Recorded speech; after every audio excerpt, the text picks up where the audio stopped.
We back.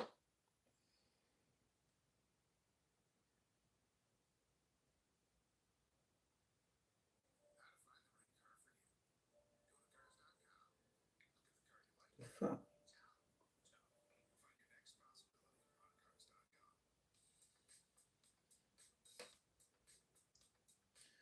Nigga. God damn. Hit that like button.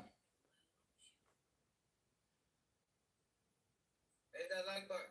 All right, just to make sure we was good. All right, y'all. So we ended the last live, and make sure if you just checking out this live, check out the last one, cause we went in on George Floyd, but we ain't finished. we ain't finished. He ain't in the title, but we got to continue the conversation, yo, cause I'm pissed off, yo, that they still trying to force feed us this bullshit when it comes down to George Floyd and try to make it seem like the whole black community is up in arms over this fucking joke. When in reality, only people that cares are the people that fucking benefited.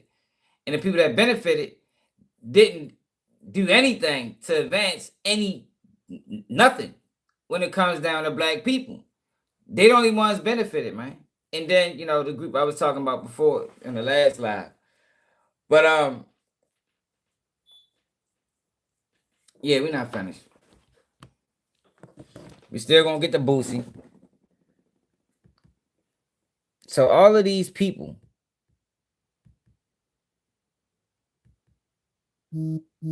took issue with this shit. And like I said, I don't give a fuck. Matter of fact, you know what?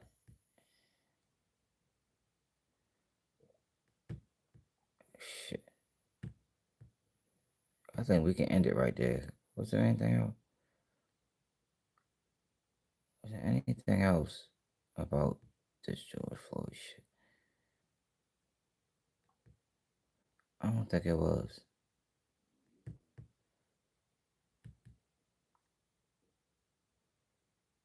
All right, so we can move on from George Floyd. I think I proved the point I was trying to prove when it came down to y'all. I was just showing you all the people. Let's see what my song had to say. Oh, did he got me blocked? I think your bitch ass got me blocked. That's why I ain't seen his ass lately. Forgot he blocked me. Yeah, he got me blocked. Let's go to his motherfucking contemporary, Tamika Mallory.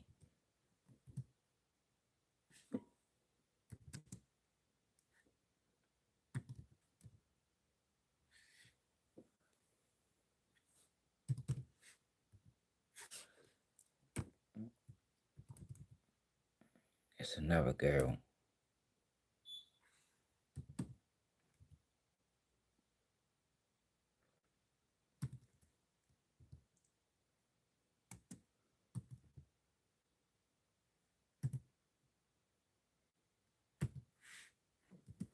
I don't know how to fucking spell this girl name. Fuck it. Let's see if we can find it right here. Hey, yo, I fight for civil rights because my community doesn't have the luxury of pretending everything is fine. You know who she is? Every day. She is Jazz. What the fuck Jasmine Crockett been at? She was Jasmine Crockett before Jasmine Crockett. That's who the fuck she is. Families are navigating systems designed to fail us. From policing, to housing, to healthcare. We are in a state of emergency. I fight because I have helped too many mothers bury their children. And I refuse to normalize that kind of pain. Activism is not a title. It is a responsibility to protect our people when the systems meant to serve us fall short. In a time when protest is criminalized and truth tellers are targeted, I stand firm to remind this country that we will not be erased, we will not be silenced, and we will not be ignored. Our power is collective, and our movement is unstoppable. I fight for civil rights because my... Let me find her page, because she has some shit to say about the fucking, I'm looking for her page. Here she go. Hey, y'all, so I'm just about to... She has some shit to say about the roast, too. Here we go. There is literally nothing funny about how George Floyd was murdered. Allowing that white man or any other man to stand up there and disrespect us while laughing is disgusting. Part of the reason black folks continue to face severe attacks against our rights is because some of us think everything is shits and giggles. It wasn't funny at all. Like these people did nothing to advance black people, y'all. Nothing. No advancement of black people. Big as that movement got, we got zero advancement. You feel me? Like, this shit is fucking crazy. Like, you would have thought after all this time and all this money they got, we'd have seen something that, some changes. Ain't no changes, man. Only thing changed is these people's life. 1.1 million followers. Yeah, man, that changed. I'm sure she making a nice little bag off of Instagram. Man, but they don't speak for us, man. And I don't care about the George Floyd joke. I don't. If it had been Breonna Taylor or somebody else, who I think, was a real situation. Not saying that George Floyd's situation wasn't real because he did die. I just think it was a play. I think it was used to push a motherfucking agenda. And I think his family was a full participants in it. So, fuck that. All right, so moving along. Boosie. Boosie boo. Boosie motherfucking boo. Yo. This nigga Boosie. All right, so let's go to Sean Cotton page. Sean Cotton. So Sean Cotton is a blogger now. And he spoke on Boosie's situation with Vlad. Now I don't agree with Sean Cotton, to be honest. But I have an issue with Boosie. Because he's way too silent on this motherfucking Vlad shit. Way too silent. But yet he takes his time to respond to Sean Cotton. But Vlad was supposed to be his friend. Watch base. Like, you never proclaimed friendship with Sean Cotton. Vlad is your friend. Vlad has been the one making jokes about you, slandering you. And you ain't said shit to Vlad specifically. Vlad is the one that double-crossed you, man, when y'all fell out and interviewed Charleston White, who disrespects you on many of occasions. But he takes the time to respond to this nigga. Be more Joe, what it is. Fallout. Vlad won. Clear as day. Vlad won. We all know what happened. Boosie asked for 5 or 10 more thousand. Vlad usually pays him 25,000. Because he wasn't on Vlad for 7-8 months, Boosie wanted an extra 10. Just because it's more to talk about. Where you see that at? He haven't been there. I've been on this page. Often he saved Vlad money by him not having to pay him for those missing months, so he wanted $10,000 extra. So Boosie was like, you know what, I'm gonna do my own shit, and his shit flopped. It didn't do as good. It did good for his first. Whatever he made was a profit because that was his first independent interview. So whatever he made was a profit. I'm not gonna say it flopped. I'm sorry. But it wasn't 25 grand. It was not 25 grand. So he lost money. He wanted to get more. He bet on himself, which real hustlers do. And we all know Boosie is a hustler. Real hustlers gonna bet on themselves. Win, lose, or draw, you're gonna bet on yourself. If you're a real hustler, you're gonna put your own shit up. And if it failed, but you did it your way. And it feels good. It feels good when you fail. You put up your own cheese and you fail, it feels better. Because it's like, okay, I can double back, do it again, learn from it, make some more cheese, or maybe I'm just not good at it. So for Boosie being a hustler and his interview flopping, I don't like calling it a flop. I'm sorry about that. Now, when I say Vlad won, Vlad is doing interviews on his own platform about the situation. I think one of the joints did 800 to 1 million views. Y'all go check it for me. but it went crazy. I think it was, I don't know if it was 1090 Jake. He had academics ask him about him. Black 100. Then he just interviewed 6ix9ine about the situation. That shit did 300,000 in a day. I know what them numbers. I know how them numbers feel. And then he's bringing Charleston White back. Charleston White. He's gonna talk about Boosie some more. This Vlad and Boosie situation got so big to where Vlad can mention it to any guest over the next year, and it's gonna make profit. That's why Vlad wins, because he can roll this shit for another year if he wanted to, and it's gonna make him an easy. I know y'all like hearing numbers. An easy $500,000. Vlad's gonna make $500,000 off of falling out with Boosie. Instead of paying him 25 in appearance, he's gonna make an easy $500,000 just by talking about the Boosie and the Boosie shit and added to the Ari Spears shit. That's a big situation. And then if Ari Spears come back and do a free interview like he wants to with more money. So well, he denied. I don't want to hear Sean Cotton. I ain't gonna lie, his voice bothers me. But all right, so Boosie responded to this. And this is what the fuck Boosie had to say. Fuck is that shit? Here we go. Sean Cotton, actually, you're wrong, bro. Yo, somebody need to tell me how to slow my fucking shit down, man. I don't know how to do it. I might gotta uninstall it and reinstall it or something. I'm not gonna take no losses not fucking with Vlad, bro. You're wrong, bro. You're wrong, bro. That 25,000 5-6 times a year. Bro, I make that in a weekend, bro. I make that 6 weekends in a row, bro. I don't need a podcast to be successful, bro. Like, I expect you to take your side because, nigga, you're a podcaster. But I think the real reason is you reached out to me last week trying to get an interview. And I told you no, bro. Like, you got to take that on the chin, bro. Like, don't go on to think billing shit about me and how you feel about me. I mean, nigga, if you wanted an interview, you could pay for an interview, nigga. Like, bro, like, I don't need a podcast to be successful, bro. That's what you need to know, bro. Like, you talking this shit about this and that, like, bro. I just made one weekend with motherfucker making 5 years, bro.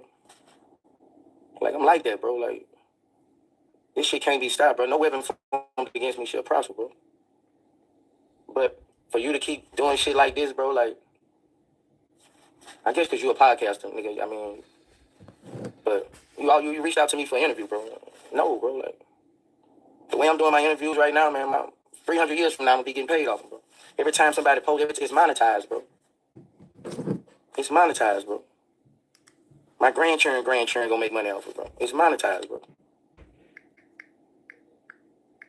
But you're wrong, bro. I mean, y'all stretching this shit. Y'all keep stretching this shit. Y'all keep stretching this shit. It seems like y'all mad. That's what it seems like to me. It seems like y'all mad. I'm not mad. I mean, that's pennies, bro. Shit. That shit is nothing to me, bro. No, bro. That ain't gonna cut it, bro. Vlad then talked about Boosie math. Yeah, man, he gave that nigga his own math equation or his own math lesson. He trolled him, showing 6ix9ine views, saying that, yo, fuck no. Nah, yo, That him mentioning Vlad right there is not enough.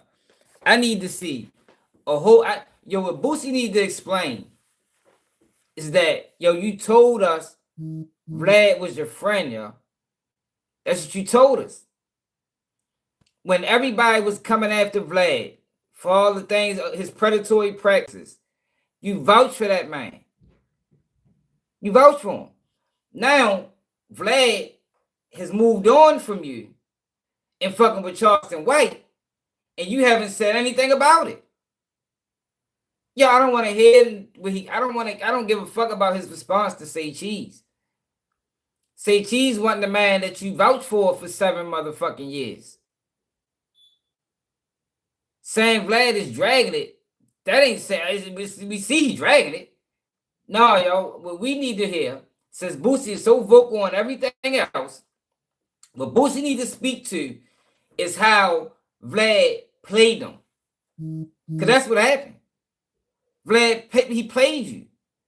You went on platform after platform, speaking up for this man, only for this man to separate himself from you and fuck with Charleston White. After, when he was fucking with you, you told him, stop fucking with Charleston White. Then went on his platform and said that Boosie crossed him. Nah, y'all. No. I need to hear more. Nah, Boosie. That ain't gonna work. That ain't gonna work, my nigga. That ain't gonna work. He need to make a live going straight at Vlad. For Vlad clown. Vlad is clowning that man. You let that man clown you, man. Vlad Boosie math. That man clowning the shit out you, man. You told us this man was your fucking friend. He ain't moving like your friend, my nigga.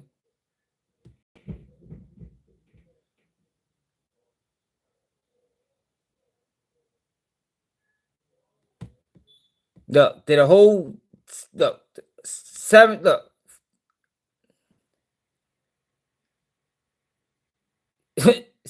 Nigga did 17 minutes talking about you, my nigga. You ain't did shit talking about this man. What's up? Listen to him. Clowned him. I'm going to Atlantic Records and filming him and Webby. We'll show a little clip of that. It'll show how far we really go back. Did you ever run into any of the cast that bit off you? Nah, we ain't ran into him yet, you know what I'm saying? But they know who they is. And me and Boosie have had a good relationship, a great relationship, a friendship, a business relationship. I've been to his house a bunch of times. I met his family. And I wonder how many times Boosie been to his house and met his family. I don't know how he don't understand it's a loss. Money Mitch, I ain't even gonna get on that. Yeah, man, we already like him making $100,000 every weekend. You still losing the money. Like I don't understand. The only way he can substitute that money for it to make sense when he explained it is if you're making that money on a different podcast. It's the only way. You was gonna make that $100,000 a weekend regardless. You was already making that. Ain't like it upped since you stopped fucking with Vlad. So you're still losing money, my nigga. But I wasn't even gonna get on that part of it because it's obvious business wise he ain't making sense. You know, because Vlad is right when it come down to the numbers. You know, you get paid based off the numbers, my nigga. You don't get paid because you ain't do 7 interviews in a year and you think you deserve. No, that shit don't work that way. My problem with Boosie is he hasn't never addressed Vlad specifically. And what I'm talking about is you told us this man was your friend. In our community, that's not a fucking friend, y'all. In our community, when you and this is why you can't befriend people like them. Yo, they don't move like us. They don't have the same morals, the same standards, the same principles, the same honor, the same integrity. They don't move the same. Especially somebody like Vlad or Adam, who is content over everything. Everything with them is content. They don't have no friends with this shit. Now, they will play friendly with you in order to keep the money flowing. Yeah, they do that. And that's exactly what they be fucking doing. He was playing friendly with you to keep the money going. Meanwhile, you was saying this was your real friend, unless y'all both was just playing friendly. And if that's the case, then you a sellout. You're a sellout. Because we've been warned you about Vlad. We've been saying Vlad was predatory. We've been saying Vlad sending niggas to jail. We've been saying Vlad got BTB Savage killed off that fucking interview, and that interview was predatory as a bitch. And you vouched for every single one of them situations. He vouched for every single one of them situations. Now, Vlad crossed you, and you quiet. You ain't saying shit. So what the fuck is going on, bro? Because if Vlad was a black man, you'd have had a whole bunch to say.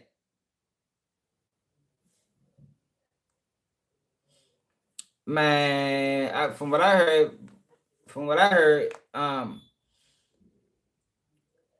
Boosie feels some type of way that Moose fucking with Kanye. From what I heard. Meanwhile, he ain't never put Moose on. You ain't never had Moose on your album. You ain't never really do shit to help Moose's career. But if Moose is to get signed, Boosie he'd try to young blue him. Man, you owe me 50%. You know what I mean? Some old dumbass shit. Nah, yo, but back on topic. He has not addressed Vlad, particularly the friendship that you told us you had with this nigga. Because if Vlad was black and a black man was fucking with you, stop fucking with you and start fucking with your internet eye.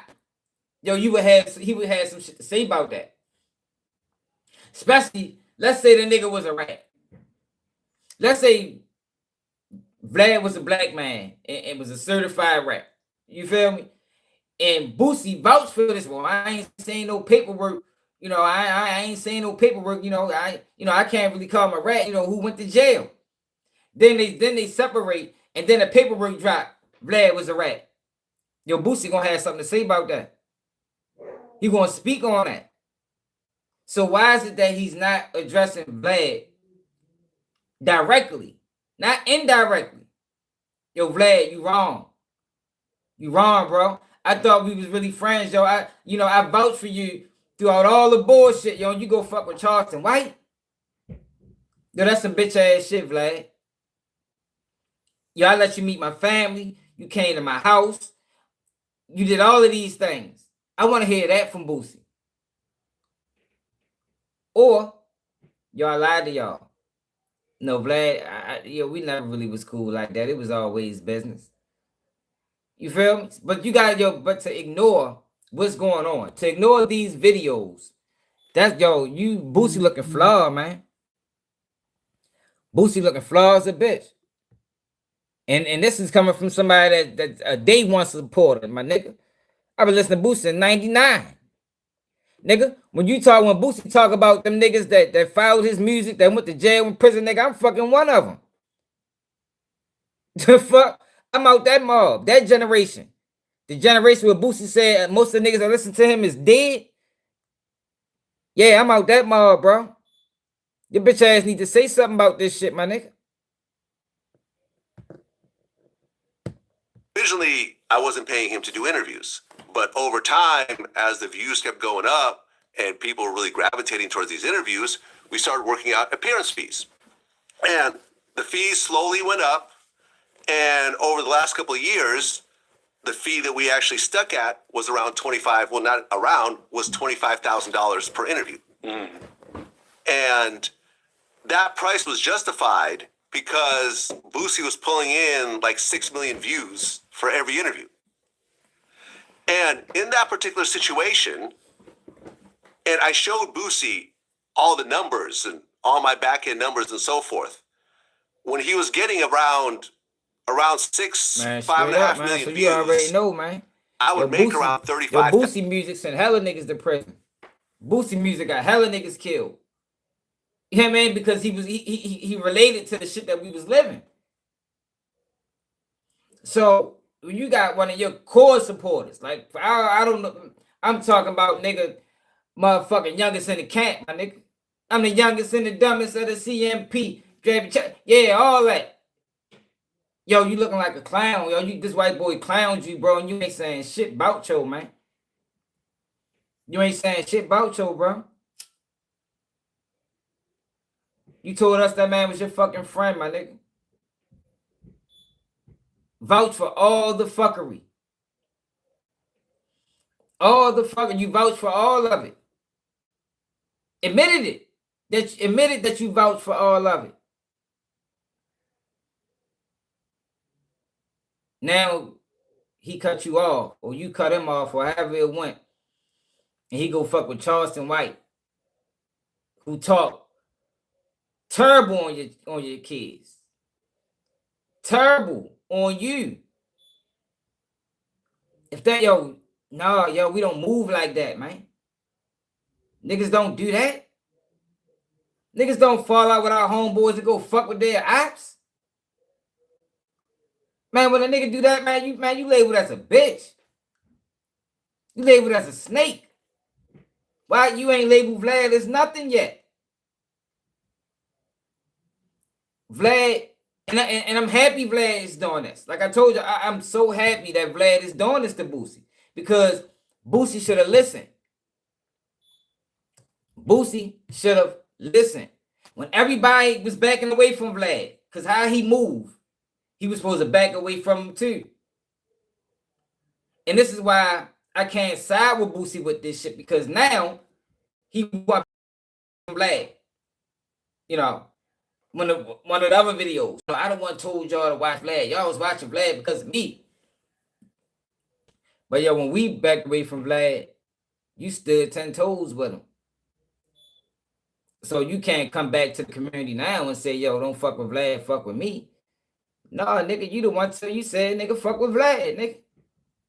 Shit don't go that way, nigga. You can't expect the people to side with you can't expect the people to side with you when you ain't side with the people. That shit don't go that way.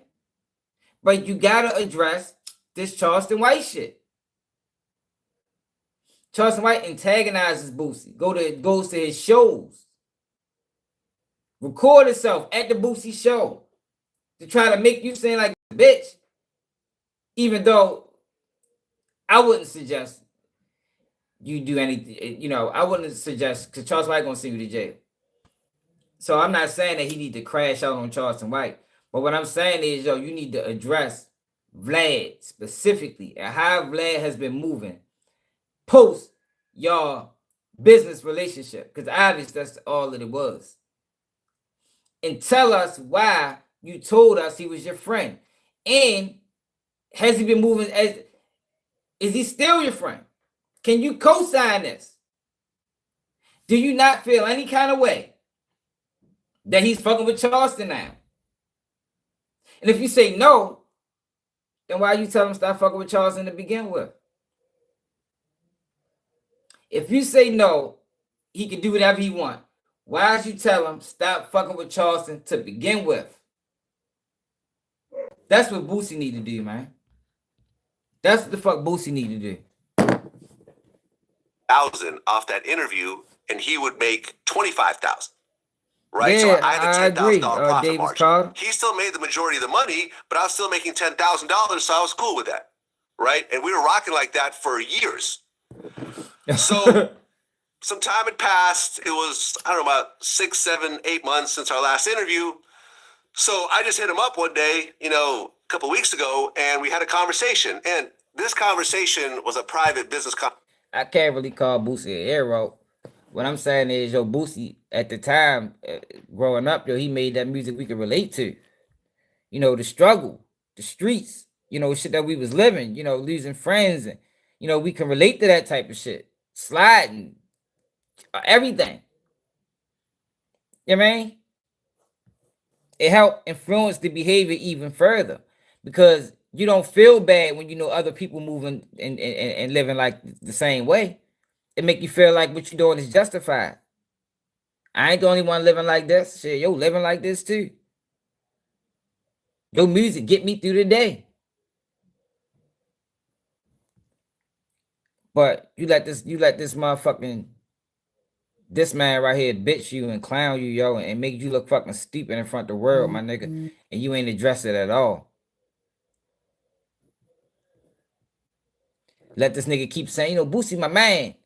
No, bro, no, he ain't my man, Boosie. You need to come out, man, Vlad is not friends. Maybe he was at one point, yo, but how he been moving now, I can't fuck with that. I can't co-sign that. I don't fuck with Vlad. Like Dirk said. I don't fuck with Vlad. That boy, yeah, babe, you know the song. But until he do that, yo, Boosie a fucking clown to me now, man. For real. Keep talking about, oh, I'm making money. Yo, nobody, it's not about you making money, my nigga. You making the same excuses that these niggas make when they tell on niggas.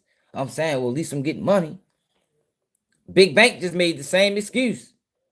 I'm saying, we risked our life doing this, that, and the third. You know, I mean, can't do, and we're going to get on Big Bank. conversation, but Boosie recently did a live where he revealed parts of this conversation, and in the in his live, he said that he had asked for $5,000 more, and I said no, which is why he's not going to do the interview. I wanted $5,000 more than he wanted to pay me. He didn't want to pay me, so I think I'm gonna make more money doing it this way. And I'm editing my interview now.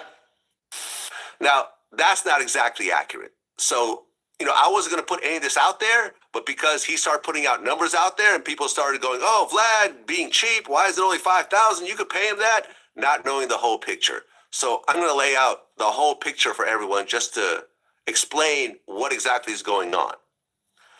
So when I called Boosie, like I said, the fee had always been $25,000. He said, I want $40,000. And I'm like, fam, I can't do 40,000. That's just putting me in the hole in a situation like this. And he's like, well, I'll go as low as 35. And I'm like, man, listen, I might be able to do 30 after I run the numbers, but 35 is definitely out of the question. But let me go ahead and run my numbers and actually see what's going on. So I went back and I looked through the last, 5 or 6 interviews. And I looked, and the profit margin on each of these interviews was around $10,000. So I showed him the numbers. I sent him a spreadsheet showing him my back end numbers. And I'm like, bro, the most I could do is 25. You're asking for 35. Your traffic has been dipping over the years. You've gone from about 6 million to about 5.5 to about 5 and some change. So you're looking at about maybe a 10-15% decrease in views, which means a 10 to 15% decrease in revenue, as you know, but you're asking for a 40% increase in appearance fee. A 40% increase. It doesn't make any business sense, because what will end up happening is, look, Boosie's already at home, right? He wakes up, he does the interview. There's no cost associated with him, and he was getting paid $25,000. I have to fly because I don't have a studio or a camera crew in Georgia, in Atlanta, so I have to hire a camera crew in Atlanta. I have to fly from LA to Atlanta. I have to get a hotel. I have to have all the costs associated with it. And then afterwards, I have to pay to get the video edited. Yo, what this tells me is Boosie ain't really fuck with Vlad. But if that's the case, why the fuck you lie, bro? That's what I'm saying. It's like Boosie lied to keep securing this payment. You ain't fuck with Vlad because you wouldn't even have did this shit to a nigga you fuck with. Once the nigga showed you the numbers, that was the end of the conversation. And it shouldn't have ended with, yo, well, I just ain't doing no interviews no more. No, that's like some emotional female shit. That's not manly. The numbers don't justify the payment, bro. Like, it is what it is. What Boosie actions show is he never fucked with y'all. And if you didn't, why the fuck you lie, bro? You lied to niggas, bro. You lied to niggas so you can keep getting paid, my nigga. And pay my crew and everything else like that. And as you know, with YouTube, I'm taking all the risk because sometimes videos get demonetized. Yo, I respect it much more, right? It's when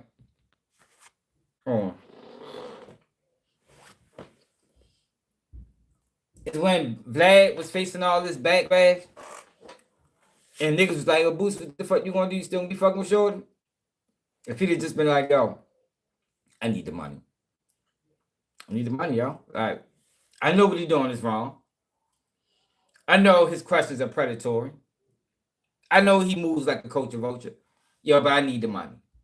I respected that shit 1,000%. Like, all right, I still would say, yo, that's wild. But at least you being real when you portraying yourself as a real nigga. Yo, real niggas ain't about street shit. It's about your character, yo. You a man of integrity. Ain't about how many people you shot, how many people you robbed, how much drugs you sold. It's about, are you a man of integrity, yo? How do you treat the people around you, my nigga? What they gonna say about you, yo? Is the niggas around you getting any money? Are you putting people in position to win? Are you giving people valuable information that they can use? And I don't think Boosie doing none of that. Based off how the fuck he been moving. Especially when we talk about someone like a Boosie who has, he swears, he's talking about a lot of edgy stuff. And at the end of the day, I'm taking 100% of the risk.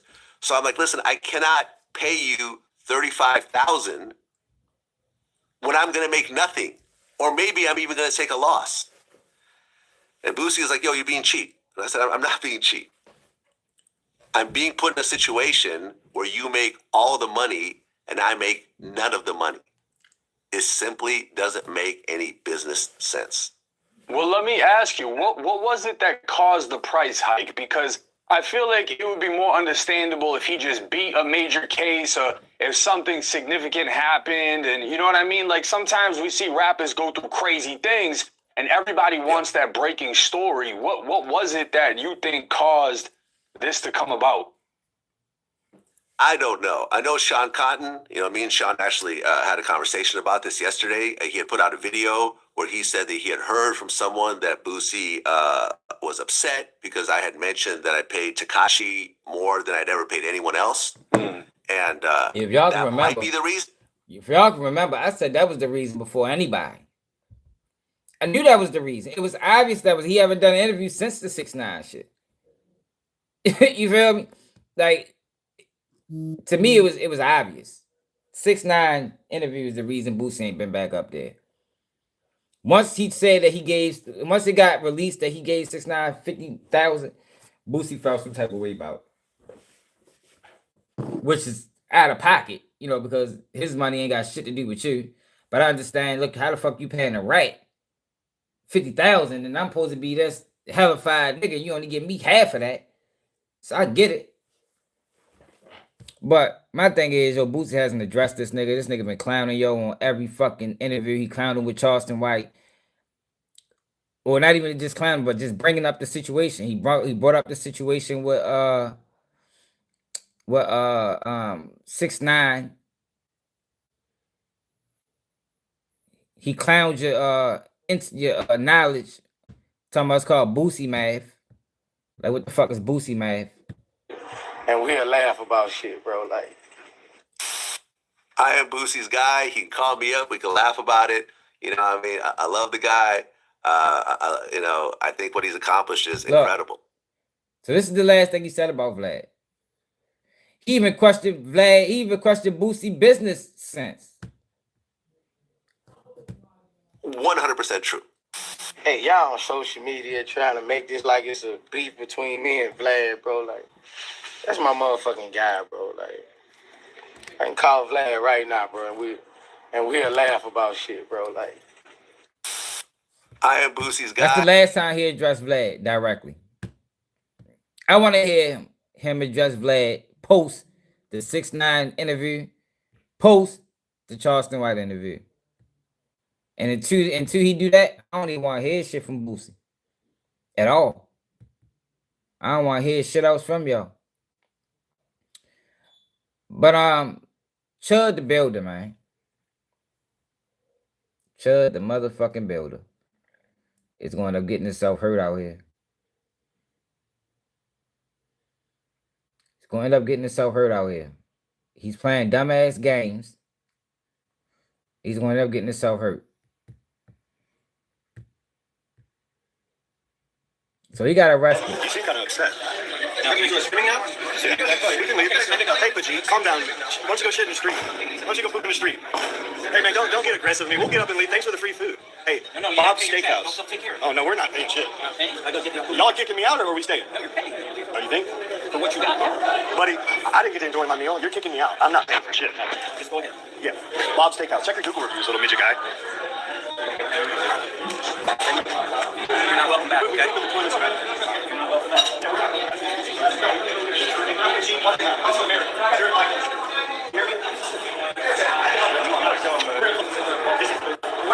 You seem kind of upset. Now, can you do a spinning now? You gotta like that. There's two of them. There's another green one just like it right here. Yeah, they don't work like that. This same one? Thanks, sir. You're under arrest. What did I do? Okay. Can you lock it? Gotta like that. All right, so he got booked on disorderly conduct, resisting arrest, and a whole bunch of other bullshit, right? So after this encounter, the feds pulled up on him. The feds pulls up on him. And listen to this conversation he had with the feds. And I heard he was fucking with the trans too. See, that's his real issue. His real issue, he have identity problems. You know, he don't know what he want to do. He out here fucking with trans, nigga dressed up as a motherfucking ballerina. He all fucked up for real. That's his hatred toward black people. But he sat down and had a conversation with the feds, and this is how it went. These people took all my phones. That is evidence of the crime of me streaming, me walking out, disorderly conduct. I don't believe that for a second. So, anyway, so I'm talking to the fucking Fed.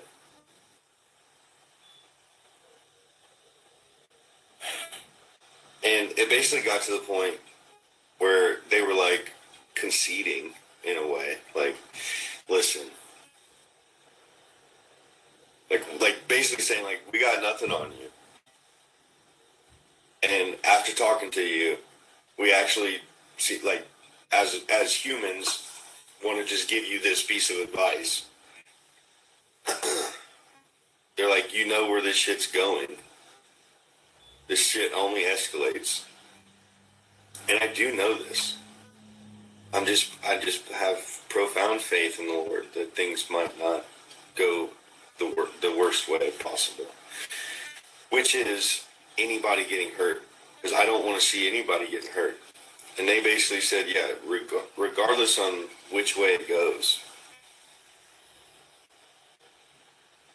whether you get killed or you have to defend yourself and you end up killing someone, there will be massive riots. And these guys are basically in charge of preventing these massive riots. Or maybe they're in charge of manufacturing them. I really don't know. The guy seemed like he was a pretty decent person. I still want to have faith in the fucking judicial system and the police and these federal agencies. I genuinely want to have faith in them.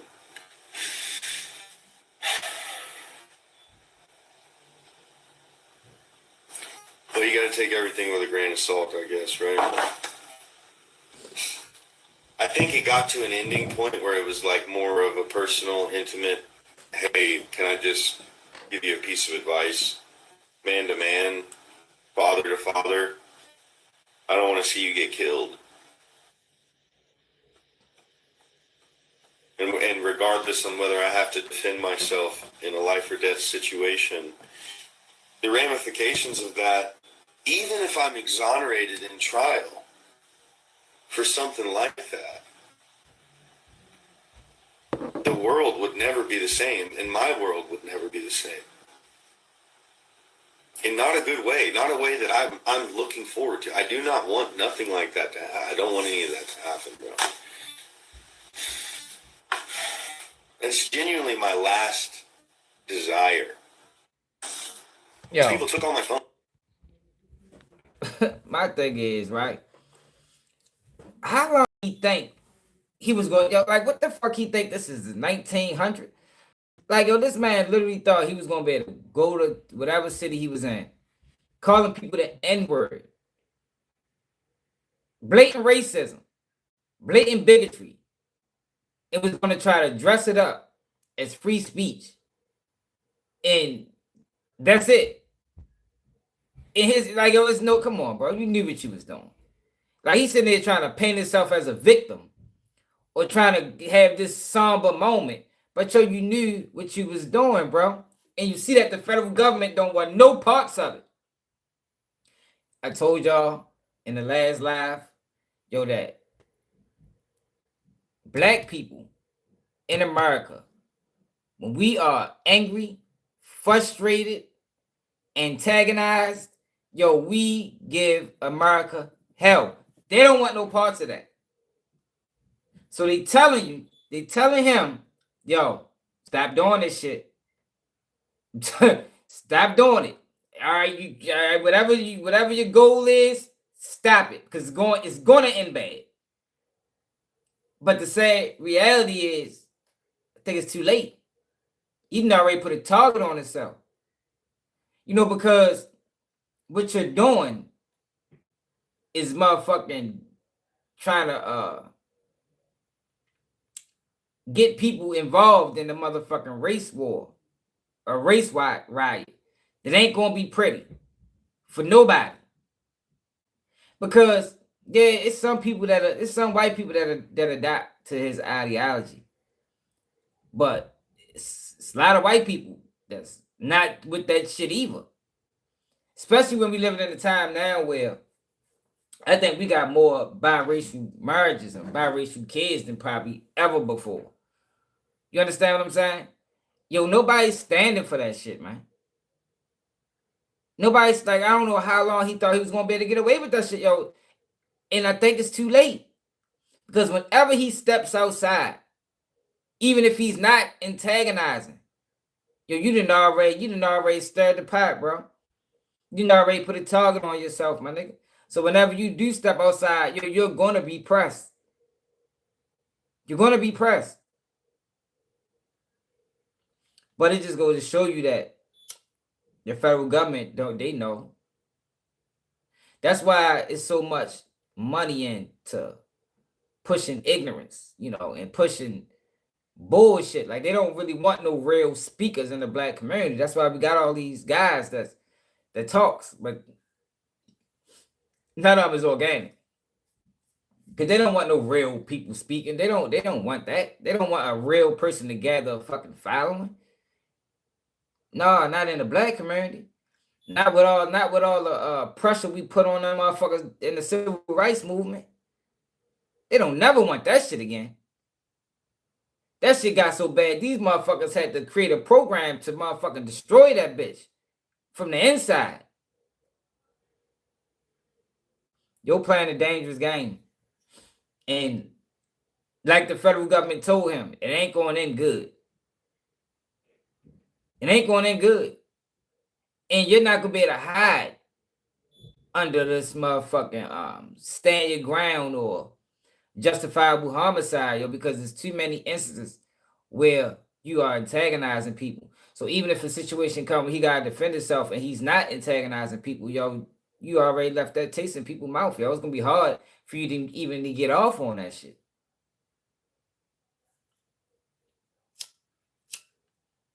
But I knew that was coming. So I guess he's doing this to say he's done, being an antagonist. But fuck him. Anyway. Yo, have y'all seen this? Let me show y'all something. Is this true? Belly Gang Kush gets pulled over at Rolling Loud and gets caught with bricks. Yo, Rolling Loud is like a setup. Every year at Rolling Loud, they arrest some rappers. Every fucking year. Every year. They need to start going to fucking Rolling Loud, man. It's like a police meetup.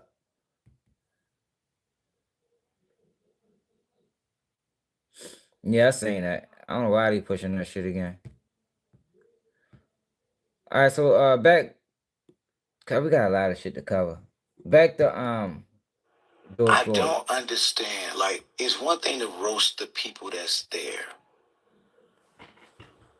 It's one thing to roast the people that may be in the audience there. What's up, Major?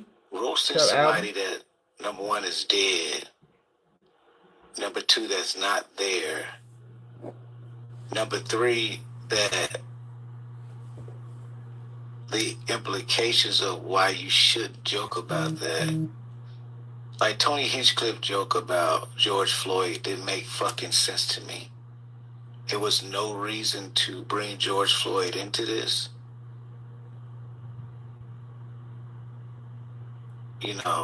It just was disgusting. I don't understand. They always try to find a way to get black people. And I do feel a certain way that the audience was okay booing Draymond Green every time his name was mentioned, or just, you know, so y'all could boo. We know people was booing in there, but you don't boo Tony Hinchcliffe right after that. I'm starting to understand, and I get it, man. And I'm okay with not being a part of a lot of this cliquey bullshit that's in comedy or in our business that some of y'all may think I'm a part of, but I'm not. I 100% would have booed that motherfucker and probably walked out. You're a part of it, nigga. I do think this thing out my screen. Fuck him. But did y'all see this? Birdman got pressed at church. The fuck was Birdman doing at church any motherfucking way? With a rich gay sweatsuit on. Look at this shit, y'all. I ain't even watched it. I don't even know what he gonna say. If you know and understand everything that is going on, why are you continuing to push out music that poisons the community? I don't feel that I really part of the every speak about it in general. You know what I'm saying? I just feel like I have kids on my own. I usually don't think about childhood do that respectable. I think respect comes at home. Like we can't say some big things that I do wrong. I can't hear that shit, y'all. Yo, I gotta hold on. Birdman at church.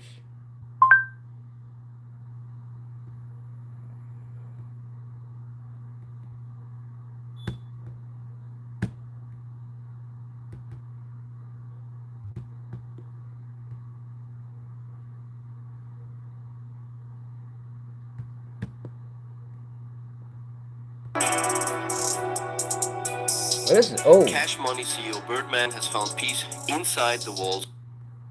So for me, I was really, and I want to do sports. So I just think, oh, that's old. How the fuck is niggas sharing it again? We went to the same church with the same outfit on. my question to you is, if you know and understand everything that is going on, why are you continuing to push out music that poisons the community? I don't feel that I don't feel that part of going into every speak about it in general. You know what I'm saying? I just feel like I have kids on my own. I'm usually not thinking about childhood and that respectable. I think respect comes at home. Like you can't so big things that I do wrong saying my words have something to do with his kids and how he controls his life. Controlling his life gonna start with his parents. Right. We all can agree. Hold on one second. One moment. Excuse us one moment. We're here to stop the violence. We're here to put a new mindset in the. I want to see this mind. So what you feel, right?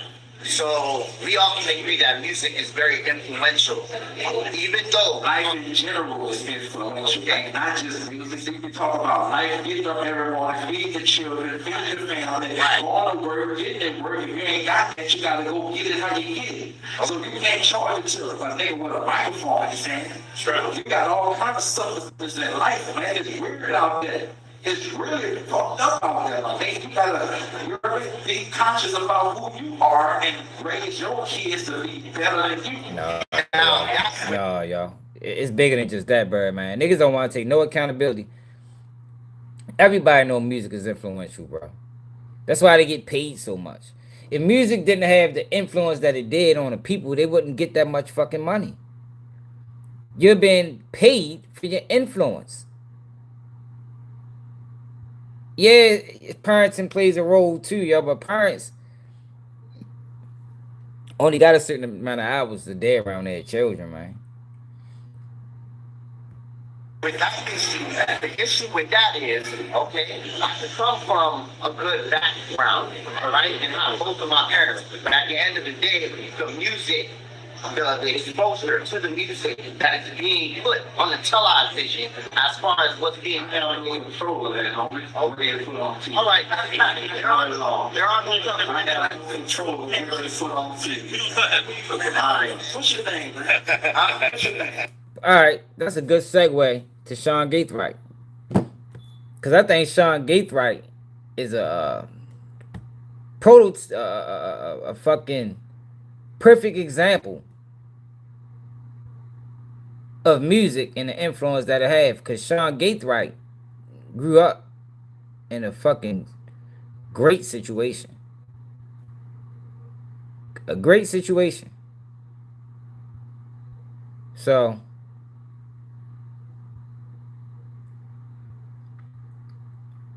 just look at some of this shit. His sister took the stand the other day, yesterday, in the death penalty phase. And listen to how she describes their childhood, man.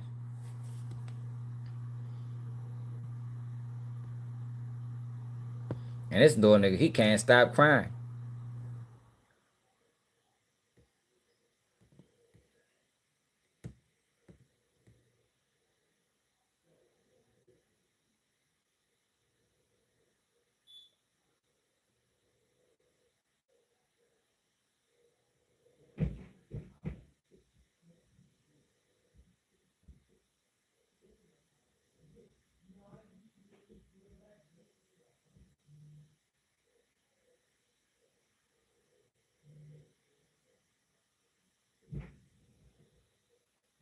How much was the day before? The mother. His sister was on the stand before the mother was. Alright, this is sister testimony right here. This was in California. What were you showing off here? He was showing off his braces, but you know, like the Kodak Glee thing they do. That was just it. We've heard Sean liked photography too. Did he take a lot of these pictures or pose for them? Yeah. What's happening in this photo? He got his ears pierced at Claire's for the first time. He was like, "Can you hold my hand?" Well, he didn't want me to hold his hand, but I made him. But he didn't push you away either, did he? He is gonna have a How old was he when he got his ear pierced? I honestly can't remember how old he was. And that was 4J. I'm going to show you. They sure had a great childhood, man. Looks like maybe a holiday. Yeah, that was Thanksgiving. But this is a prime example how I always talk about. He said for a certain amount of years of his life, like in 2-3 years, he ain't have no male role model. So them 2 or 3 years of not having a consistent male role model X'd out the 15 years that his life was great. And that 2-year time frame, he got influenced enough to where as though this nigga was actively involved in the fucking murder that could possibly land him a death sentence. And Birdman talking about music ain't influential. That's not their problem. No, bro, it is. Everybody has a responsibility in a community. That's what a community is. You know, everybody work together. But what happens is a lot of these motherfuckers be working against the community. They be working for their own interests. What makes you giggle? Just the fact that he used to do stuff like this with me, like he wouldn't do this for anybody else. He wouldn't sit here and pose like that or just be silly. We call it the white girl pose.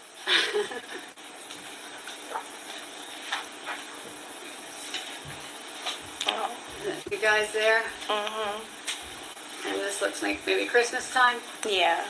There's a lot of pictures of you guys just kind of holding hands and hugging. Is that reflective of your relationship? Yeah. Oh, this was in California too. You look a little younger there. It's hard to tell, but how old do you think you were there? I think you were 12 in this picture. Maybe. He was 12 or you were 12? He was 12, I think. Okay. Were you traveling there? Yeah, this is when he went to Scotland and Ireland, and I was dropping him off at the airport. They left on my birthday, though. He was sad, but it's okay. You didn't get to go on that trip? No, he just went with my grandma. Where was this one? This was in Jamaica. What were you doing here? Hanging our clothes we had just washed. Why did you by have to do hand? that? Because we don't have a dryer. They don't have washer and dryer, so you got to wash your clothes by hand, hang them up on the line to dry. What kind of trip was that? I think that was a family reunion.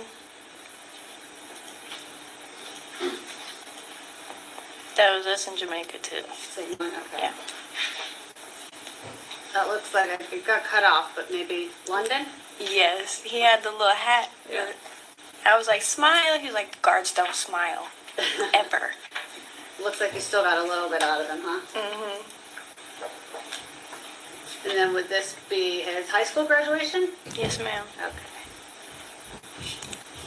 That was in Jacksonville? No, he graduated Mississippi. Mississippi. Yes. Maybe the same. Yes. Were you both living in Mississippi at that time? Yes, ma'am. Okay, and then I'm going to show you 4X. Who's that? That's me at my baby shower. When was that? So your first baby? Yes. How many babies do you have? 2. 2 years and 2 months. So this would have been the 2-year-old. Yes, ma'am. So back in what year? Do the math for me. It's not my strong suit. 2024. Okay. Yes. And what month? When? This was in February, but he was born in March. Okay. And so Sean got to come to the shower? Yeah. Does he have a sash on like you do? No, that's just his Oh, shirt. it's just- Yeah. I was going to say, what does that say? And then when your baby was born in March? Yeah. He came to the hospital to see me. He gave me a hug. And he said, let me see the baby. How was Sean as an uncle? Just caring and supportive and helpful. He loves his nephew. Did you guys all live in the same house when you had the baby? Yes. Okay, so he was able to be involved. Yeah. Is this that same baby? Yes. He would just take him and just keep him in his room. I have a video of him doing the One thing I can say is he ain't snitch. So he ended up taking the stand in his own defense, and I wouldn't have done this. He had a wonderful relationship with his stepdad, Brian. Yes. He also had a wonderful godfather. Mm-hmm. His grandmother, Lisa Gathright, you both had wonderful relationships with her as well. Yes. And her husband, before he passed away, your grandfather, both you and your brother Sean had an amazing, loving, supportive relationship with him as well. When you all were living in Japan, you said that Sean was Living in Japan, had yeah. a lot of activities. He was very good in karate. Isn't that true? Yes. So good, in fact, that he got a blue belt in karate. Yes. So he was able to participate in a lot of activities. Isn't that true? Yes, ma'am. Very supportive family, both your mother as well as his grandparents. Yes, ma'am. Made sure that he was active and had lots of activities, including sports, Yes. traveling. Yes. I have nothing further, Your Honor. Redirect. Now, Shorty traveled the world, man. His mother was in the Marines. I ain't gonna lie, I know she probably is like extremely disappointed. I know I would be. If this is my child, and I put all that work into making sure he had a great life and did things the right way, this would hurt me, man. For real. So he decides to speak on his own defense.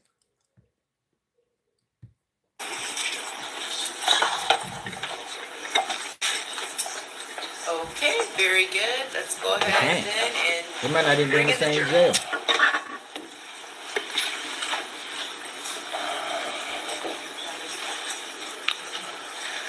Yeah, I wouldn't have did that, y'all. Fuck that. I wouldn't have did that shit.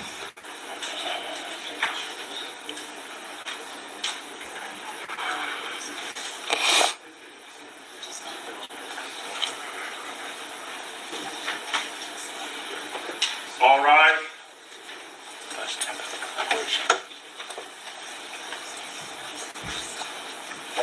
What's up, Shawnee?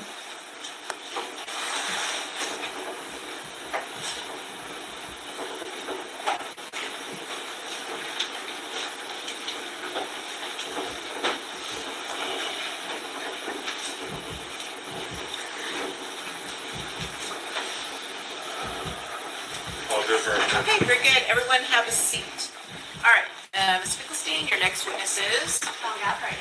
All right, Mr. Gathright, please stand up, raise your right hand. Do you solemnly swear or affirm that the testimony you're about to give in this case will be the truth, the whole truth, and nothing but the truth, so help you God? Yes, ma'am. Okay, have a seat and you may continue. Your Honor. Please give your name for the record, sir, and spell your name for our court reporter. My name's Sean Gathright, SEANGATHRIGHT. I was born on October 20th, 2005. Mr. Gathright, you've heard people speak here today on your behalf and yesterday, and I know that you wanted to address the court and the jury. So I would like to ask you what you want the jury to know.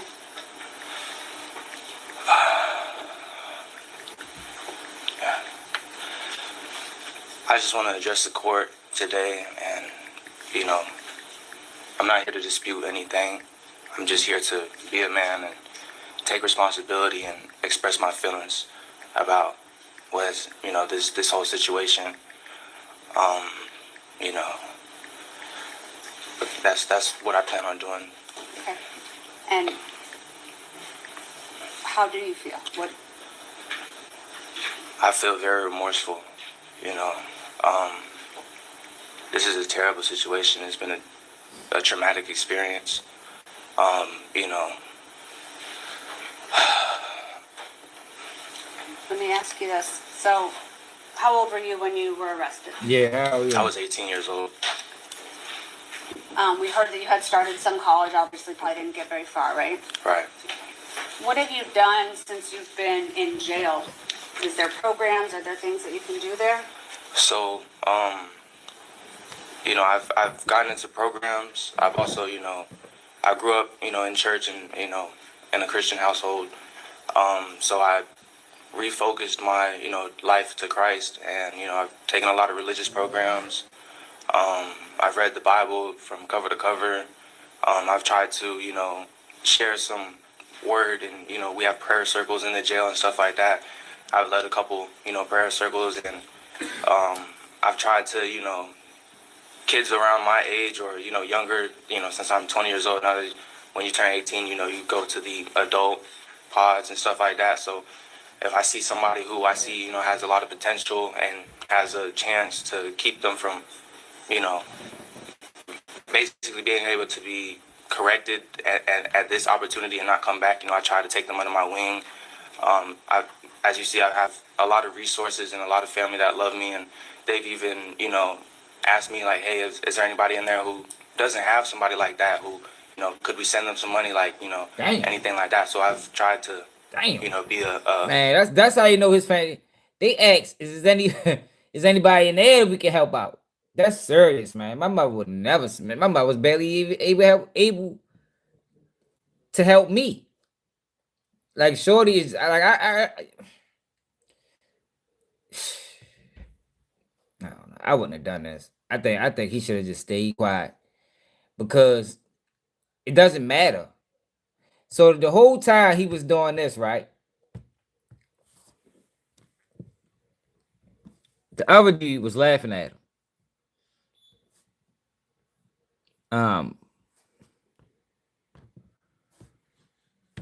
Davion Murphy. See, this is why you don't do things to the extent of murder if it ain't that serious. I think Davion Murphy is okay with this situation. Y'all see how he explained how Foolio and his dissing affected his family members. So I think in his mind, fuck him. If I gotta go to prison for life or death to silence him, yo, then I do that shit. You understand what I'm saying? I don't know how many of the rest of them guys feel that way or think that way. But him, no, he good. You know, look, I feel terrible about the situation, but I'm a firm believer that God can use anything for good, that the devil wants it for bad. And so I'm grateful for the people I've met, for the lessons I've learned, for just this experience in general, because it's one that I'll never forget. And it's, you know, I feel terrible about the situation, but... Yeah, that was Thanksgiving at my grandma's house. What makes you giggle? Just the fact that he used to do stuff like this with me. Like, he wouldn't do this for anybody else. I just want to address the court today, and I'm not just. Sounds like there's that saying. It's kind of cheesy, but you make lemons out of lemonade, or The whole time, Shorty is in that bitch like, fuck, man, I don't give a fuck about none of this shit.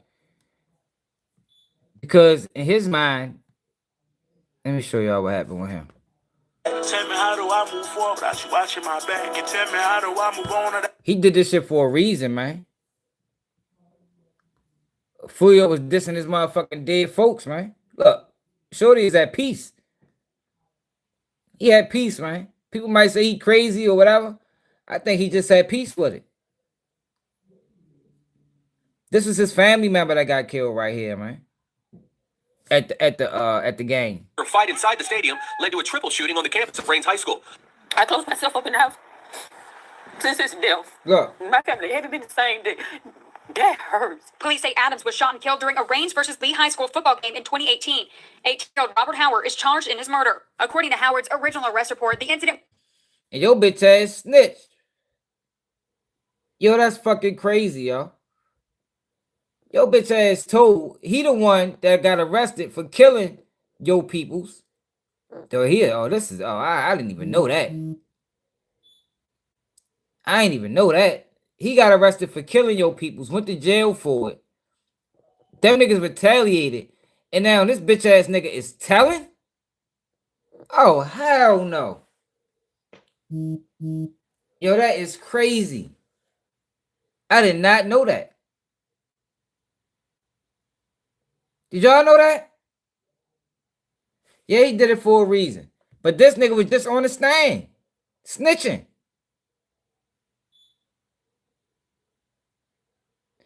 And he the one that went to jail. Let me go back. It's the last lap for the turtle race. No, they ain't off on no 20. They ain't off these boys nothing. Was gang related, and he was listed as a gang member. Over the years, Murphy says people posted these videos damaging her son's grave. She's also heard her son's death mocked by rappers and music videos. They referred to him as Spaz.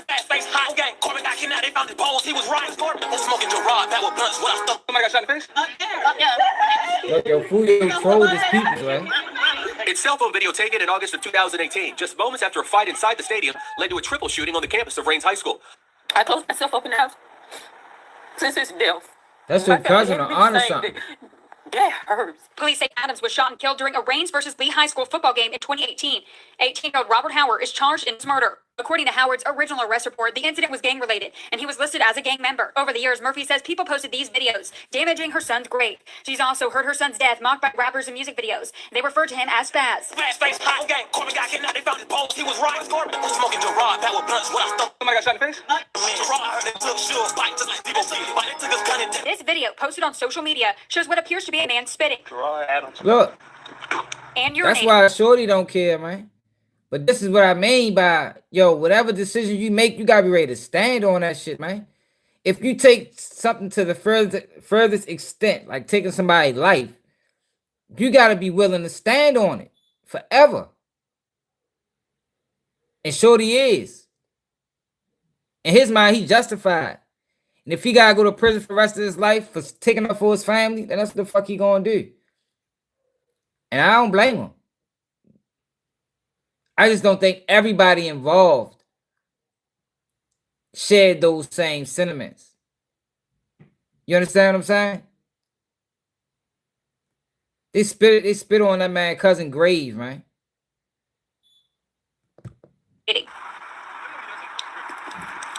Peed on his grave. And taking decorations off of Jerron Adams' grave. The video never shows the man, only his shoes. I just feel like that's a stab in the heart, doing stuff like that. Jamila Murphy says seeing the video was devastating. She says her son's grave is typically decorated with flowers and balloons. Now it's empty. I had a breakdown. I did. I had a breakdown. I had to pull myself together. I was crying all day yesterday since I seen it. Do you feel like he's doing this as some sort of retaliation? Yeah. I do. I really do. Like, they feel like their friends should be out. Well, I feel like he need to be where he at. Murphy says her son's birthday is next week. I'm not going to let one disrespectful person stop me for putting flowers down on my son's grave for his birthday. I do.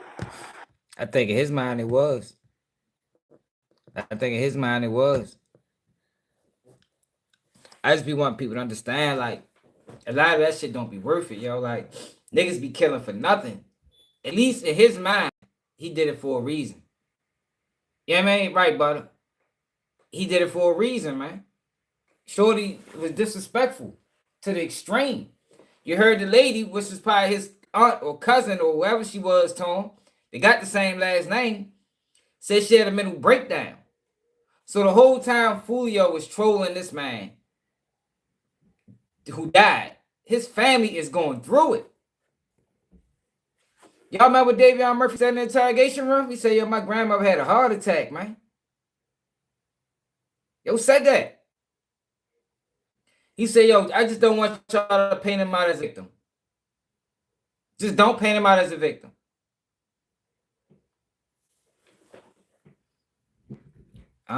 You know, two of them niggas was cousins. Rashad and Adrian was cousins. I don't know what anybody else beef was. But I was showing y'all how Adrien Murphy is how he is in court. And people saying that something wrong with him. No, I think he just like, fuck yo. I mean, in his mind, I did it for a reason. Look. You know, I feel terrible about the situation. But I'm a firm believer that you got Sean Gathright on the stand, you know, pleading for leniency. And this nigga's in that bitch reading a motherfucking law book or something. You feel me? Like, shorty ain't tripping. God can use anything for good that the devil wants it for bad.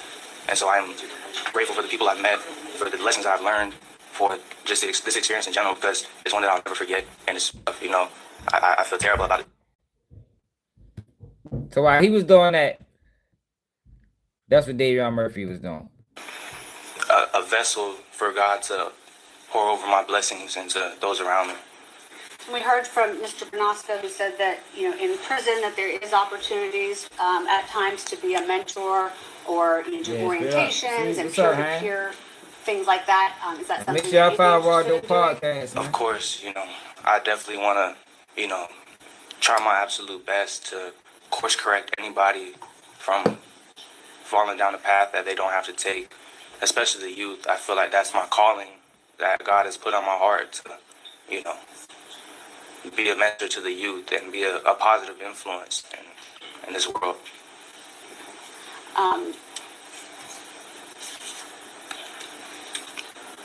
What about those relationships? Like you said, you have a lot of people. Are you able to maintain those relationships?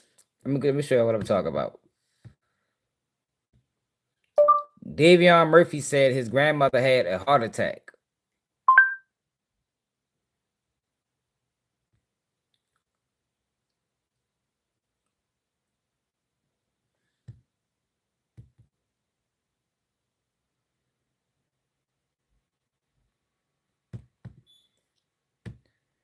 Adrien Murphy interrogation.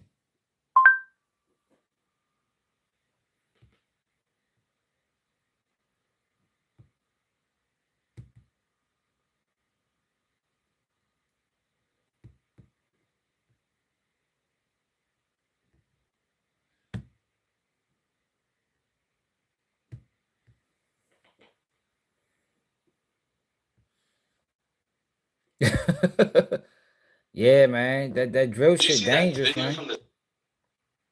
That drill shit, it get too disrespectful, man. Death is almost inevitable. You can't live doing that. Like the people you talking about and the dead people you disrespecting, they can't fight for themselves. The only people that can fight for them is the family. And I think that's how he carried it, man. I can't say he wrong for that, because shit, ain't no telling how the fuck I would react. You know what I mean? Tesla from the shooting. Isn't that pretty wild how like Tesla's captured I seen that shit on New Line. that big goofy dude just like trying to shoot a gun? He didn't hit anything. No, I seen that shit. What's your opinion of his shots? Who? The big goofy guy in the back that got captured on the Tesla. I seen that video one time. I ain't never look at it. He looked like he never held a gun in his life. And he brought his Timbs were like so big. He looked like he was. He almost killed Sean. Yeah, he did. Dude, God bless him. He looked like he was trying to reenact Call of Duty. But they clowning him, trying to get him. Fortnite. So this is a tactic they're trying to use to get him to tell on himself. basically trying to come after his not street credibility, but his credibility as a shooter. To get him to say, man, what the fuck you mean? No, hell no. They talking about him. He knows it. Level right there. Yeah. Trying to catch a body.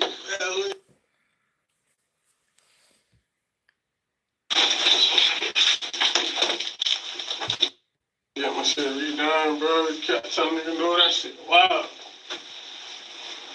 It was sick something, man. Do what you've done for 7 months. It's quite impressive. But as I told you, I'd like to just show you a couple pictures and some videos and carry on. Tampa can't make it, unfortunately. But if I was Sean Gathright, I wouldn't have got on that thing at all. That is, we don't have to fucking sit here and wait 4 hours for them to.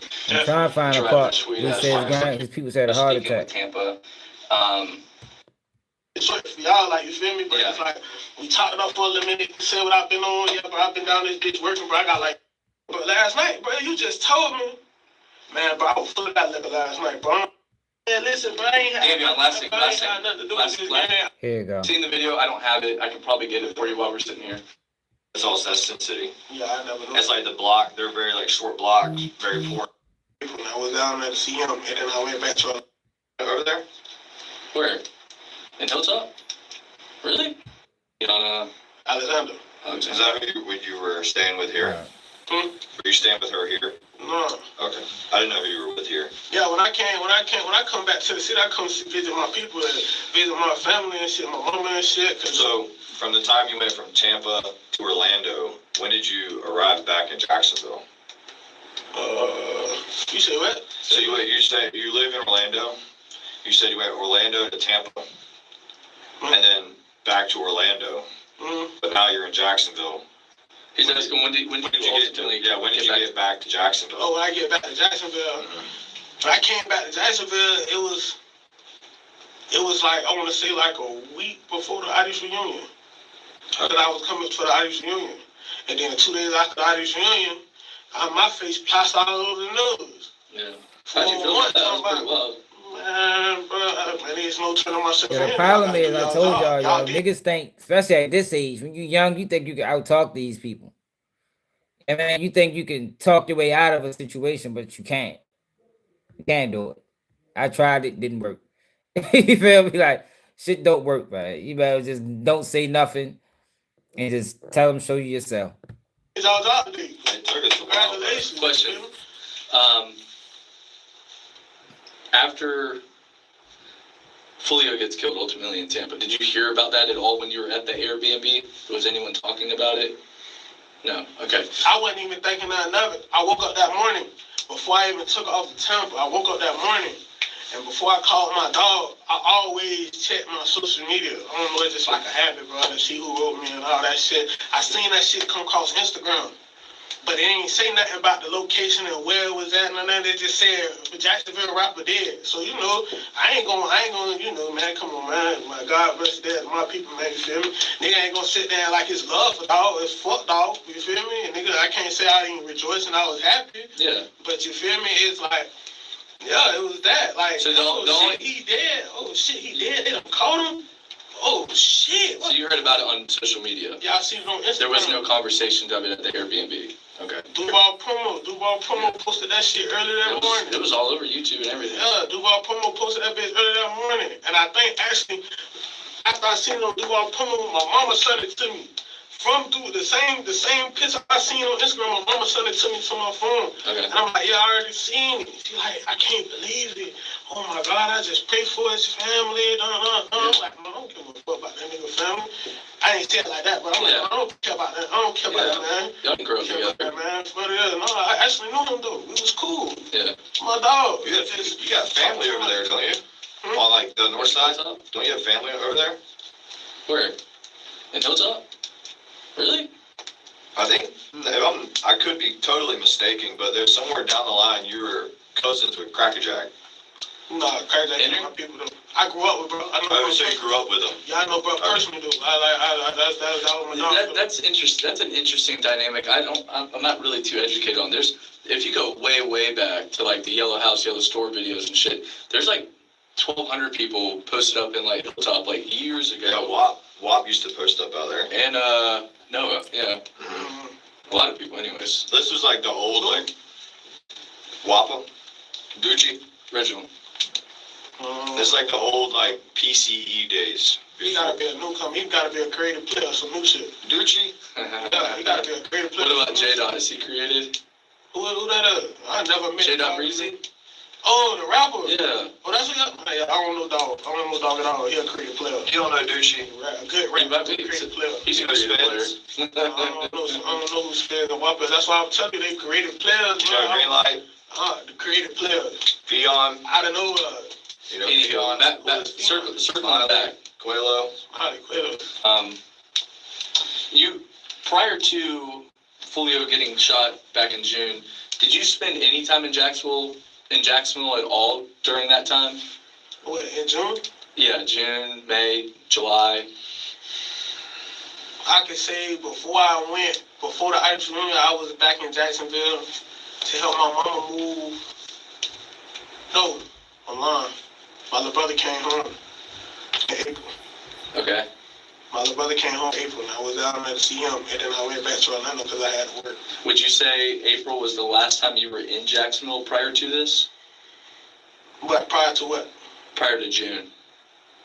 Prior to June, I was never in Jacksonville in June. Okay.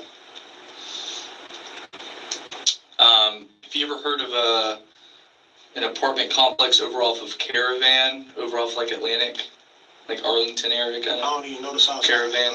If it ain't the west side, and if it ain't parts of the north, and if it ain't the east side, I don't know. I don't even know the west side. There's an apartment complex somewhere. I think. Would you describe that as Arlington? Sin City. Sin City. Acme and all that. So like Atlantic University. What's the city went from? I never knew those. Like it's like the Kona Apartments, Acme, Bolin, Galveston, India. I was always told when people say something about the South Side that Regency, like they call that. I think city. I agree with Regency, you. Well, Regency. So when you go over the Red Bridge to Matthews, and then when you get past like Burt Blackard area on the right, there's Red Bay Apartments. You talking about right now? As soon as you get off the Matthews Bridge, you talking about some moves. That used to be called some moves back. No. So that if you keep going down past like the Amoco. The Amoco. Yeah, where Atlantis was. That's Burt Road right there. Yeah. So when you go right past that on the right, that's Sin City.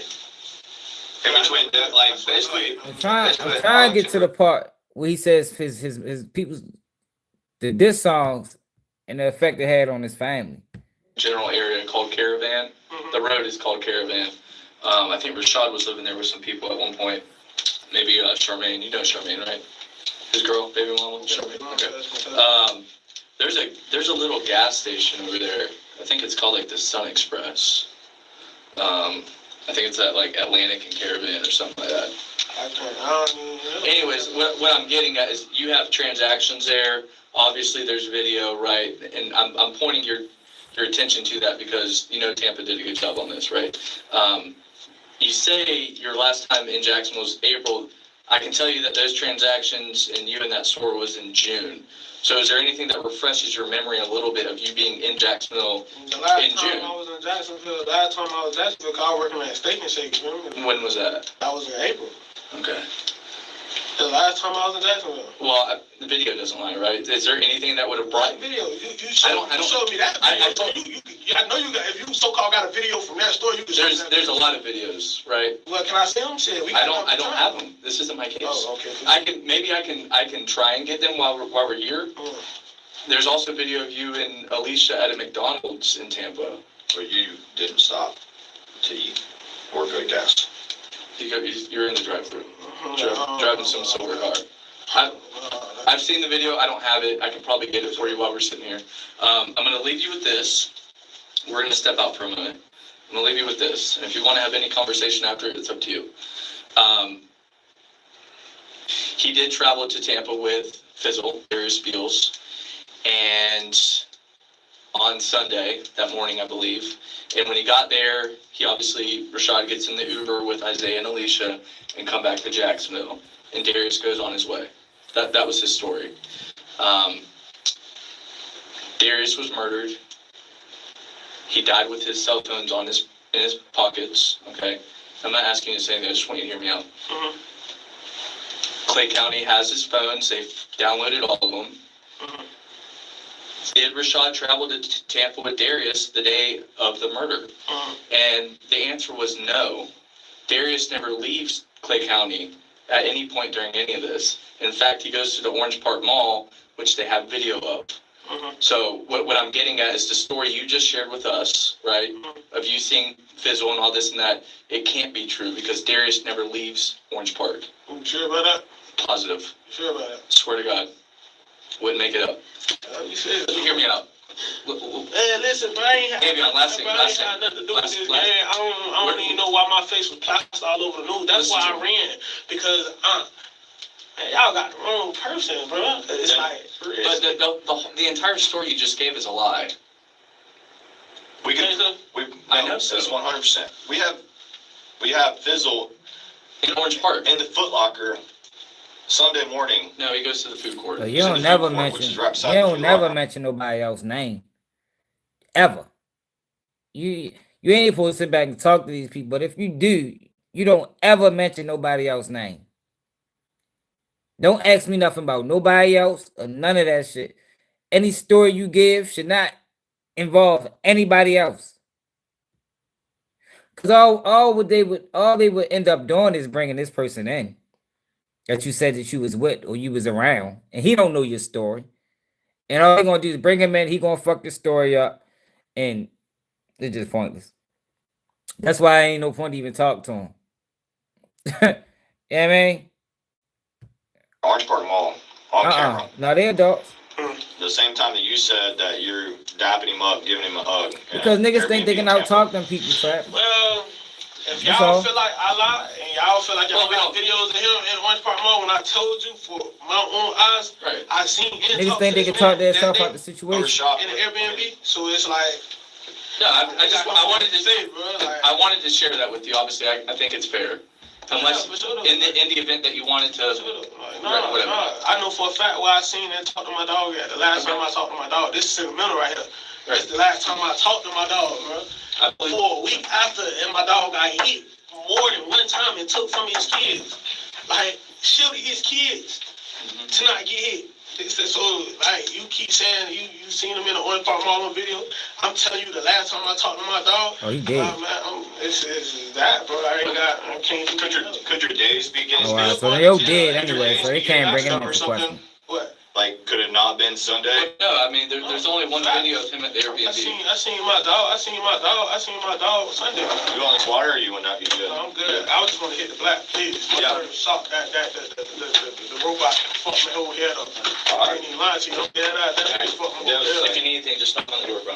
Hey, how long I'm finna be here, though? They're wrapping up the paperwork now. Alright. He thought he was going home. He ain't going home, bro.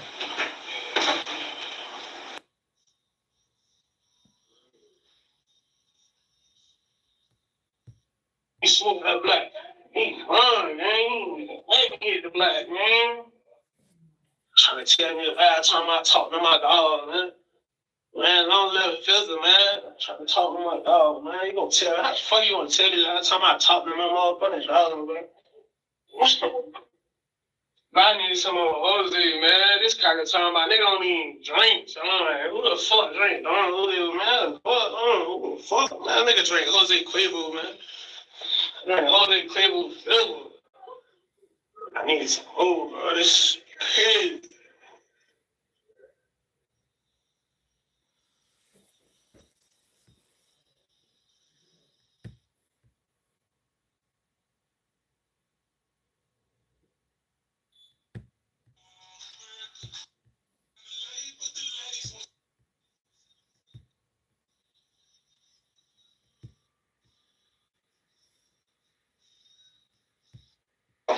How'd you get to and from there? I just walk back the streets. What was going on? I was just there for a day, staying the night for the get ready and leave. I was there with another girl. Where'd you gonna go? Huh? Where was you going after today? All last. To where? Again, back out of town. To Atlanta? No. Did you ever go to Atlanta? No. So, in Jacksonville, where have you been staying? Because You've been really good. We give you props. 7 months. I've been in bandos and shit, man. Just being living like a bummer. Living like a bum in plain sight. Wear the shiesty everywhere. I don't know what shiesty. That's too hot. I bring attention to y'all. I'm already big and black with tattoos. Look menacing. How did you face mask on? Like a COVID? Okay. So that's how you concealed yourself. Did you ever go to stores or out to eat or anything? Yeah. Facts. Walk in the stores every day. Really? Lived your normal life? Walk past y'all, walk past the police, been around the police done drove past me, walking down the street, all type of shit. Where at? In plain sight. All over Jacksonville, whatever side of town I just feel like standing on. How'd you get there though? How'd you get to and from there? I just get walk the back streets, this shit easy, I'm from here. I walk the back streets. Whatever side of town I feel like living in bed and living in bendos. Were you ever in a bando? Hit up hoes, fuck them. I've been slinging dick this whole time, man. Got to know that. Did you ever stay behind Holly's? Holly's. Barbecue right there on 26th and Margaret? No, I ain't never stayed on that side. That's the outside. I don't even play with that side. They confirmed the warrant with full extradition back to Hillsborough County. I've been thinking about a hotel. Can you ask her how many offenses? You want to stick with that? That's fine. You realize the seriousness of it's a death penalty case. Yeah, for sure, I understand it. So I get it. You said you've been here. But you want me to tell you what I ain't worried about? Death penalty though. Look who we talking about. Look who we talking about. But here's the thing. Here's the thing, though. Talking about. Here's the thing is y'all are used to Duval County stuff and the way that Duval County and this judicial circuit operates. Hillsborough County is another beast. Yeah, remember I said that. If this was in Jacksonville, they wouldn't have treated it the way they treated it. But being so that shit happened in Tampa, how Tampa looking at it is y'all bought a beef that was in Jacksonville, 2 hours state or city, whatever the fuck Tampa is. We ain't having that. So we gonna make an example out you motherfuckers so this shit never happen again. They don't handle violent crime like we do. You know what I mean? Granted, our numbers are way down this year. Praise the Lord. Yeah, praise the Lord. Doing good. Yeah, we don't need violence in the city. We make this a safe place and a good vacation spot. But Hillsborough, they don't know what it's like to have 150 homicides in a year. You know what I mean? Yeah. It's like it becomes mute to us. Where down there they're like, holy crap, what? I'm being dead honest with you. I talked to them, the attorneys and stuff there, and they're trying like 4 different death penalty cases this year. And it's like, what? This is the first one. I've been on law enforcement for 8.5 years, and this is the first one I've ever even been a part of or seen. So I didn't want you to think. Let's just, like you said, it's a Tampa thing. It's a different, a whole different judicial, different people. I thought about that though. I thought about that too though. But I always put in the light of the eyes though of the people though. Cause I ain't cool with 12 people judging. I mean, see, with how many people on that jury stand judging me, you feel me? But you feel me? I just took notice of, even though I ain't had nothing to do with that, and I'm gonna get judged for it, they can put that in the light. Look who we talking about. And I hope it don't be a biased thing. I hope it don't be a biased No, thing. Shorty is cool, man. Nothing on me. What would be the bias? The biased thing is treating him like a victim, like his mama. Oh, you're talking about Charles. Treating him like a victim, like his mama doing over the internet. Like my auntie, God bless the dead, is Gerard Adams. My auntie was depressed, bedridden. My grandma died behind that. My grandma caught a heart attack behind the songs that he was making. Because he was always disciplined. Like Corbin mama couldn't walk out of the house without seeing somebody in the public. You know how they do TikToks anywhere. Where's Corbin? This the part I was looking for. Cause this explains how he feel. He feel justified, man. And no matter how this shit was going, he was cool with it. And this is what I be saying, to the young niggas that be out here killing. Yo, niggas be killing for nothing, yo. You gotta remember, yo, when you squeeze that trigger, you gotta stand on that shit forever. So just make sure you can live with it. I think this is a dude that can live with it. A lot of these other kids that be doing shit, that's why they be in the interrogation room crying and snitching and doing all that bullshit that they be doing? Because yo, you know that shit was you know it wasn't that serious. You know it wasn't that serious. But some of these decisions that you make, you can't take back. It's too late, Sean, to be crying and pleading for help. Nah, bro. Nah, you should have thought about all that before you jumped in that car. I think he thought about all of that. You see the effects that it had on his family, yo. You gotta realize he gotta sit back and watch that shit. That's why this and dead is such it's so it used to be looked down upon. Because you disrespecting people that can't speak for themselves, yo. And only people that can speak for them is family, friends.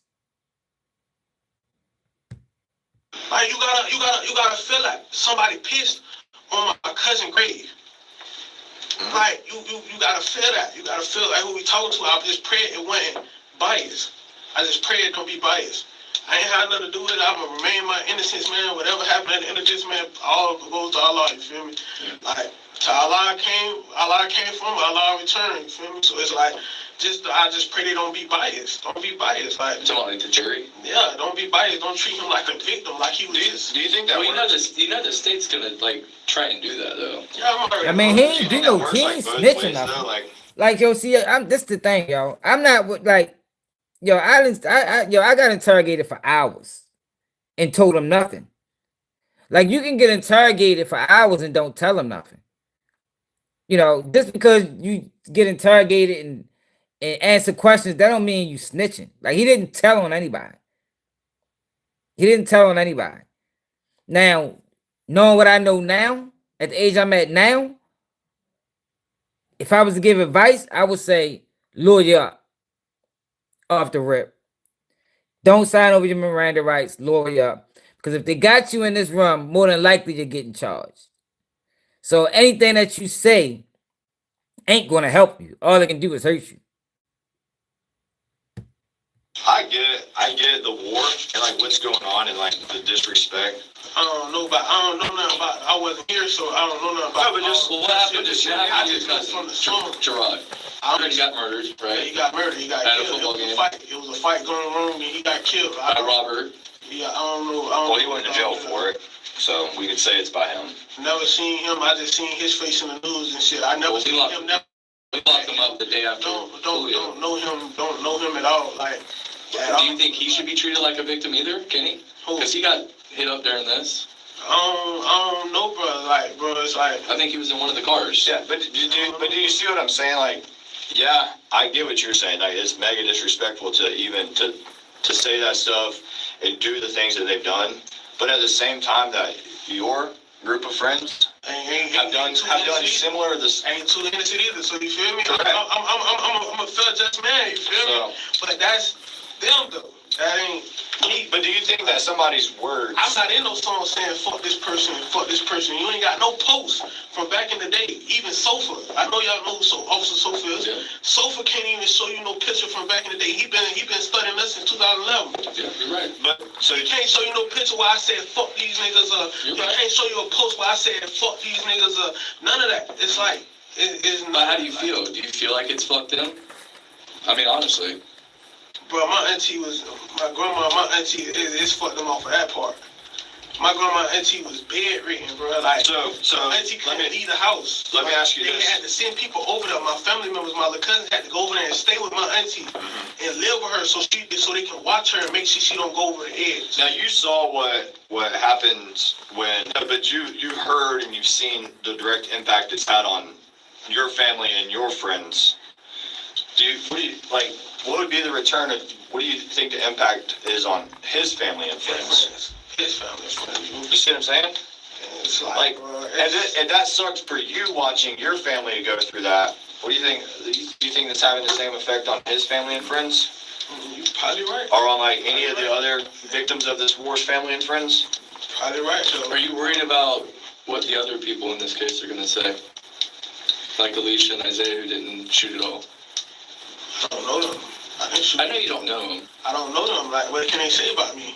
You know, pertaining to me? Yeah. Pertaining to me, I can't speak. Or just like the whole nobody else. The whole concept of the the event. All right, I just wanted to show that part.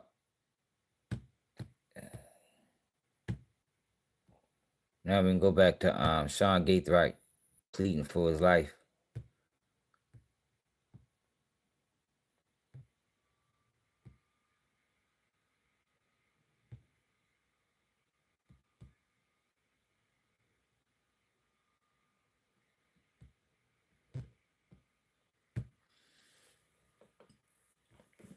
Relationships now?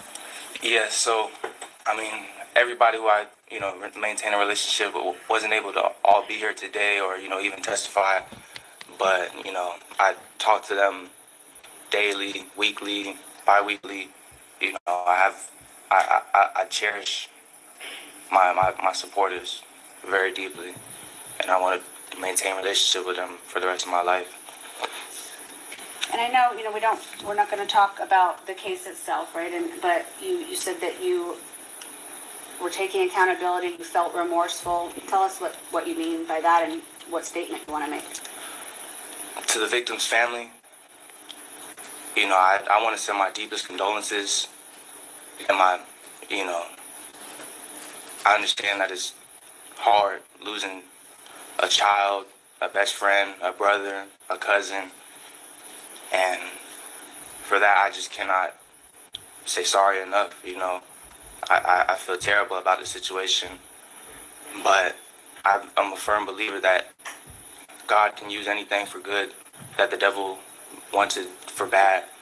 And so I am grateful for the people I've met, for the lessons that I've learned, for just this experience in general, because it's one that I'll never forget, and it's going to shape the rest of my life. Sounds like there's that saying, it's kind of cheesy, but you make lemons out of lemonade or whatever. Lemonade out of lemons. Somehow. I obviously don't make lemonade, but it sounds to me like you are going to try and make the best of a bad situation. Does that sound about right? Of course. And are you going to continue to do that? Of course. I'm going to try to, continue a humble life, righteous life, try to do the right things at all times, and Will you apprise yourself? We've heard about some courses and programs and things that you can get involved with to stay busy in prison. Is that something that you plan to do? Yeah, so hearing Raul's testimony was, the first glimpse that I have of, what prison it could be like. I want to stay as busy as possible, stay away from bad apples. I want to, keep a job, get into programs, try to get into any vocational things I can do, try to, keep my record clean to, go to the best incentivized things and have visits with my family. And, I just want to just stay out the way, I just want to make everything, peaceful as can be. So even knowing that you're not getting out of prison, you want to make the best of your stay there? Of course. I mean, who wouldn't? If you're going to be somewhere for the rest of your life, why would you make your life a living hell? And you're young, right? You're 20? Yes, ma'am. Your Honor, may I have a moment? Yes. I'll pass the witness. Okay. Stay.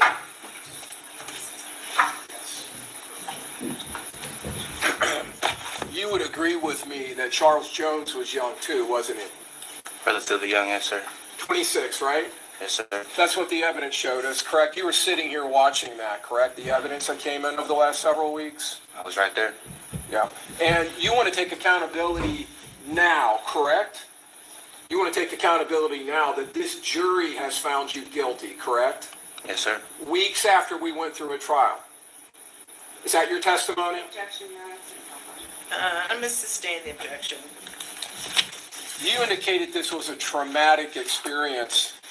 Is that right? Yes, sir. That's what you just testified to, correct? That's what I said.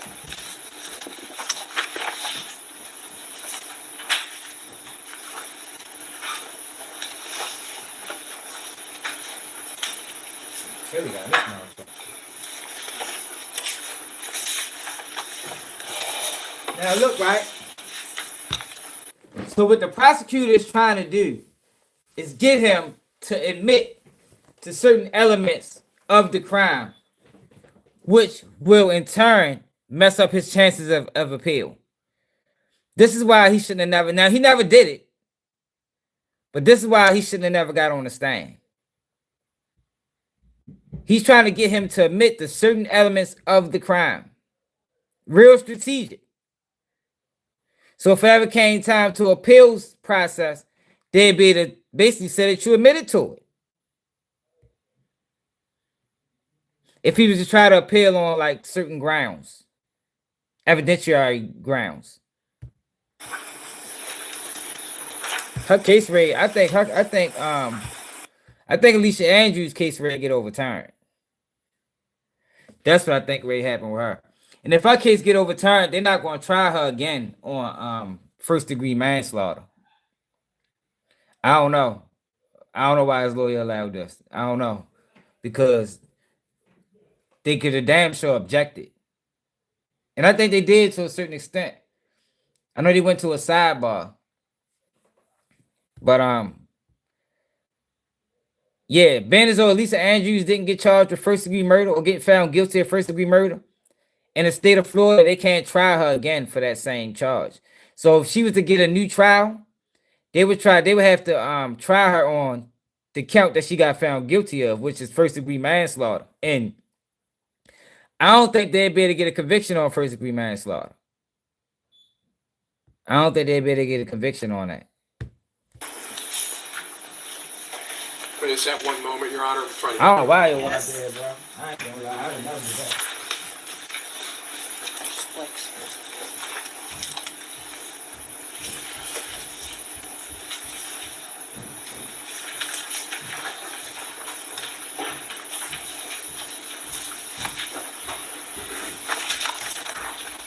Thank you, sir. Appreciate it. Stage 25C, you remember Gino Norris? Yes, sir. You remember him? He was also really young when this happened, wasn't he? I didn't know how old he was. Early 20s, 22. Would that surprise you? No, it wouldn't surprise me. Yeah. Gino Norris, who's not a gang member, who's Charles Jones' friend from the time they're children. What's the legal basis? Okay, come on up, counsel.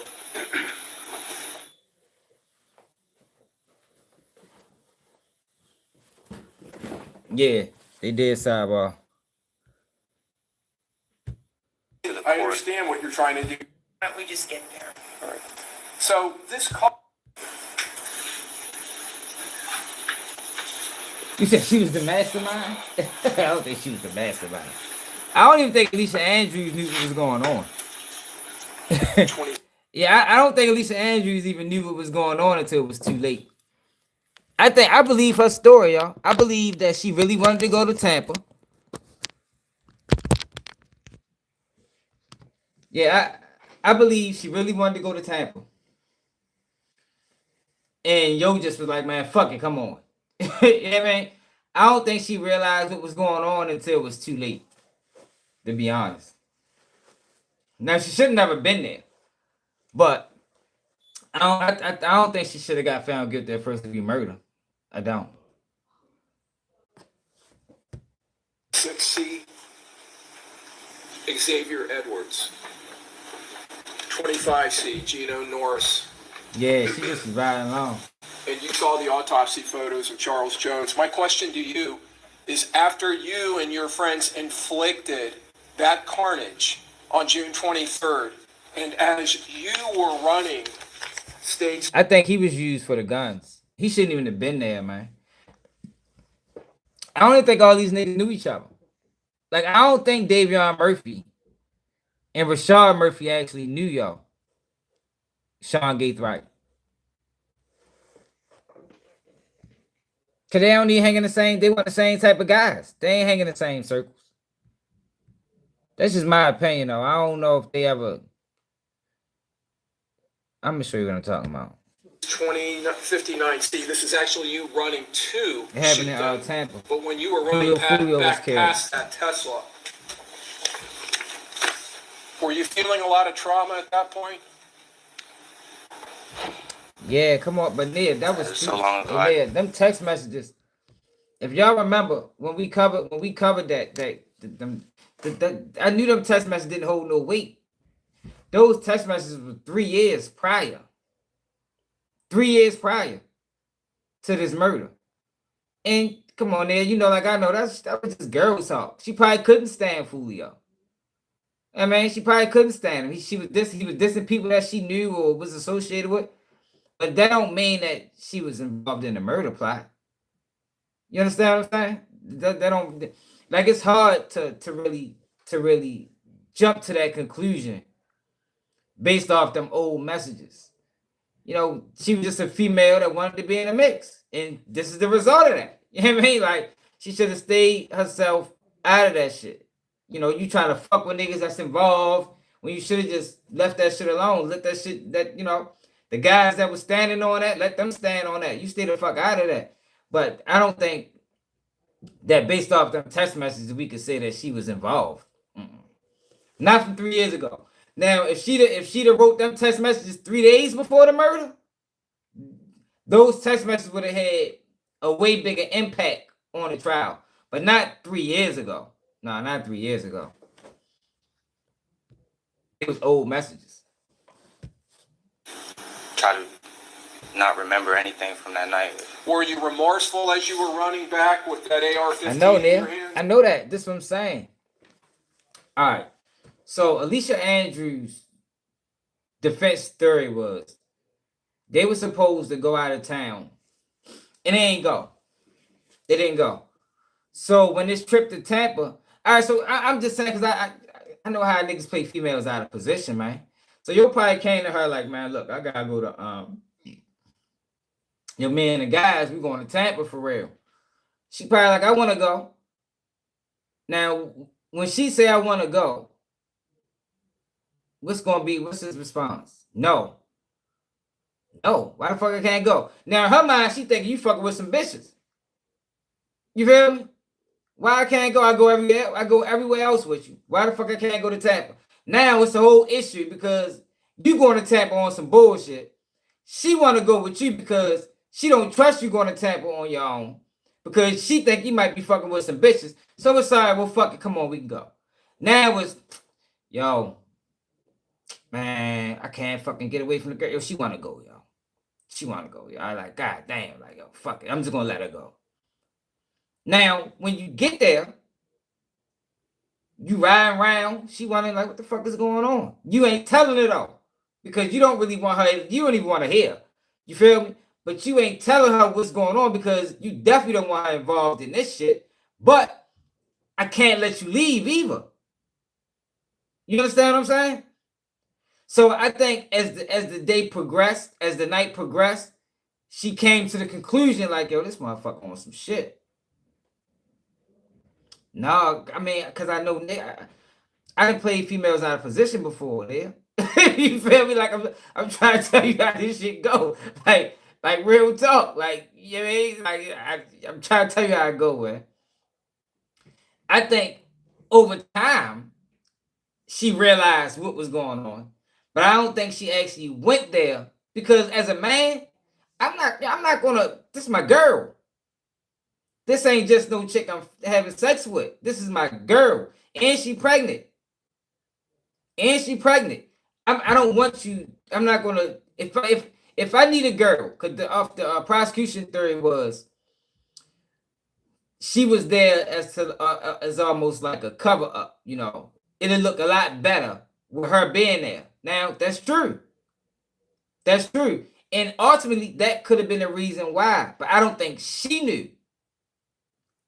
That's what I'm saying. I don't think she knew. Because you're not going to put your girl in that situation. Now, you might put a chick from around away in that situation. You know, a chick that but you're not going to put your girl in that situation. So I think eventually be like, yeah, you're right, we probably could use her. You know, it would look a lot better with her being with us. You know, being with me while I'm riding around, you know, it'll draw less eyes. I could see that. I just don't think she knew until it was too late. And once it was too late, it was too late. You can't go now. Because now I run the risk of you fucking telling and fucking the whole shit up. So now you stuck with me. This is what you get for wanting to fucking go. I told your motherfucking ass to stay home. Now I couldn't tell you why. I couldn't tell you because you don't even want her involved. You don't even want her to know nothing. I can't tell you, look, man, I'm ready to go to Tampa. We ready to murder Foolio. I can't tell you that. But I can tell you I'm going to Tampa with the guys. I mean, I'm just saying, I just know how that shit go, man. Like I know how it go, man. I'm telling you. I don't think she knew. I think she knew eventually. I think before that night was over, she knew. Way well into the night, she knew. But I don't think she went there knowing that, yo, we going here on a mission. I don't.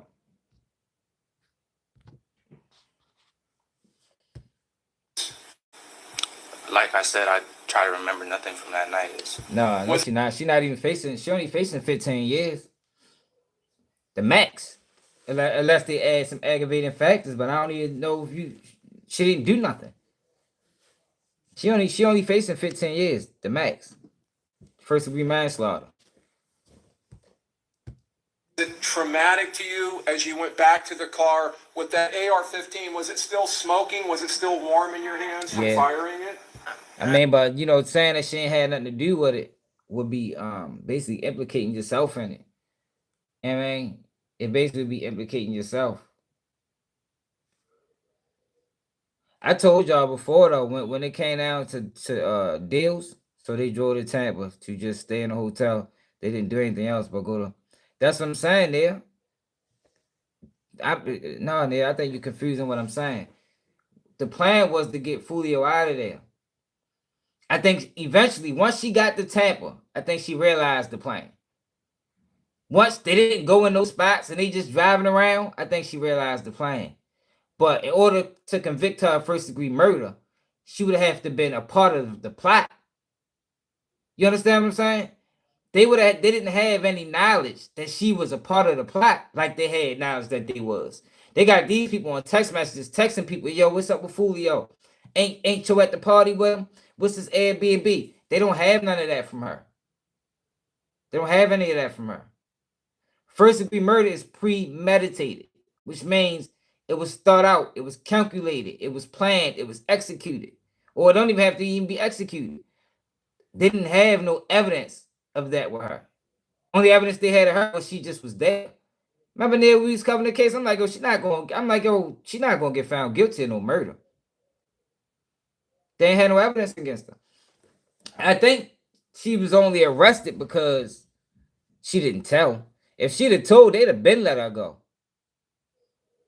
They'd have been let her go. So y'all think that. So hold on. So y'all think she was a part of the plot from the beginning. Y'all think Isaiah Chance, Sean Gathright, Rashad Murphy, and Davion Murphy got together with her and was like, man, look, man, we're going to need you to set up Foolio. I don't think that's what happened, y'all. I swear I don't think that's what happened. Y'all think they got together with her and was like, man, look, we ready to go kill Foolio. We need you to ride with us. I don't think so. I wouldn't have done that. I wouldn't have done that. No, she ain't never. It ain't no poster. No, it wasn't. She didn't go on no parties with Foolio. That was an internet conspiracy. She never went in no spot that Foolio was in.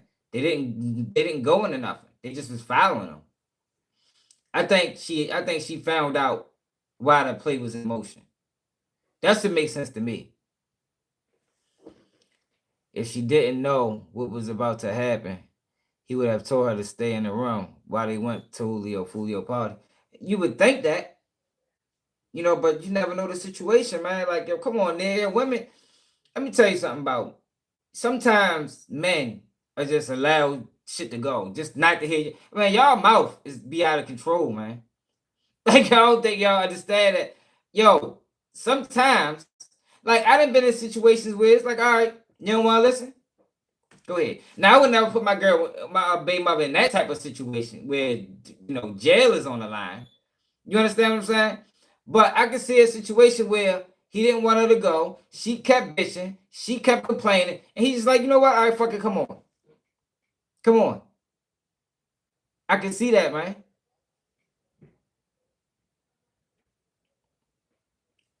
I mean, 15 years is a long time. I'm just saying she not facing life.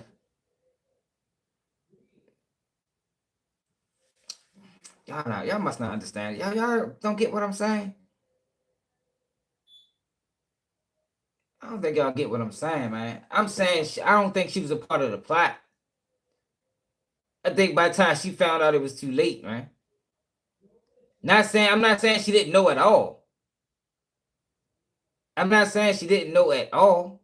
Of course, eventually, we were like, what the fuck is we doing? We riding around, jumping in and out of cars and all that. I'm saying she wasn't a part of the original plot. She wasn't there when they loaded the car with guns. She wasn't there for none of that. She wasn't there for none of that, man. Now, before the night was over, hell yeah, she figured out, man, we out this bitch. Yeah, man, yeah. But by that point, it was too late. It was too late at that point. I think they got it right. I think the verdict was right. Now, I only say, I think her not being found guilty of first-degree murder was the correct verdict. Now, first-degree manslaughter, I didn't see them put a case on for that. So I don't even understand how the jury even convicted her of that, because that's not, the case was all about first-degree murder. Similar to like Melly case. They tried to do the same thing with Melly. Find him guilty of manslaughter with a deadly weapon, but the whole case was about first-degree murder. So basically, where she at right now in her situation is, the defense is saying this verdict was wrong. The verdict was wrong. How did y'all find her guilty of first-degree manslaughter when the whole case was about first-degree murder? The whole case was about her being a full participant. The whole case was about her being involved in the planning.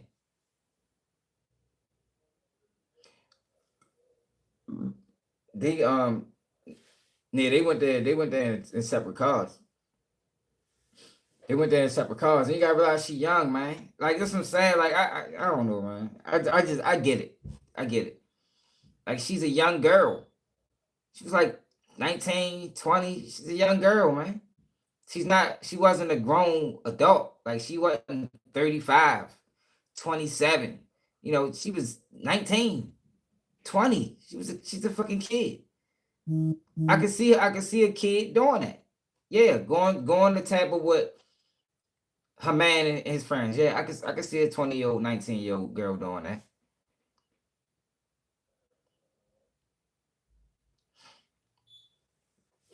Yeah, but I think that plot came in afterwards. I think, know what I think, Charles? I think that plot came in when Isaiah Chance called them niggas and like, yo, I can't shake my girl, yo. She trying to go, yo. You know what I mean? I can't shake my girl, man. She trying to go. I think then it was like, well, shit, we can use her.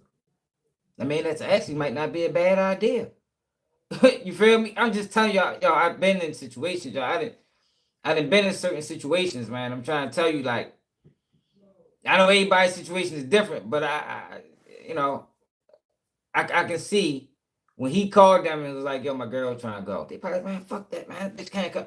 Man, I ain't trying to deal with her bullshit. Yo, she bitching, she complaining. She like, yo, the nigga's like, all right, well, fuck it then. We probably could use him. I mean, it might be better with her going. I can see that, yo. For real, man. I mean, y'all ain't gotta listen to me, man. I'm just trying to tell you.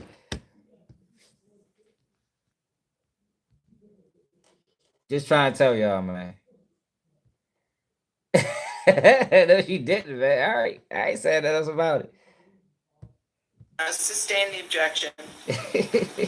Were you feeling remorse as you were getting back into the Impala? Like I said, I just try to focus on today and moving forward. So the next day, that Impala, that was your car. You drove that around, right? It was your mom's, but you drove that car, correct? Yes, sir. It was my mother's car. Right. And that was the car you drove from Jacksonville to Tampa in, correct? I'm going to object beyond stuff. I'm working to a point, Your Honor. Okay, why don't we just get there? All right.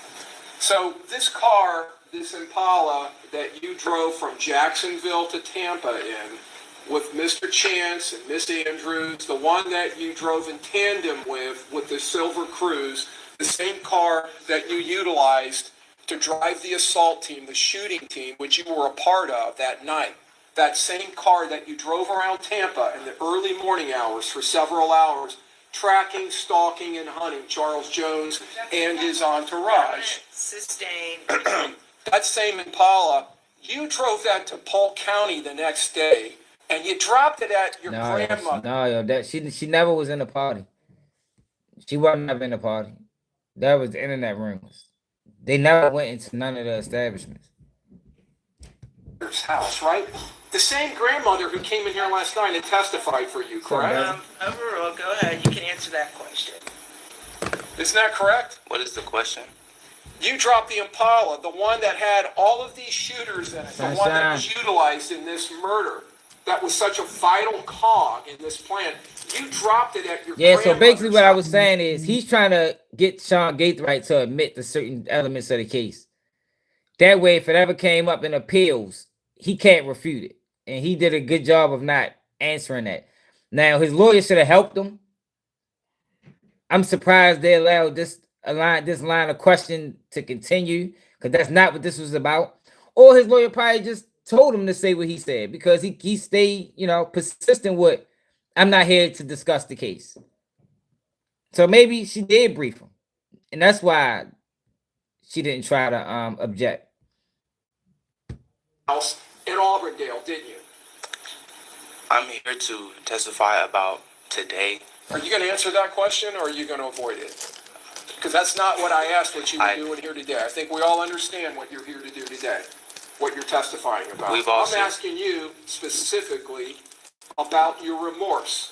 Were you remorseful? That's why you should know. When you dropped that car off and left it at your grandmother's house in Auburndale. I did go to my grandmother's house. Were you feeling remorse when you hugged her and got into the 4Runner and left her with the Impala after you wiped it down?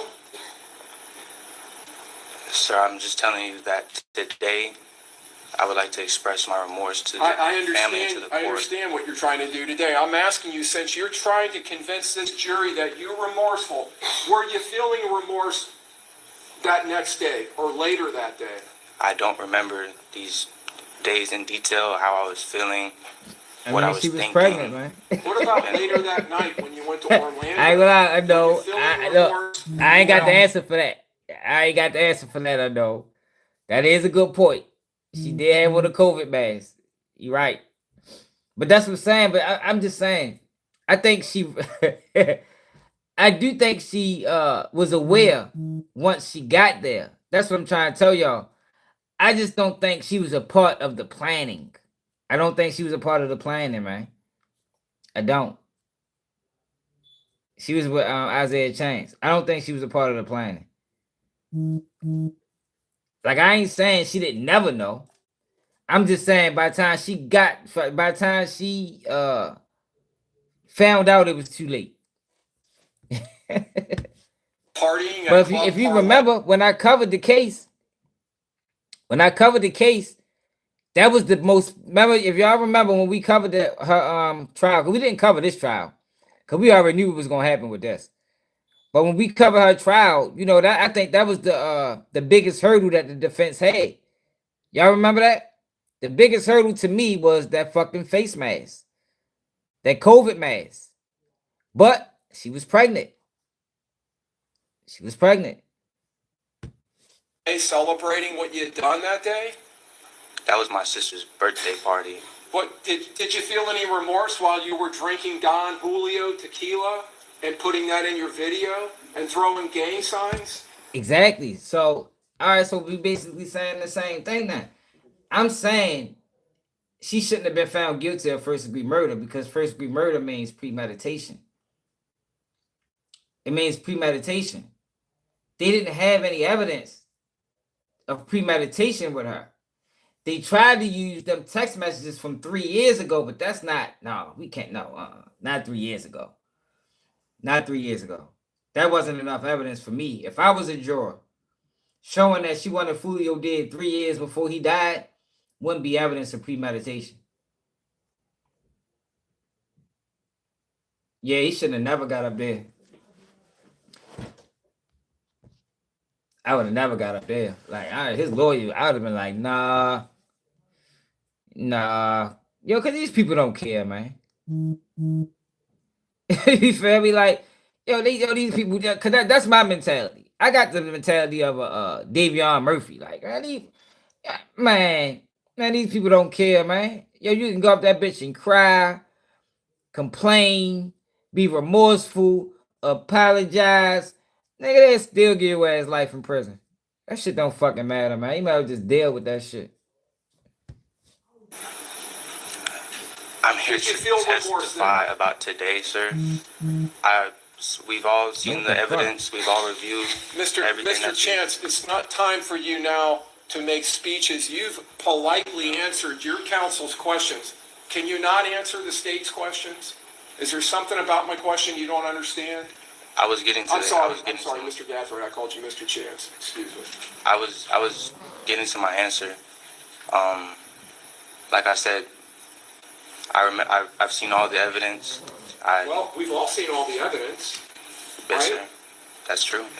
And after all that evidence came in, and this jury based their true verdict on that, convicting you, now you're taking accountability? Is that correct? Sustain the objection. I think the question on the table was remorse about It is, Your Honor. You just need to answer that question. So I'm going to ask you very specifically, okay? So try to focus with the laser beam here, Mr. Gathright.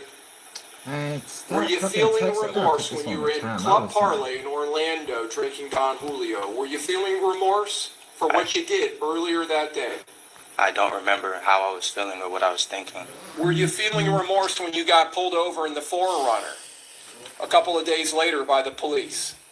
I don't remember. I was nervous. I mean, I had never been involved in any police. Were you feeling remorse when you were unloading the Impala and putting all of that evidence into the Forerunner? Did you feel remorse? Sir, I told you I don't remember how I was feeling or what I was thinking in those days. Mr. Gathright, you have led, you would agree with me, an extremely privileged life, haven't you? Yes, sir. You would agree with that, correct? I would. You've had a loving mother, correct? Yes, sir. A loving sister, correct? Yes, sir. You've had 2 wonderful grandmothers, correct? Yes, sir. You would agree with me, right? I couldn't deny that. One of which, probably, I'm assuming, sacrificed and paid for you to go to that private school, that preparatory school, correct? It wasn't paid. It was a magnet program, so I had to apply, and it was a lottery system. It was a lottery system. Okay, so it was a magnet. Yes, sir. All right. She supported you going there, did she not? Everybody did. Gave you open use of her house, welcomed you, treated you, and parented you, basically, didn't she? Yes, sir. Took care of you when your parents were I can't, but God, Shorty had a great life, yo. That's why he crying like that. He know he fucked up. I don't know if everybody else's situation is like his. Shorty had a great fucking life, yo. His parents did everything possible to keep him on the right track, and you still chose left. And this ain't helping, yo. You mad? Like, this ain't helping, bro. This ain't helping. Y'all know in Florida, it's unlike most states when it comes down to the death penalty. They only got to convict 8-4, which means if 8 people say yeah and 4 people say no, that's still the death penalty. I think personally the death penalty should be unanimous, or at least 11-1. 8-4 is crazy, man. That's crazy, man. Correct? Yes, sir. At the time, I was living with my grandmother. Both of my parents had been either retired or out of the military. I was just living there more so. I needed a change of scenery, and my relationship with my father wasn't sustainable. Okay. This is when you're in Oxford. Yeah, I think so too, man. Yes, sir. The nice lady we saw So earlier. after watching this, right, I looked into, because yo, why they? So I watched this the other day, yesterday, and I'm like, yo, why the fuck is they fighting so hard Like he already getting life without the possibility of parole.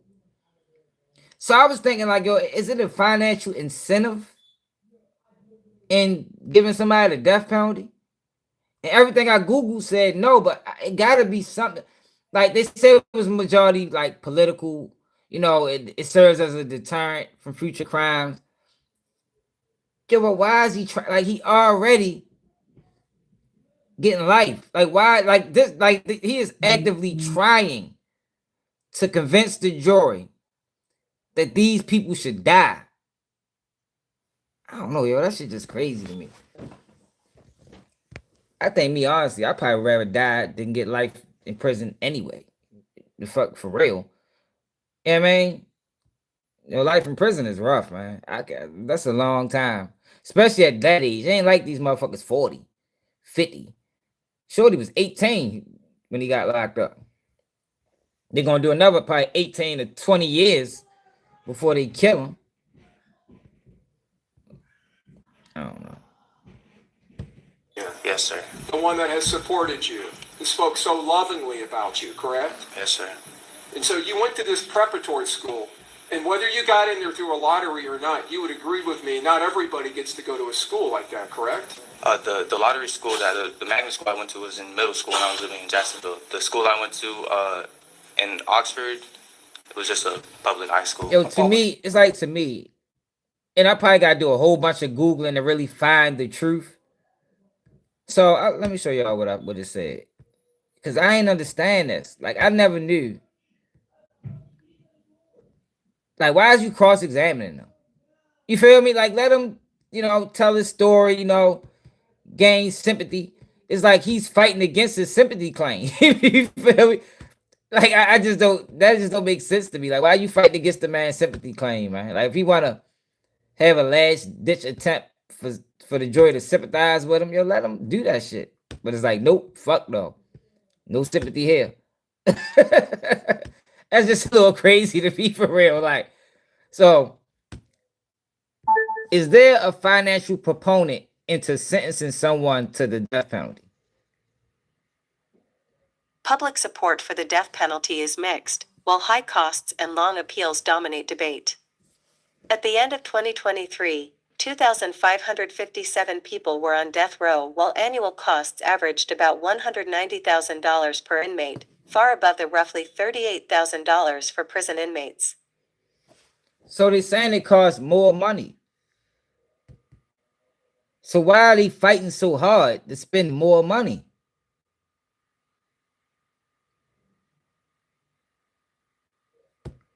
Oh, let's watch this. Some call it being neighborly. I'm still kind of confused. We call it uncompromising commitment. It's a Yingling thing. Brewing America's lager for nearly 200 years. Billy Ray Irick is set to die in just over 24 hours. He raped and murdered 7-year-old Paula Dyer in Knoxville back in 1985. If his execution happens tomorrow, it will be the first in Tennessee in almost a decade. 10 News reporter Grant Robinson joins us with a look at the financial cost of the death penalty in Tennessee. Grant? John, many people think the death penalty costs taxpayers less than serving life in prison, but research shows it's not that straightforward. There's no exact dollar amount for what it costs to execute an inmate. It's a fallacy that executions are cheaper. A 2004 analysis by the Tennessee Comptroller's Office is the most recent data we have on the cost of the death penalty. It found death penalty trials cost almost 50% more than a trial where prosecutors seek life in prison. It's a fact that former state Supreme Court Justice Penny White says is often overlooked. People think, well, we're done with them. Once we eliminate them through execution, we no longer have to pay the cost of incarceration.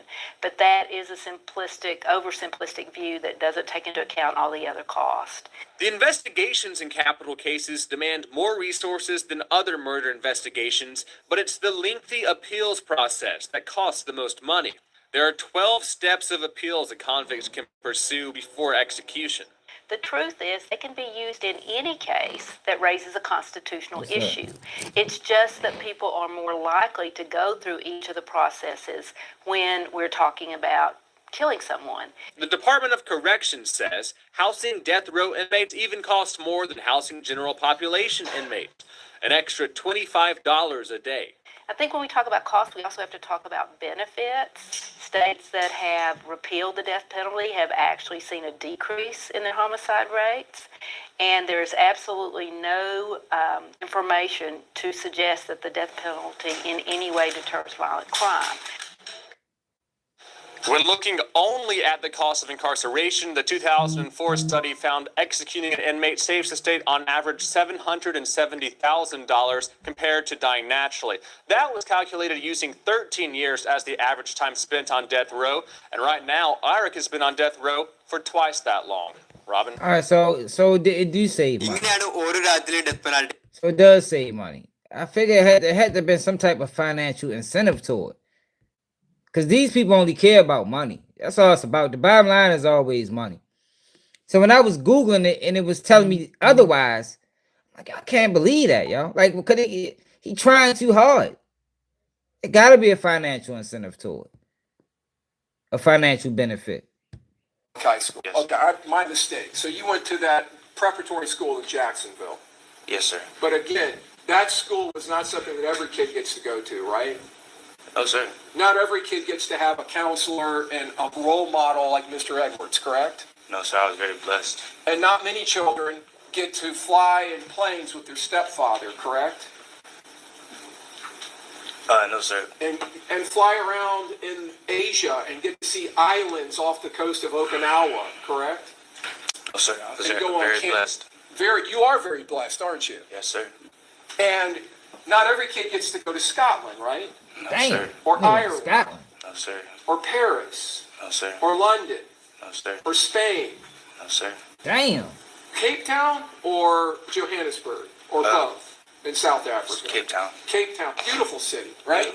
You got to go experience that when you were growing up, correct? I did. Because you had such loving people around you supporting you, correct? Yes, sir. In fact, your grandmother went with you on that trip, did she not? Or not on that one, but on the ones that you I've were. been everywhere. Yeah. Yes, sir. And we heard you got to meet up with your sister in one of those trips, correct? I did. I had the privilege. So you always had someone there taking care of you, and you always had good, strong male role models, including people at your grandmother's church and your stepfather, Mr. Harrington, correct? I had male role models in my life growing up. Yeah, I seen that. Young, they should never put out that video. That video made it harder for these boys. But in my more formative years, more so 16 to 18, I did not have a relationship with my father, and the male role models that came and testified, they were present but not intimately as whenever I was younger, maybe middle school years. So basically what he's saying, yo, in 2 years, another influence was able to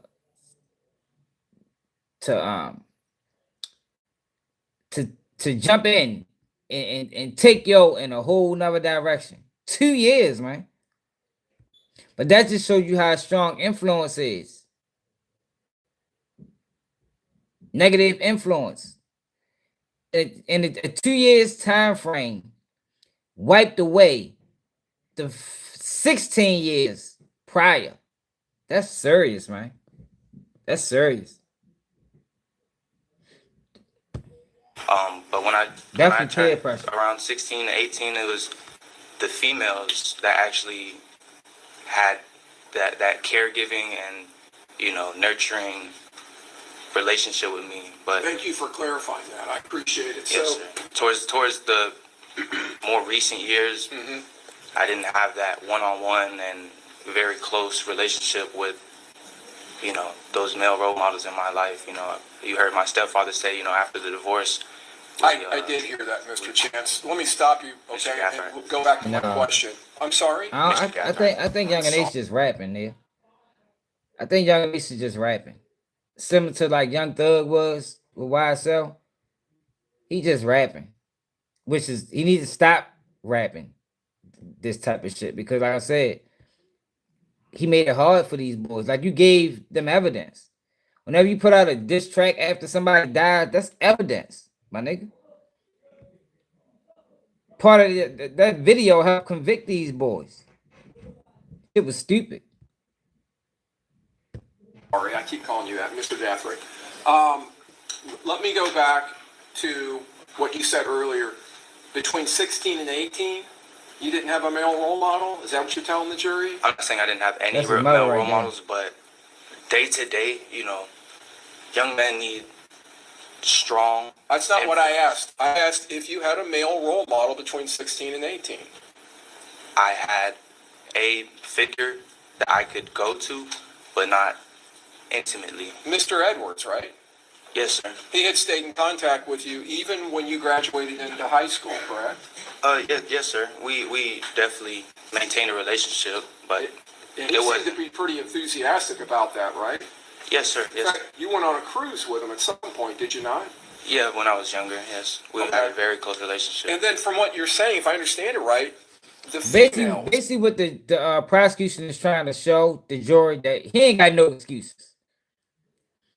He ain't got no excuses, no environmental factors, no factors at home, no economic factors. Like basically they say he don't need to be spared because he had every opportunity to win, every opportunity to succeed. He's not a disadvantaged child that was being misled. That's what the prosecution is trying to show the jury to justify giving him the death penalty. Now that can go either way. You know, it can go the way the prosecution wanted to go, or it can go the way the defense intends his testimony to go, which is to show the prosecutor, I ain't a bad kid, I just made a mistake. I'm assuming you're talking about your grandmothers and your mom stepped into the gap? Yes, sir. Yes, sir. You guys don't blame it on Call of Duty, Grandmother's grabbed up auto. So let me see if I got this I don't right. think they When is you were either. being brought up, and you were being brought up AJ, by I agree. a mother who was I'd have never done an this. officer in the military, an officer, wasn't she? I don't know exactly what her rank Oh, see? is. So I know David she and was her father doing like sergeant. But in the Marine Corps. Yes, she was in the Marine Corps. All right. And then you had a stepfather who was in the Air Force, right? Yeah, he was. Yeah, he was. From the time you were 3 all the way up to when they divorced in 2020. Yes, sir. All right. I don't think Davion and Rashad Murphy even know him. I think this is Isaiah Chance homeboy. I think he just used because I think he was used because he had the guns. Being as though his mother was in the Marines, he was able to gain access to firearms. He really was used for real. They preyed on his ignorance because he ain't had no business being there. They taught you right from wrong, correct? Yes, sir. And we heard that from your Yes, sir. grandmother, Yes, right? sir. Yes, of course. Yes, sir. Miss Lyle, she told us the same thing. Okay. They brought you up in the church. They taught you about the 10 Commandments. Yeah, They taught you about right from wrong. Did they not? They did. I agree, Kevin. All right. And they were excellent role models about living your life in a disciplined, honest, and right way, correct? And being law-abiding, correct? They really didn't have to worry about me. You know, Well, let me just answer my question. Would you agree with what I'm telling you? That they were excellent role models of how to live a moral life? Yes, sir. They definitely instilled the foundation. May I have one moment, Your Honor? Yes. I have nothing else, Your Honor. Okay, redirect.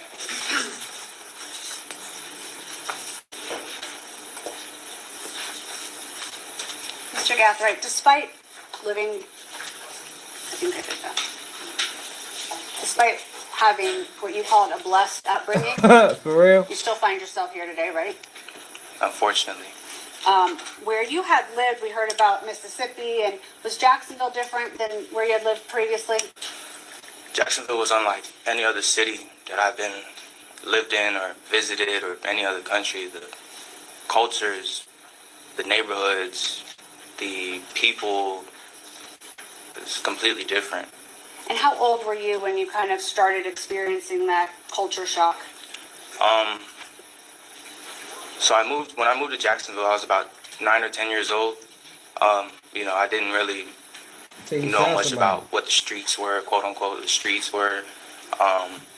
It was more whenever I got to high school and I wanted to leave the magnet school that I was at. I wanted to be at more of a neighborhood school to be around the people I grew up with, because at the magnet schools, it's 30, 45 minutes away. I, you know, didn't really know anybody. I wasn't as close as the people who I grew up with.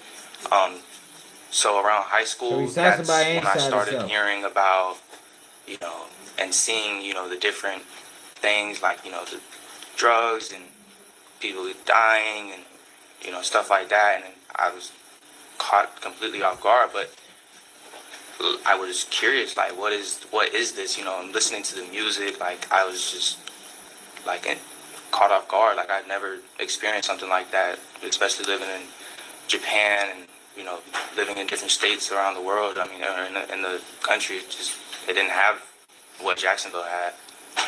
And we've heard from a lot of people that knew you, and I think it's been a pretty consistent theme that you were mature and, you know, smart and interested in things. But you were still, what, how old around that time? I was 14, 15, you know. I definitely would consider myself to be smart and, you know, mature for my age, but still curious? I was still a young boy, you know. I still am a young man. Yeah, he wanted to be kind of impressionable? I would characterize myself as, you know, at times being naive, gullible, impressionable, and yeah.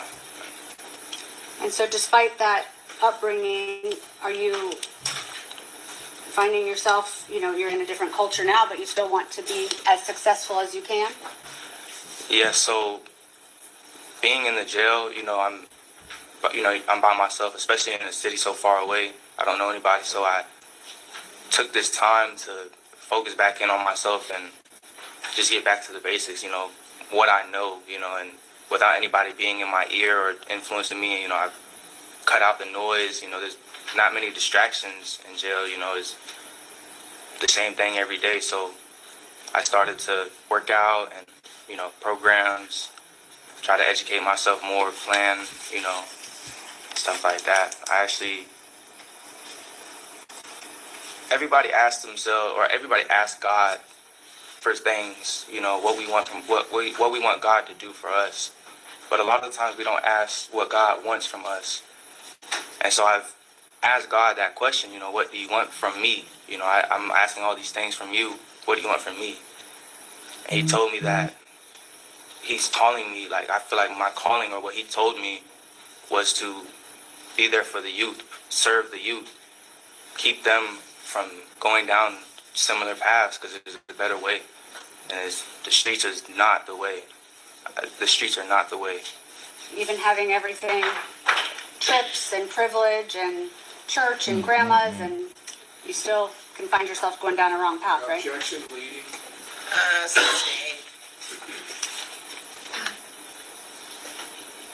And you feel that that's your calling? Yes, I want. Objection, non-responsive. See, yo, this the part that, you see what I'm saying? This the part that had me like, yo, they really want you to die.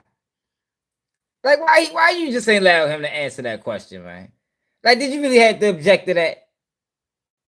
And that's what it had me like, yo, it gotta be some type of money motive behind this shit. Like, it has to be. Well, I think it's more asked and answered, but you can go ahead and answer.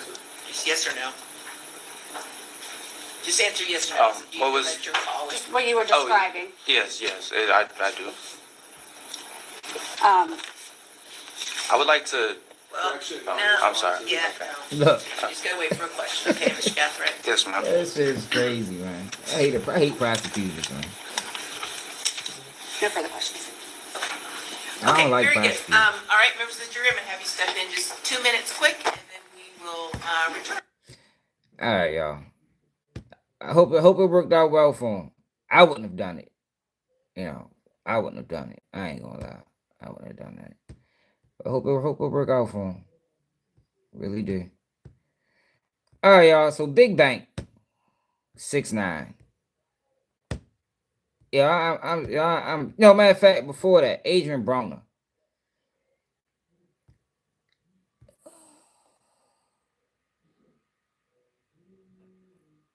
Cardi B and Afro stuff out days.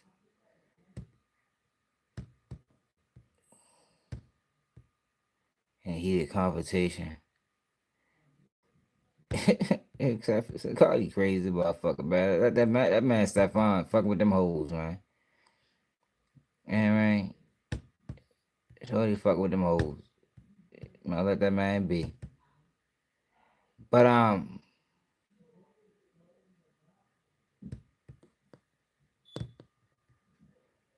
don't mind celebrating. Y'all remember a couple days ago when everybody was praising Adrien Broner getting a streaming deal, and I was like, yo, how the fuck is we so ignorant as people? Like, it's like people don't got their own mind. People just fall for the nonsense. And I'm like, what does Adrien Broner bring to streaming? Like, literally, Adrien Broner is 35, hanging with 20-something-year-olds. All the 20-something-year-olds is doing better than him in life at this moment that he's hanging with. Like, he is literally looking like the washed-up old nigga that's still hanging with the young boys. And I told y'all how dangerous that is. So, he gets a streaming deal. And people was in the comments like, yo, that's good for him. Yo, great for, man, that's what real friends do. And I'm like, yo, what the fuck is y'all talking? Y'all don't see what this is? That man got a deal to make a mockery out of us. That's it and that's all. People in the comments like, yo, I mean, as long as he clean up. I said, yo, what you mean as long as he clean up? Y'all think they would have gave him a streaming deal if he was cleaned up? Do people really think they would have gave him a streaming deal if he was cleaned up? That's not how they depicting him right now. They depicting him right now as a shell of himself.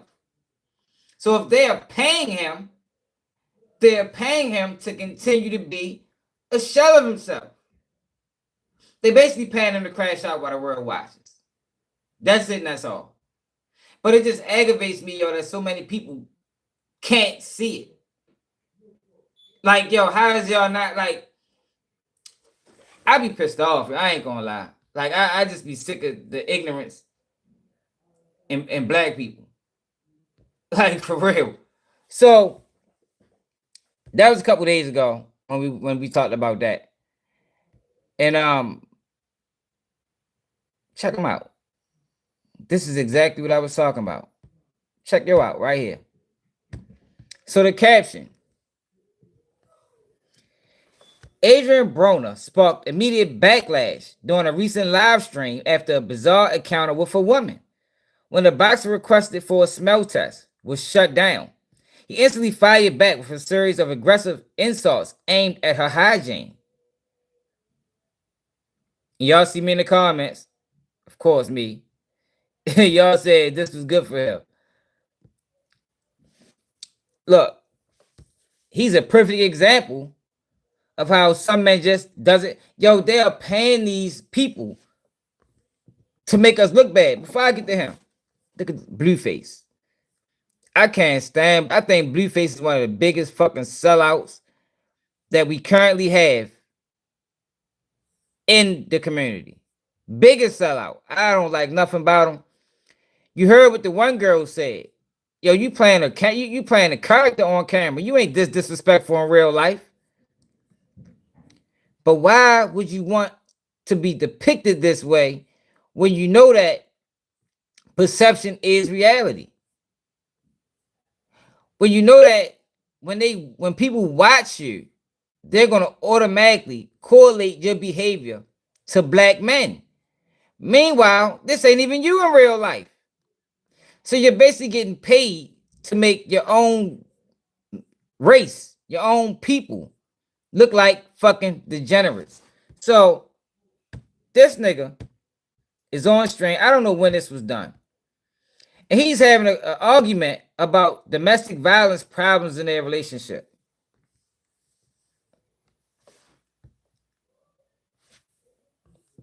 So look at this shit, y'all. Man, this shit pissed me off. Because I know it's a play. I know he ain't like this for real. He was a good kid too. Playing gangster online. Playing rude online. Playing disrespectful online.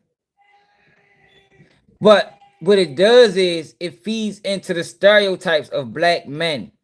What it does is create more distance between the black men and the black women. That's what it does. That's the goal. That's what the intentions are. Beating on a bitch like you're not a nigga. Stop beating on a bitch like you're not a nigga. Stop beating on a bitch like you're not a nigga, bro. That's weird. When a bitch lay down, she won't get beat up. That's fine. Listen to him. Yo, niggas don't talk like this. Bitch lay down, she won't get beat up. Nah, like you just playing. You wanna fight? I'm gonna beat you the fuck up every time. Square crit, and I don't give a fuck. Okay, you say all this. Stop beating the bitch up. I'm not call police, bitch. I will. But yeah, I be. Bro, you should have laid down. Times when you start a fight, nigga. Okay.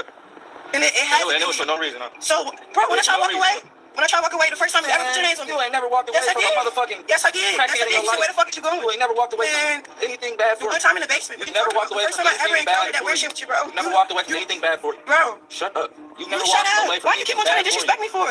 You shut up. Nobody's popping. Nobody's playing victim. What are you talking about? I just hit him, right? I just beat you up when I get mad. Nobody said that. We fight. That's that. You said I'm a snitch. Nigga, stop putting your hands on me. You are a snitch. You scared? You don't like the truth? Look. Look at nigga in the backseat recording that shit. Like, yo, I don't like him, man. I think he's a bitch. Yo, any person that's willing to sell out there, yo, you are a bitch to me. You can never be nothing outside of that. He's a fucking clown, man. Clown ass nigga ain't never been in jail until he got rich. Any nigga like him who has a history of playing sports. Now all of a sudden he's a rapper. Now he's a gangster. Now he's in jail. Now, like, yo, I don't like this nigga at all, yo. I think he's a huge problem. A huge problem. Now this old. He don't look like this no more.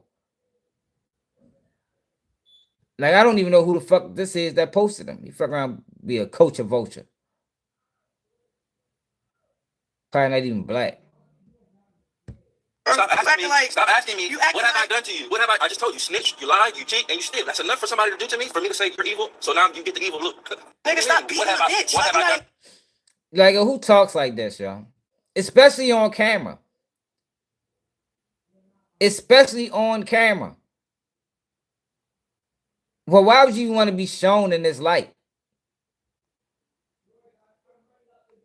But when you go to the comments, you see black women. That's why I know it's old. I know it's old. It's not about it being old. It's about it even never happening.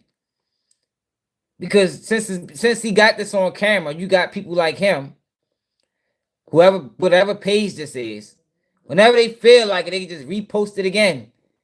Add more trauma. Add more dissonance between the black man and the black woman. Separate more families by creating distrust in black women. By saying this and say, look, that's why you can't trust niggas. Typical niggas. No, yo, he's just a sellout fuckboy. He's not a representation of niggas. He's a bitch. Nigga, stop beating on a bitch like you're not a nigga. Stop beating on a bitch like you're not a nigga, bro. That's weird. When a bitch lay down, she won't get beat up. That's fine. When a bitch lay down, she won't get beat up. Nah, like you just playing. You wanna fight? I'm gonna beat you the fuck up every time. Square crit, and I don't give a fuck. Okay, say all this. Stop beating the bitch up. I'm gonna call the police, bitch. I will. But yeah, I be. Bro, you should have laid down. Times when you start a fight. You lay down, I'm gonna beat you the fuck up, man. There ain't no real nigga, man. Real niggas don't talk like that to women, man. The fuck is this clown ass nigga? He probably gay. Oh, he posts his nonsense. Oh yeah. Oh yeah. Yo, probably.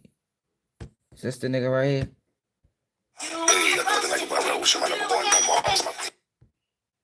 Oh, he's a fuck boy. He a sellout too. I would never post this shit on my fucking page without an explanation. Oh yeah, he posted all nonsense. Yeah, he's a bitch. I don't even follow. I don't even know how he even appeared on my fucking page. All right, so back to AB. because AB is being paid to do the same thing. It's like, yo, it's like they diminishing our image on every level possible.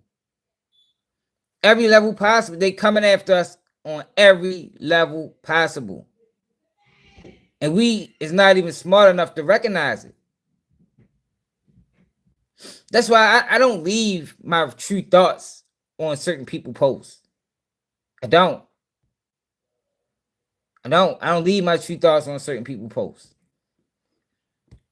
When he posts something like that, like a Blueface, that shit I just showed y'all. Only thing I say is shaking my head.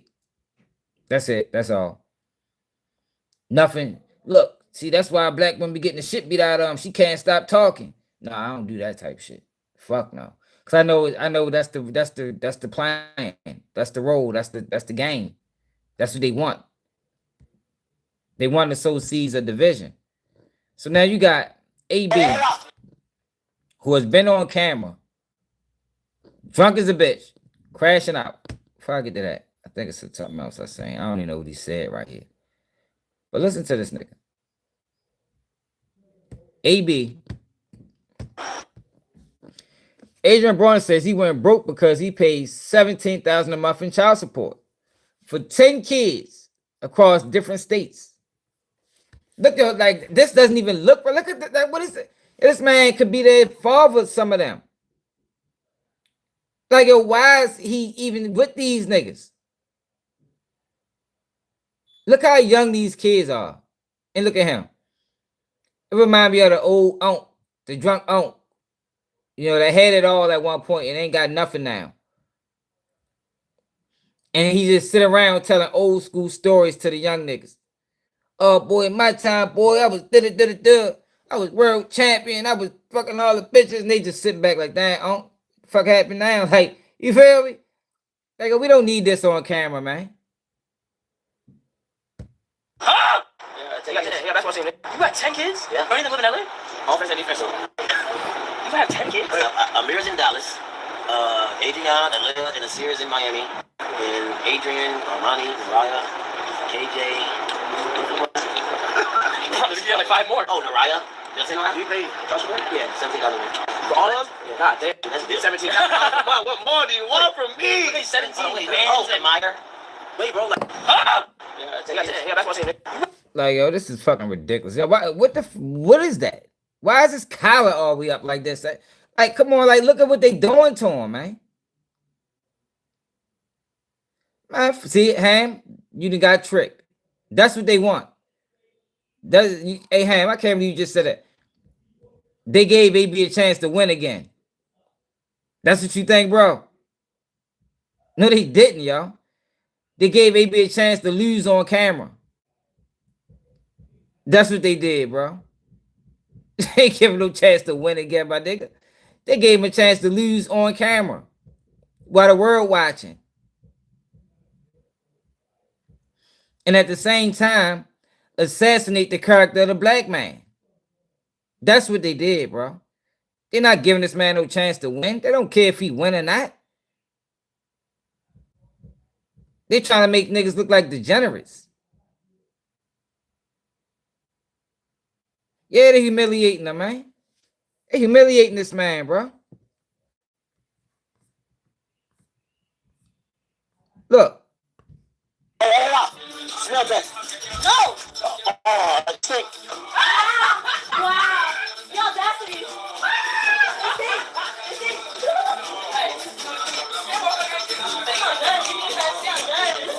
Bro, one thing about me, Jack, I'm gonna tell you the truth. Nothing that's nothing. Let me tell you. These young ass girls. He old as shit. With these young ass girls. Liquor everywhere. Yo, they humiliating this nigga, man.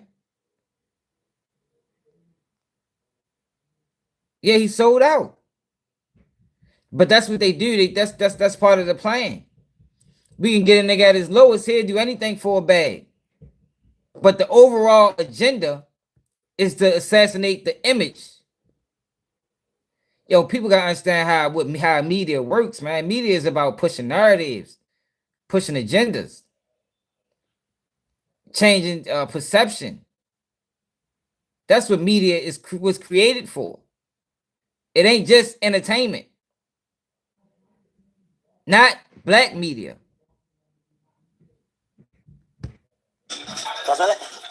Shit. No, don't. To the stink. No, I ain't gonna lie to that. I ain't gonna lie. I smelled it earlier. I forgot. It don't stink. It don't stink. It don't stink. It don't stink. I love it. Cheers. I ain't gonna lie. You want it? Oh, shit. I don't want to blow it up because I don't know how YouTube feel about, you know, their attire. They thought the nigga ain't shit. They take a burger every 5 minutes. Yeah, what's up? I ain't gonna lie. That's how they do it. I already told about $200. Hey, smell test. No. Look at this. Look at him. What's this for, bro? Just a chance to win.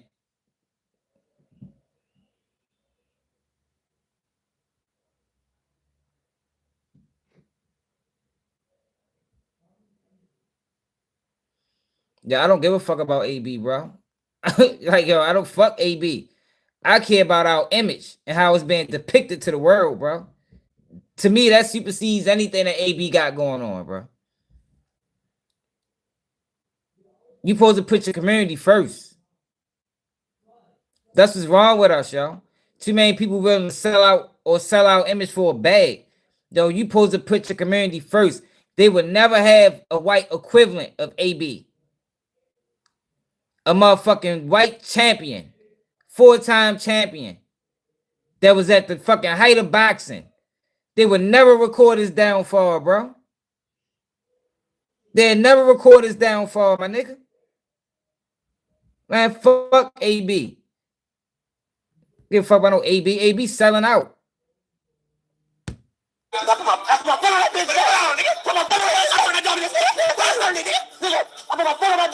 Look.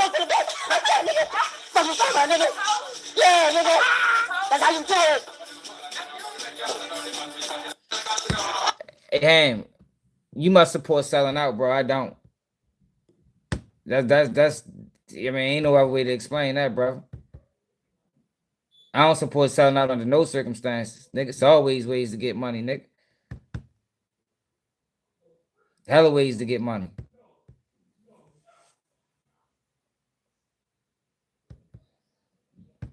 I don't give a fuck about that shit, nigga. I don't support that shit.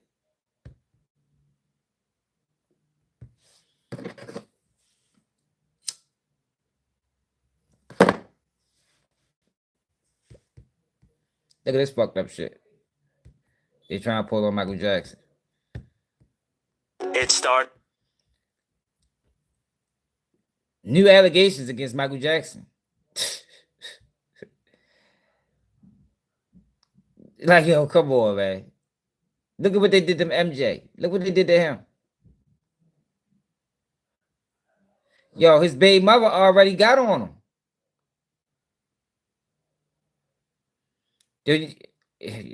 How you ain't hear what I just said then? You keep saying the same thing, bro. To me, the image of my people is bigger than me profiting.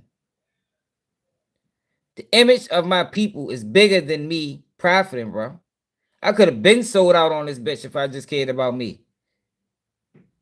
I could have did motherfucking. I could have created my channel called The War in Baltimore, and just detailed all the beefs that been going on, and got fucking rich, my nigga.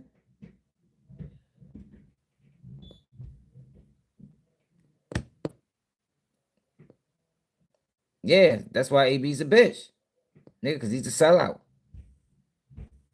Do you hear what his baby mother said?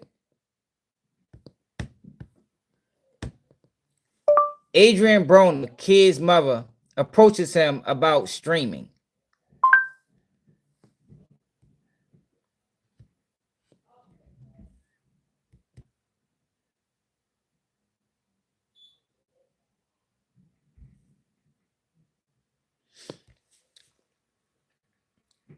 Where the fuck that shit at? I showed it the other day.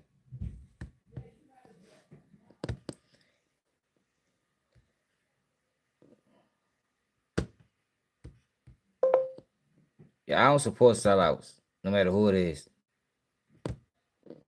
It could be my fucking favorite rapper.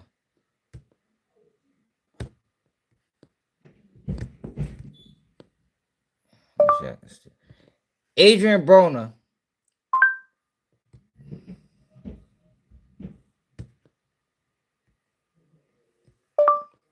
Adrien Broner, kid's mother say he is embarrassing her. Fuck. Let me see.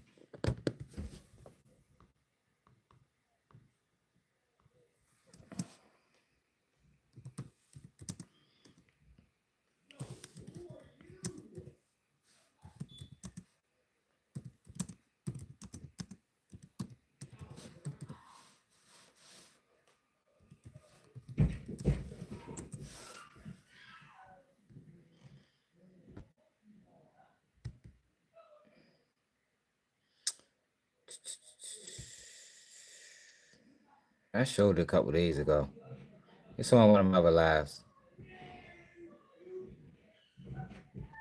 But she got on him about that streaming shit. Like she said, yo, your kids are gonna see this one day. Like you're embarrassing your family. And not even just that, he embarrassing our people.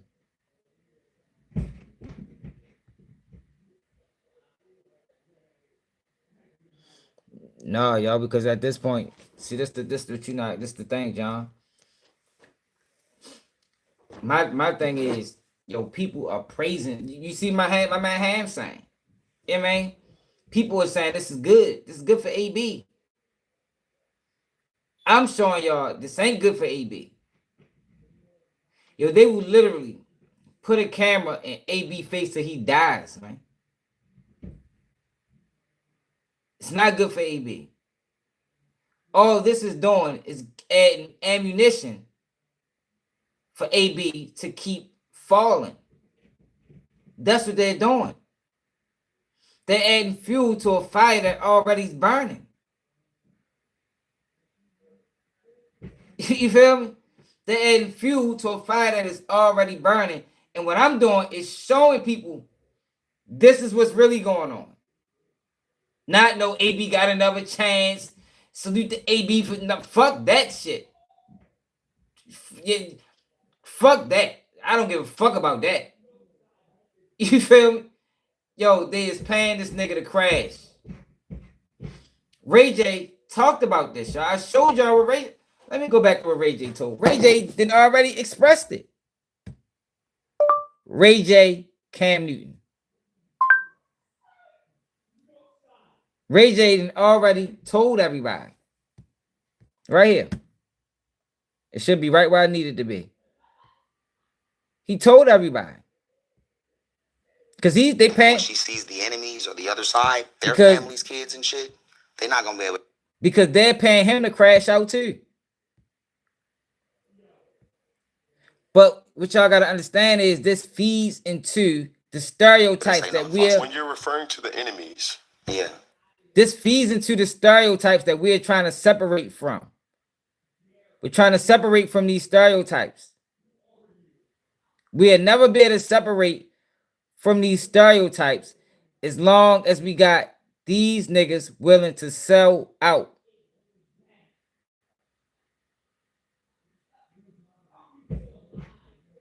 Oh.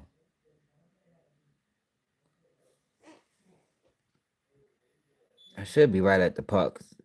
Let me see.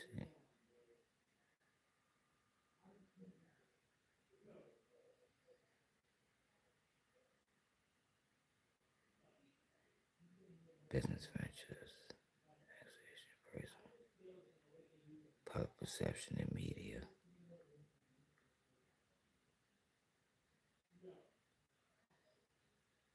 Addressing misconceptions.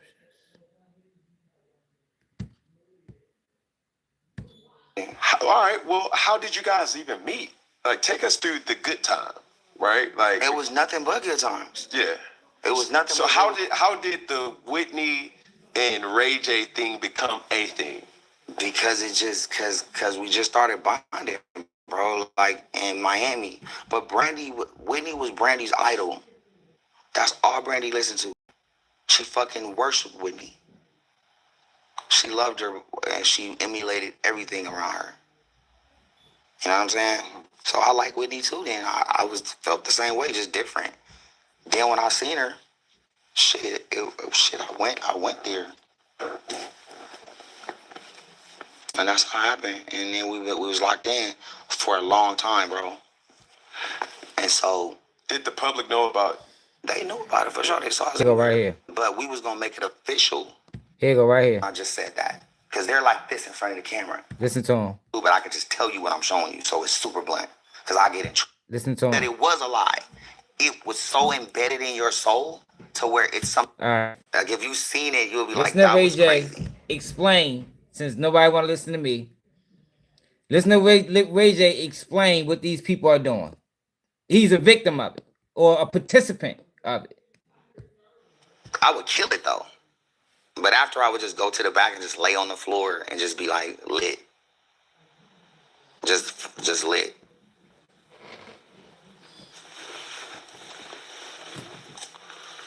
Who understands you the best? That you can say, oh, that person knows me.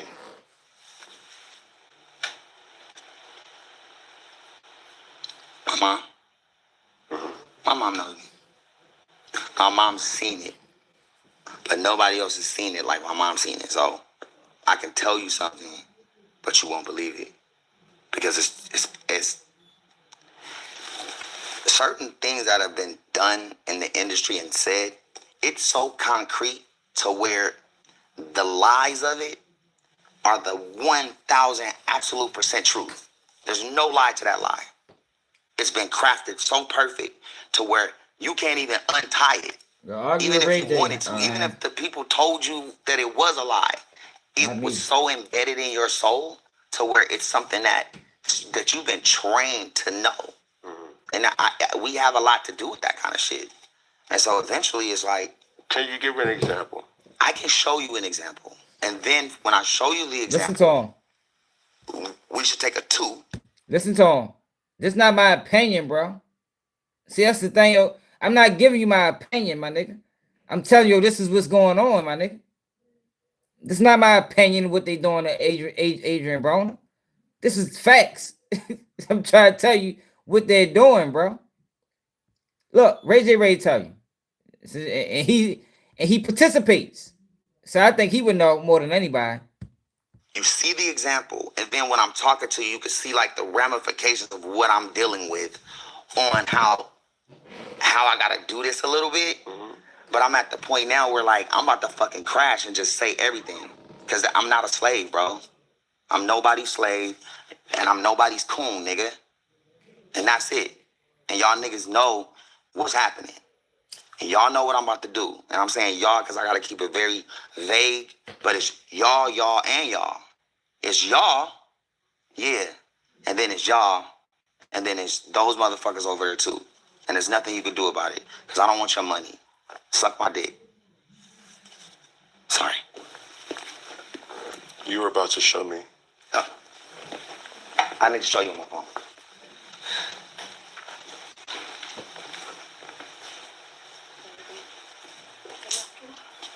Yeah, I got enough to show you.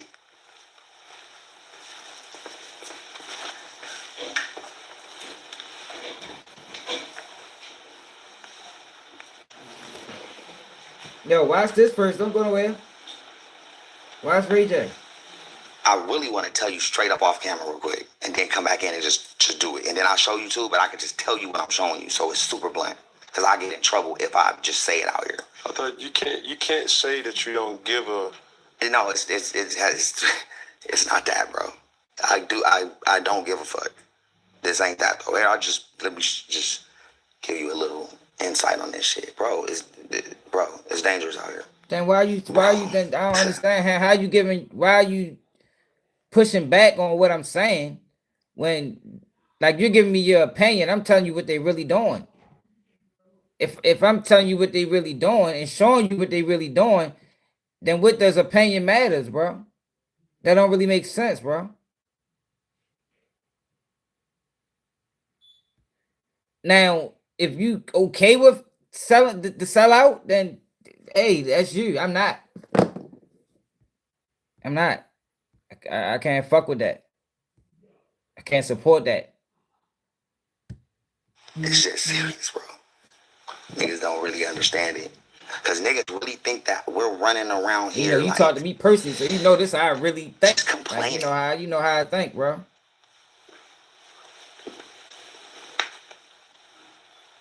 Let's go here.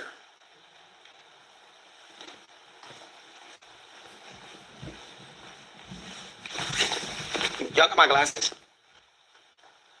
The shades? Yeah. So what you're seeing right here, we'll click through any of them. What you're seeing. I'm not doing that. But it's fine. It's nothing nasty. It's really dark. But this. Let me show. Hey, you pull up because just pull up settlement. That fucked them up. That fucked them up when I just said that. Because they're like this in front of the camera, watching this shit, bro. Oh. Bro, they're gonna come for you guys, bro. You gonna be like, damn, okay, I get it now, right? They're coming. They're gonna shut this fucking shit down, watch. Here go your glasses, bro. They're gonna shut this fucking thing down, bro. That's why I'm happy you the show shit, cause so this is what they just gave me to be a slave.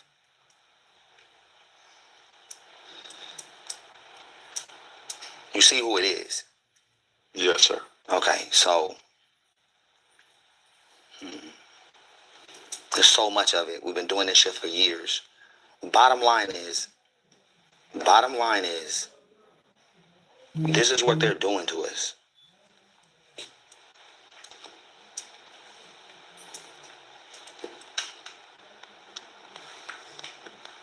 And just so, I'm so confused right now. I know. That's why it's easy for me to go off, tell you what's up, so you got it, so you're not all the way in the dark. All right, because it's and then we jump right back into it. Brief intermission. Just be patient. We're gonna be right back. This is where it'd be like, ding, boom.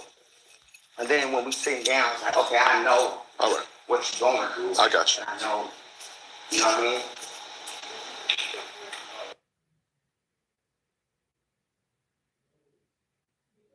And we're back, ladies and gentlemen.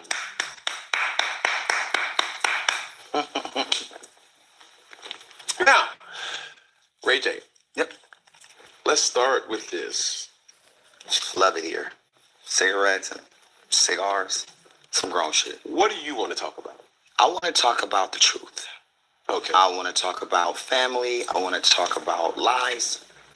I want to talk about perception. I also want to talk about narratives being spent in ways that eventually you have to come out and you have to protect, not my brand, because I don't give a fuck about my brand, but I have to protect myself and then protect, I don't want to call it a legacy, but protect whatever this is for my kids when I'm done. So they'll understand, know the truth. Yeah, but I think she was agreeing with you, bro. Without having people come around telling them, your dad did this, or your dad, all that shit's done. It's out in the open. Everybody knows what's up. Everybody knows who we all are. And we can continue to just live life and be great parents and just fucking live. I think y'all on the same side with this conversation. Do you feel like you've been muzzled? Absolutely. I mean, I've been muzzled, but I've been muzzled muzzled's crazy. Muzzle's loud. But I'm with you. It's funny. You have been muzzled. You can't say who serious, it is, bro. It's real. I can't take it. I'm sorry. Take your time. Thank you. Bro.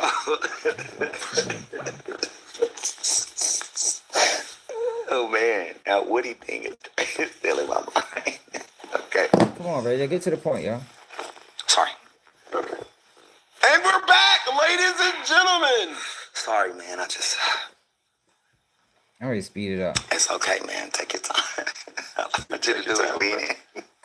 All right, so I'm leaning in. I gotta lean in, and I'm laughing because inside I'm crying. I'm laughing on the outside, but inside I'm crushed. I'm crushed 4 or 5 hours out of the day, bro. Because it's like, yeah, we're fun, and yeah, you might think this, and you might think that, and you might think that. Whatever. We're going to live life and have a good time. There's parts of the day where the dishonesty and the false image of what this is and what it's always been will always bother me if the absolute truth about life, love, past, present, and future is not 100% accurate. I don't give a fuck how much money you got. Listen to him. The reason why I'm going so hard and streaming this hard and saying Let's I like say that. fishy pussy and fuck y'all niggas, and I don't give a fuck because I don't have to give a fuck. Should I Look, bring more substance listen to him. to what I'm doing? Listen to him. He ready to explain it perfectly. The reason why he's saying all this stuff is because he don't give a fuck, because he don't have to give a fuck. Because they're paying him not to give a fuck. He ready to explain it. And open up different doors for people to learn different paths on how we've done it so they can be successful for the youth coming up. Yeah, I do want to do that. But there's things that have to be done first in order for us to be taken seriously in that space. And until then, the crash out is real. Listen to him. The crash out is real, and I'm saying it because, like, I'm ready. I'm ready to just let it all out. And a lot of people know what I'm talking about. But, yo, I know what he's talking about. Now, here's my narratives. I'm a murderer. I'm a drug dealer. And I'm a revenge porn, like, revenge. I'm a what is it called? I did revenge porn.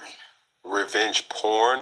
Revenge porn. Like P-O-R-N? P-O-R-N. Like, okay. Revenge porn, meaning like something that's completely illegal and somebody should go to jail for it because it's disgusting.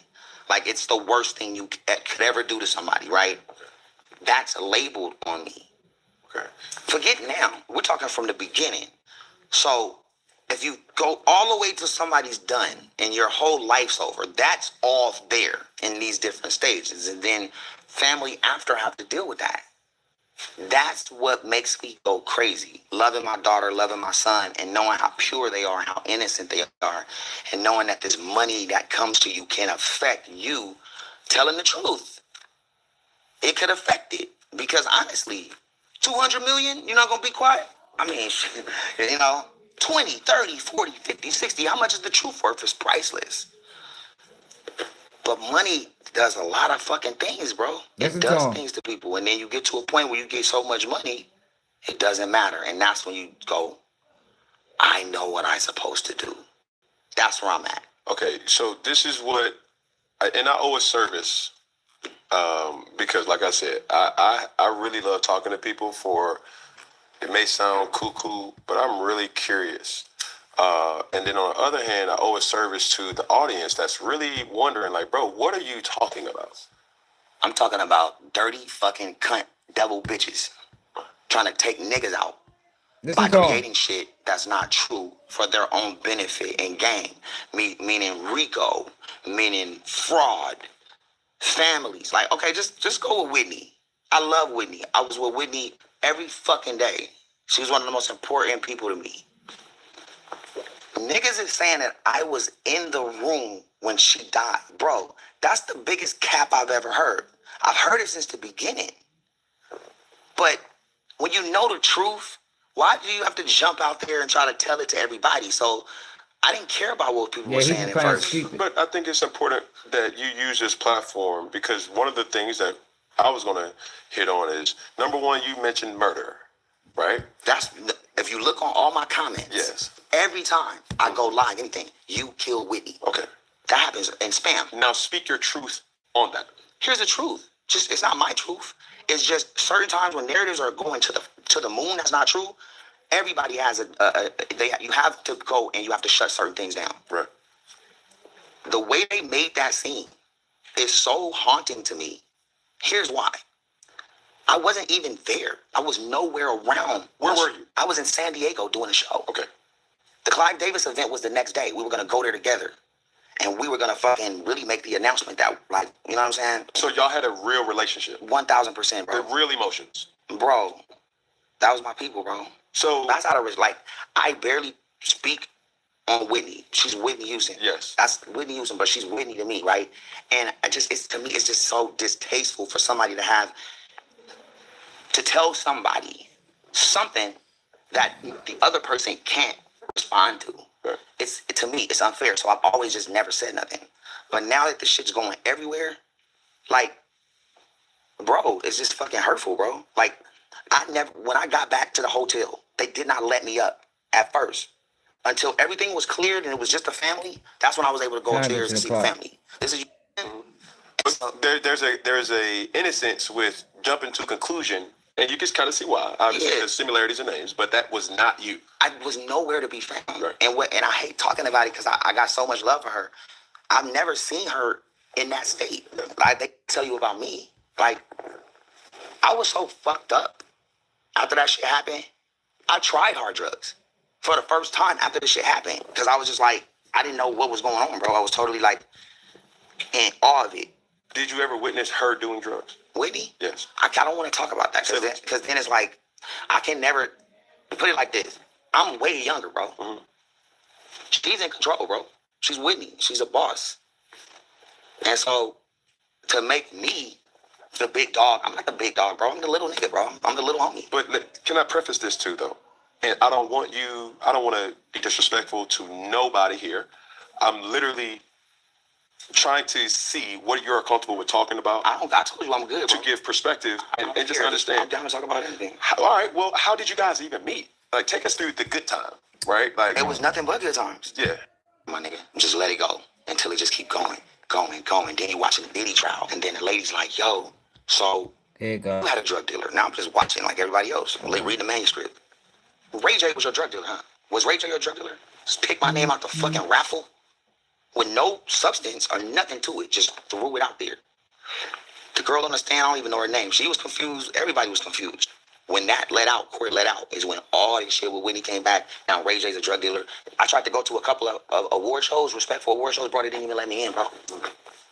And the security didn't want to tell me, so they was like telling my people, and they didn't want to look me in the eyes if I was going to do something or tweak out. Crash out. On everybody. And I'm like, is that who I am? Wow. That's who we are. So just so we're on the same page. Have you ever sold drugs to Diddy? Sold drugs? It's a question that was posed to... Absolutely not. I sold drugs, period. I've never sold any drugs. Why would I have to do that? Okay. It's like the fact that you have to ask me that, and you're doing you. You're supposed to ask me that. Just like when I asked my assistant, I'm like, what do you think about what happened or what you heard? They would tell me he was in the room, right? And then I'm like, really? Because I never even talked to them about it. I'm just trying to get people's perspective of what was created. So did I ever sell drugs to Diddy? Fuck no. I've never sold drugs, period. Why would I sell drugs? Like, why would I be a drug dealer? How did I become a drug dealer? To me, it's just like, I think about that and I chuckle, bro. And I go, you know what? Fuck it. Pablo Escobar, nigga. Where the bricks at? Nigga, bring the security. Like, I'll troll it. Mm-hmm. I'll troll the fuck out of it. But that's a defense mechanism. No, it's not a defense mechanism because it's not true. It's just, since y'all motherfuckers want a story, I can give you stories. Here's how algorithms work. That's what I was about to say. Here's how algorithms work. I got 9 platforms. The worse it gets, the better it gets for us, impression-wise, algorithm-wise, profit-wise, everything. So the worse the worse it get, the best it get. This is the formula. This is what they're paying for. He ready to explain it. This is why I have an issue with AB. Because they know what they're doing, man. They're not paying AB to become a 4-time world champion again. They're paying AB to be exactly what AB is doing. Crashing out. Which in turns creates a false perception of black men his age. Because we ain't all doing that. The more money I can make. For free. I don't have to pay anybody for an ad. All I gotta do is fucking crash. All I gotta do is be going downward. Fucking up, losing your career, frustrated. You're going down. And they'll post you every fucking day. That's why you see me being posted every day. You don't see me being posted with the stuff we do downtown for Skid Row. Or you don't see me with all the humanitarian stuff we do for our Norwood Kids Foundation. No, that shit. Because you have to pay for that. So I found another way. Is it safe to say, even though they may think you're crashing, but you're in control? Control is not even a question. we're beyond control. We're drawing it up and projecting it 2 years down the line.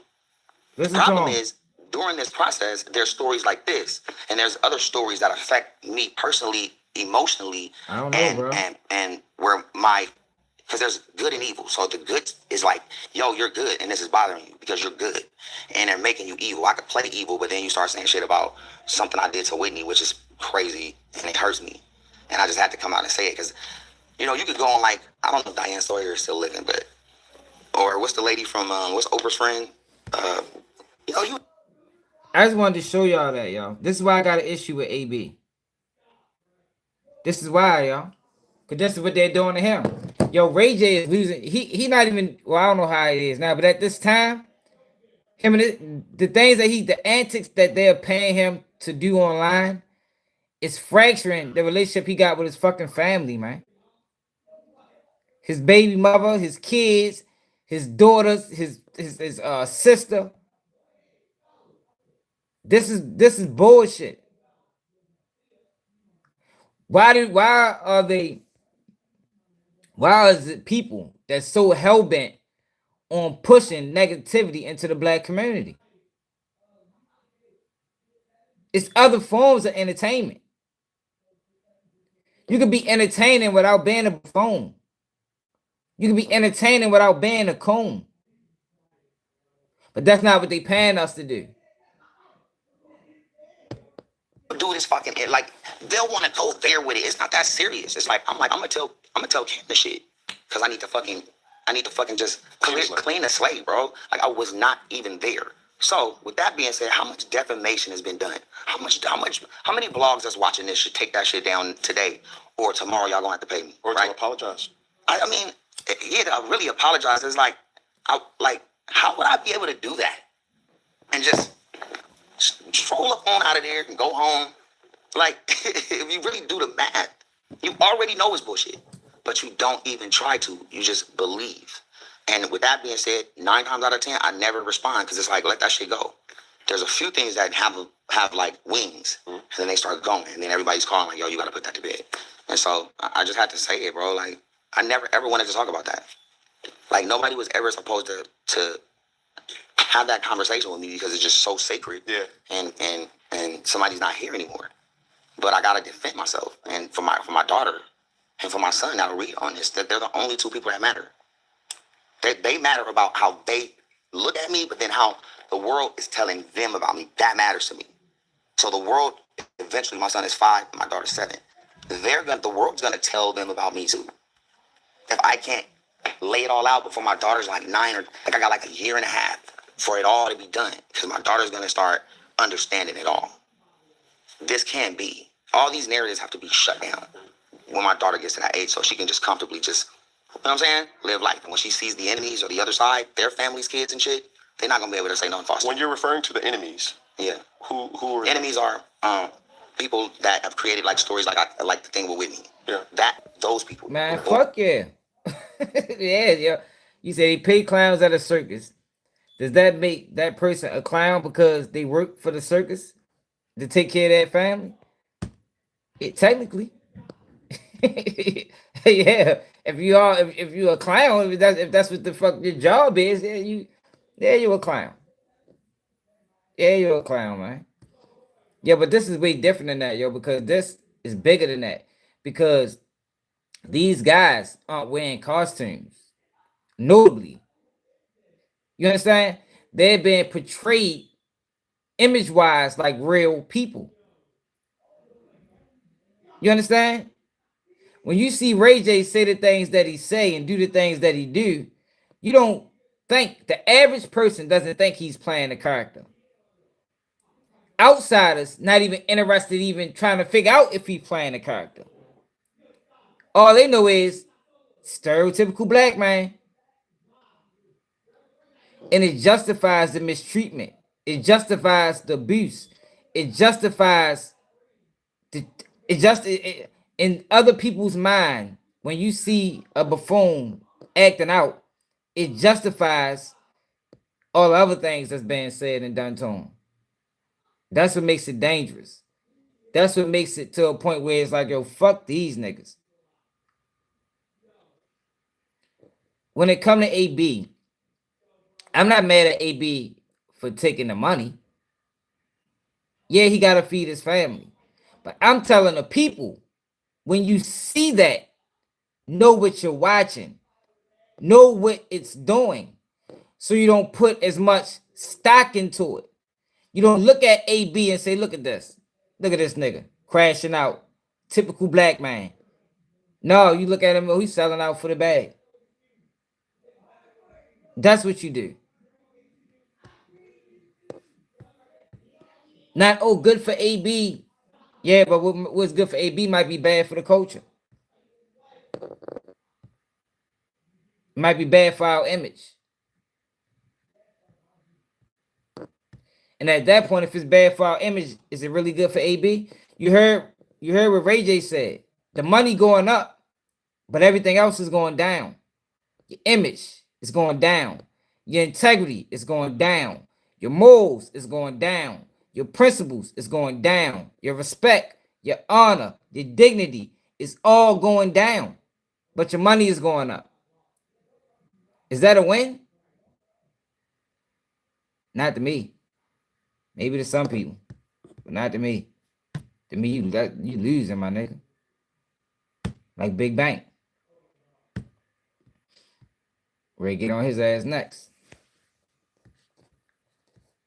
Because I'm about sick of him. Look at her. They used her. Listen to her now. Lizzo. Remember Lizzo was on top of everything?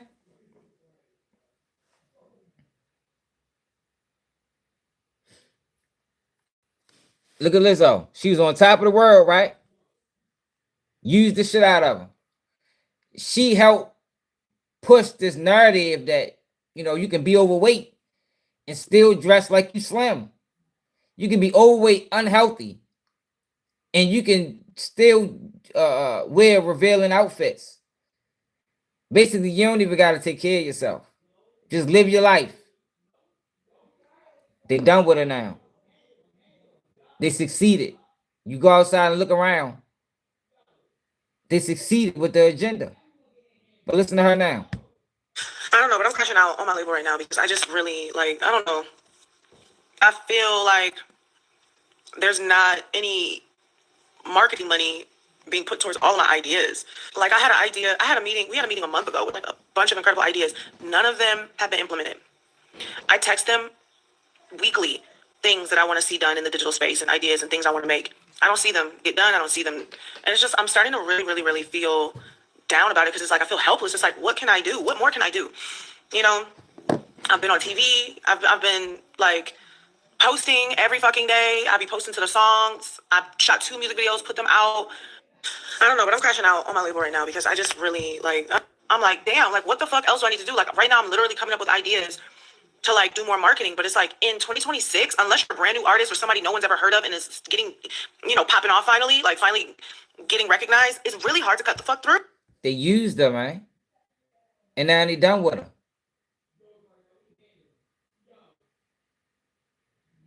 They used her and now they done with her. The same thing they're going to do to AB. The same thing. Once they finish pushing this narrative, whatever the true motive is, whenever they finish, they're going to be done with them. Sunday Best, what it do? Y'all remember how she was acting online? Preaching obesity, but meanwhile taking Ozempic. People forgot? You seen Lizzo now?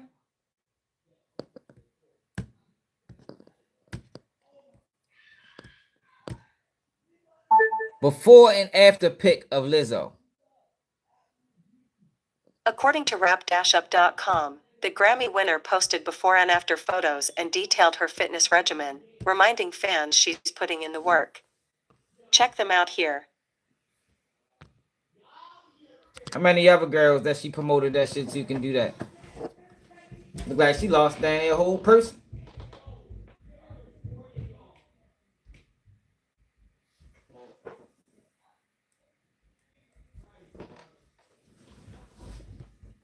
Come on, man. Big Bank now. Yeah, we've been live long as a bitch. I wanted to show y'all these Michael Jackson accusers. There's so much I've been. It started with what he would call the booty rumble, where he was laying down in bed and he would lay me on top of him with my genitals up against his, and he would shake my butt, and while he would shake, he would kind of like push up against me. How old were you then? I was like 8 years old. And what was he saying to you to make this okay? Well, he would kind of say like, oh, like, you know, isn't this fun? You know, did it feel good? Did you like it? You know, this is okay. This is fun. He would do things like grab my butt and shake it and call it booty rumble and make me laugh. Why they lying on Michael Jackson 5 like years on, this, man? Jackson did the very same to Aldo, the youngest child in the Casio family. He was 7 when he was first abused by the singer. It was normal to be embraced and close because he framed it and disguised it as love, normal love. At the same time, there was the shopping sprees, there was the amusement park, there was the gifts, like all this stuff that was, so it's almost like they were tied together. You know, the abuse was tied to all that good stuff. And then he would then masturbate me, and then it went into more, the like kissing, oral sex, and he would tell me that this was a special bond that we have, and tell me like, you know, I'm only doing this with you, like I love you so much. And he did many things to prove that to me. You know, some of the things he did was he would drink my urine and tell me that this is how much I love you. This is despicable, and, man. I'm maybe 12 years old at the time. Like I'm a child who's seeing this man do this, and I thought, like, I guess he really does love me. It started. This nigga with is literally fucking lying. Lying, yo. The FBI investigated Michael Jackson for fucking 17 years and came back with nothing. All right, now Big Bank bluffing ass. Get to his ass.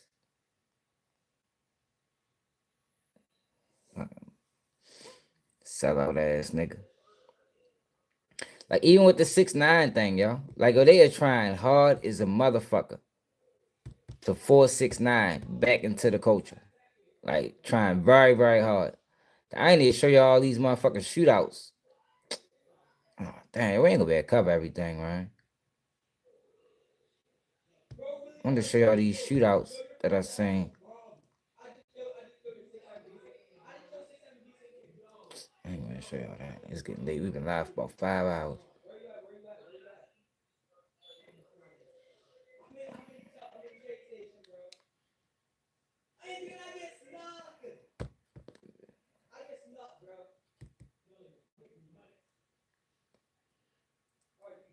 Did y'all know this nigga was a part of the motherfucking a vice mayor in California?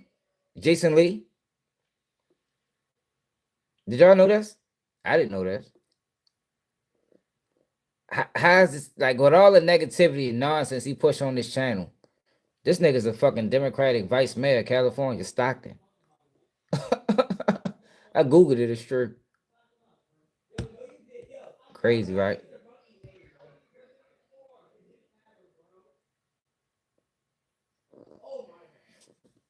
You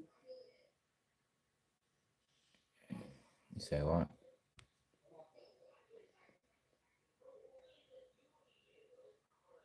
Yeah. I see it, cuz. I see it.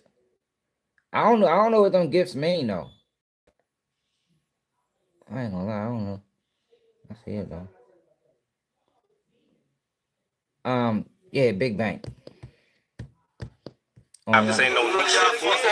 About to run the fuck niggas out. Y'all fuck niggas get somewhere. Hey, stood. It's one of the rarest interviews in the world. Yeah. Duck say word all around. Hey, time for y'all fuck niggas go. Straight up. I'm the homie to fucking help you, bitch. Stop.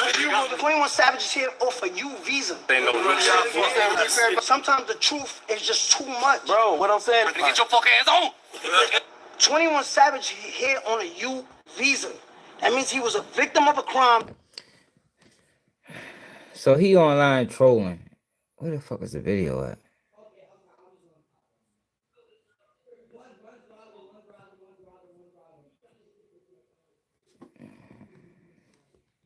Nigga risked his life to feed his kid. So you want to do an interview to feed your kid? Yeah. All right, let's get to that shit. So he sat down with Dubai, who is friends with Charleston White. If you friends with Charleston White, I don't trust you, straight up. Charles White shouldn't have had no friends.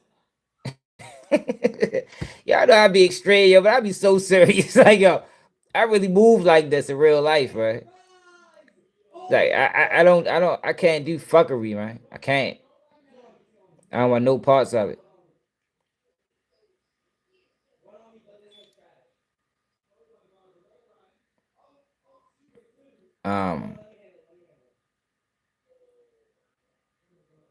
So Big Bank did an interview. What Revolt? They don't own Revolt no more. How ironic Revolt plays a role in this.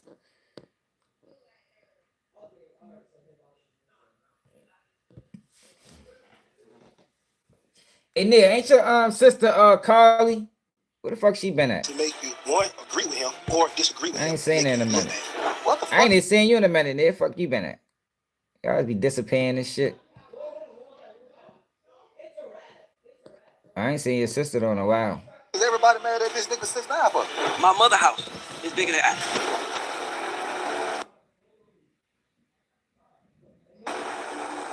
Yeah, I'm not saying that. Pick a major city other than Atlanta. Dude. Where you want to rest? We can go for Dude, one. Write it down. Who want to go for this shit?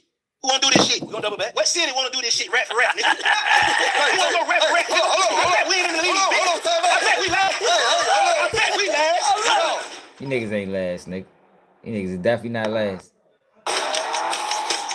We're challenging the standard of what comes standard. Live at Revolt Studios, you know what it is. Big facts. DJ Scream, Big Bang. Introduce yourselves, man. Introduce yourselves. What's up, guys? This is Ray Daniels. I'm here. Let's go. Ray Daniels. You already know this your boy Parlay. Hey, man, y'all know what time it is. That boy Do Baby, man. There it is. I want to shout it. We locked in. There it is, What man. we doing, Scream? We're here for a reason because our brother Big Bank, you know, he tends to shake the culture up, you know what I'm saying, and interrupt our Saturday nights with classic interviews, which we appreciate. We looked up in this. Yo said this shit was a classic. Yo, Malcolm X told us about the black sellout, man. I think we forgot. Did we forget about the black sellout? Malcolm X talks about the black sellout.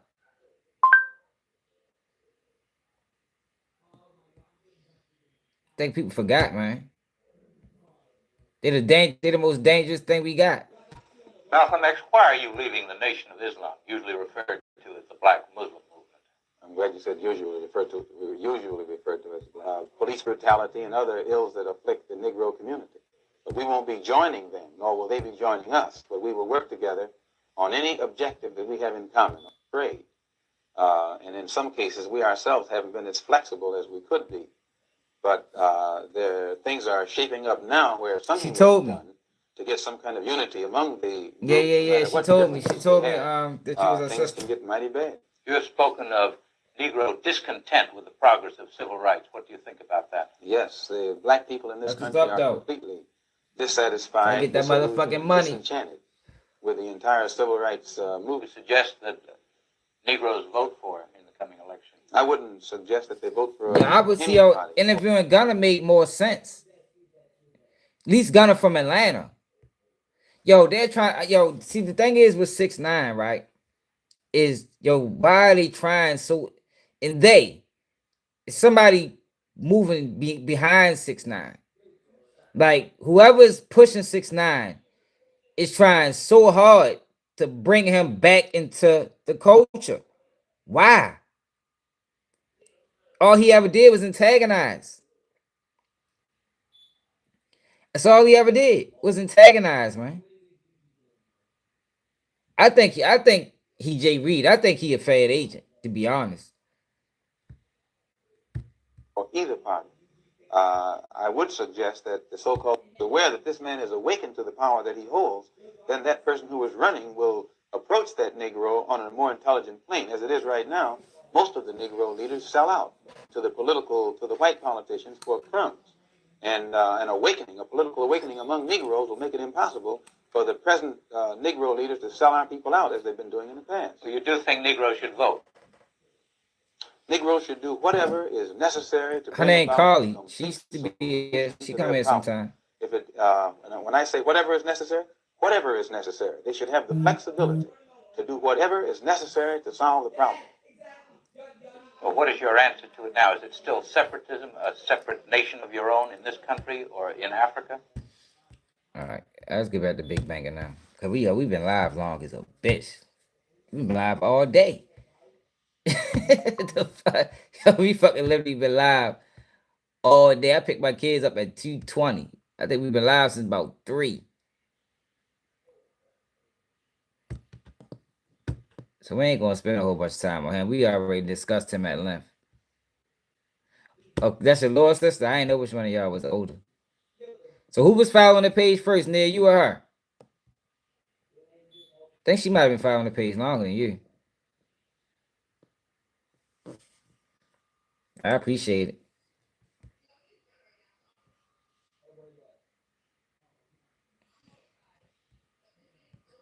Up, and this was news to me too, and we saw something that we probably did not expect. We saw Big Bank, and everybody knows who Big Bank is, you know what I'm saying, and what he represents, sitting down having a conversation with Tekashi 6ix9ine. Now, the first thing I'm going to ask y'all before we get all into the analysis of it is, how, when y'all first saw that was happening, what was y'all first thoughts? And just be real. Don't think about it. Don't sugarcoat it because he right here. Just be real about it. Concern? Great answer. Concern. Great Okay. answer.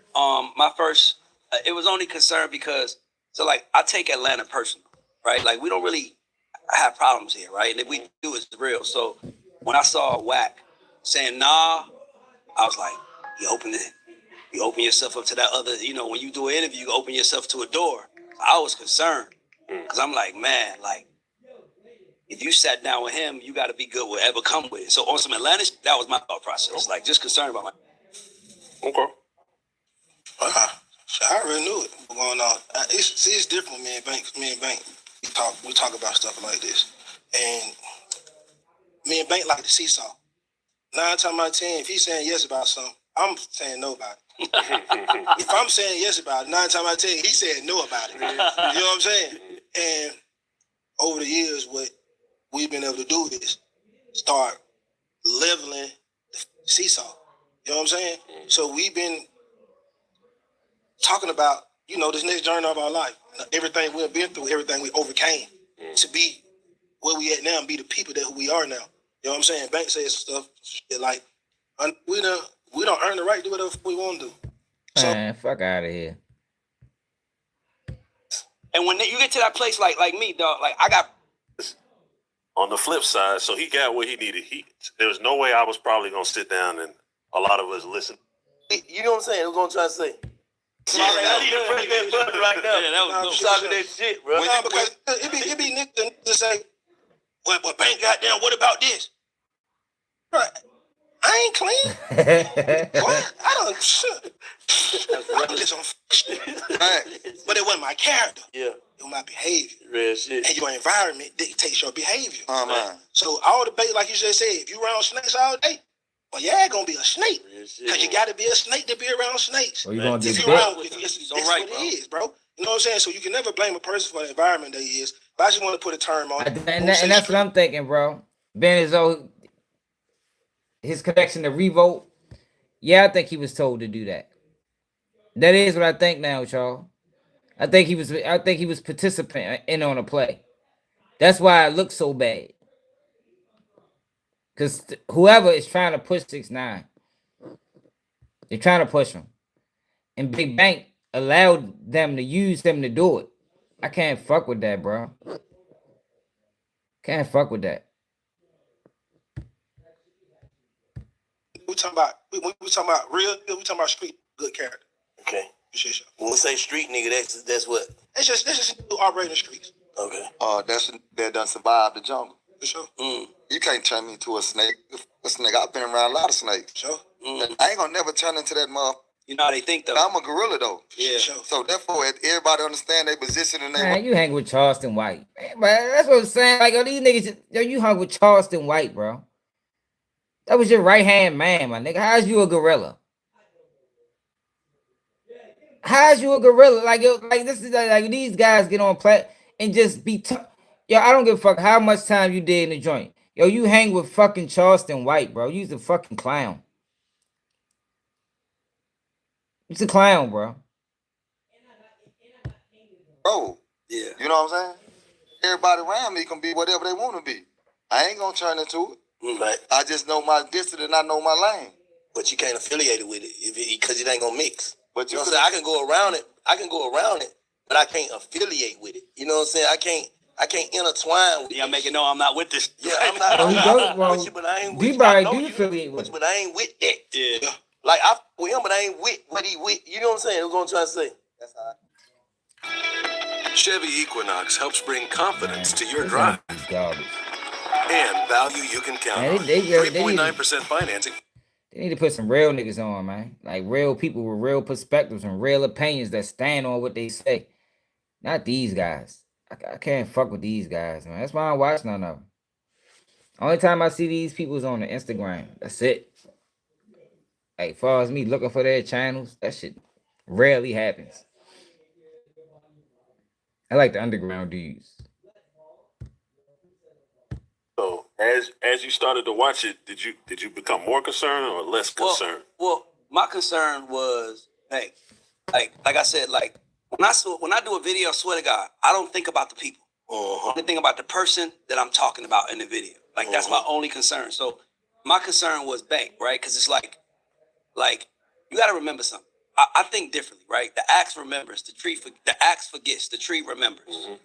This kid has been sitting on this information, getting blackballed for 7 years, get called every name of the book, and he's not a black man too. Let's keep that in mind. He's a Mexican in our culture, and he's going through all that. Like I expected him to do what he's supposed to do. Like it was desperation. It was like if I'm sitting around him and I'm saying, that's how I think. I'm like, who can we get you in a room with that if you do a conversation with him, it changes the perspective. Perception. That is why he went so hard on the interview with Bank. See, Bank, you don't understand your power. He looking at you like all these young street niggas look up to you. So I can't fight 21 Thug and these niggas, and I can't fight them all. But if I go to the OG and make my case, no.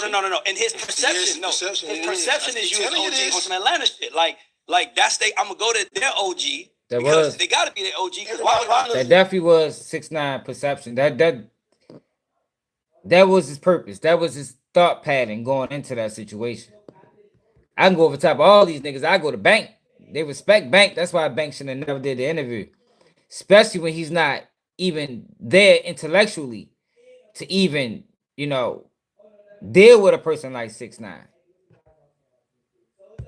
No, my partners. I can't convince nobody. Yeah, but go ahead. But you still older than them. They're your partners. We're not talking about the street, Bank. I keep telling you this. Yeah, bro. You they OG. Like they call you and you done beat your demons. That's what I love about you the most. You fighting your demons. You like, I'm not with that. So I saw it, but my concern was he was going to use you as what he needed to do, which was basically bring you here and say, look, because it wasn't about you. He knew for a fact if I do this with Bank, every in Atlanta gonna see it. Well, listen, and that's what he wanted. But it goes two ways, though, Ray, because on the flip side, so he got what he needed. There was no way I was probably gonna sit down and a lot of us listen to him for 2 hours unless it was with Bank. That's my point. We all know that, right? I couldn't do That's it. true. But on the flip side, on the flip side, for Bank, it's like it's got people sitting around like, man, he really serious about this shit. Yeah. Like he taking this shit serious. It's a step into this is what I do. He said it. I'm playing for rings. Yeah, but that's why. But that's why that's what we knew. I knew that we were gonna be from it because you have to be able to step outside what you do for people to see how really great you are. For sure. You know what I'm saying? Out your comfort zone. Yeah. It was uncomfortable, right? Yeah, At times, probably. The whole time. That's what I'm saying. But get what? I'm gonna keep it real, man. I just said this on Ryder on some G shit. You know what I'm saying? It's still. I'm looking at it when I'm watching it. I'm saying like, damn, Bank. I'm proud of you for even going. You know what I'm saying? Like it took 4 months to get this done or whatever, whatever. 4 months. Like, that was all cap what I put online when I said, hey, y'all, tag 6ix9ine, whatever. We already been trying to do that for months. 4 months? They been trying to, they reached out first. Yeah. You know what I'm saying? So we had to figure this shit out. I'm battling with myself like, hell nah. What on the hell nah. Nah. You know what I'm saying? Just keeping it a break. But then I thought about it like, why not? You know what I'm saying? So I put it online. I'm battling with it. I put it online. The problem is, these niggas, niggas don't look at the bigger picture. Like that be that a lot of people are surface level thinkers. That's surface. Kodak Black taking that money from 6ix9ine was surface level. Surface level is, yo, he paying me $1 million for a feature. I know we charge 100,000 shit. I'm gonna take that money. That's surface level. But when you dig deeper into the situation, you got to question, why he paying me $1 million for a feature? He know that's not my asking price. Why is he really doing this? Maybe he's trying to use me. You understand what I'm saying? Like, yo, every situation doesn't require us. To get to the bottom of any situation, yo, sometimes you gotta dig beneath the surface. You gotta dig beneath the surface, man. He paid you for an interview. He put it on your platform, but he promoted his brand. Why? Why is 6ix9ine trying so hard to get back into the culture? He's still wealthy. He's still living great. So why is he trying so hard to get back to my people? That right there enough would have been enough for me to say I can't do it. Even if I don't know the answer, just those thoughts and looking at the whole situation, like, nah, y'all. Nah, even if I don't know why they doing it, I know there's a deeper purpose. I know there's a deeper meaning. And I don't want to be involved in it. That's like, I mean, like, you don't always got to know what's the core focus. But you definitely got to look past the money. You got to look past the money, man. You know, the usual suspects gonna call. Was you serious? Yeah. Chain gang. Yeah. AK calling on. Yeah. Do that shit. What? You ain't told. I just want to say this. It's important. I think a lot of the time with young black men here, I'd have made him do that shit with a New York nigga. Nah, bro. Go to New York. Go to New York. When no New York nigga would have did it, though. rules Well, I of hope the not. streets, and we agree to No, it. We don't know what life is. And to me, what bothers me about us is it's only done to men, right? A woman can say, I like this kind of man. And the man be like, all right, change your mind. It's like niggas can't change their mind, right? Niggas can't say, I'm not that anymore. So for me, I agree with you. I just feel like when you have that place is when feeding your family is more important than your pride. Facts. And when you get to that place, like me, dog, like I got pride like a motherfucker. I'll go DoorDash to feed my kids with no problem. So if I'm gonna go DoorDash to feed my kids, I'll do an interview.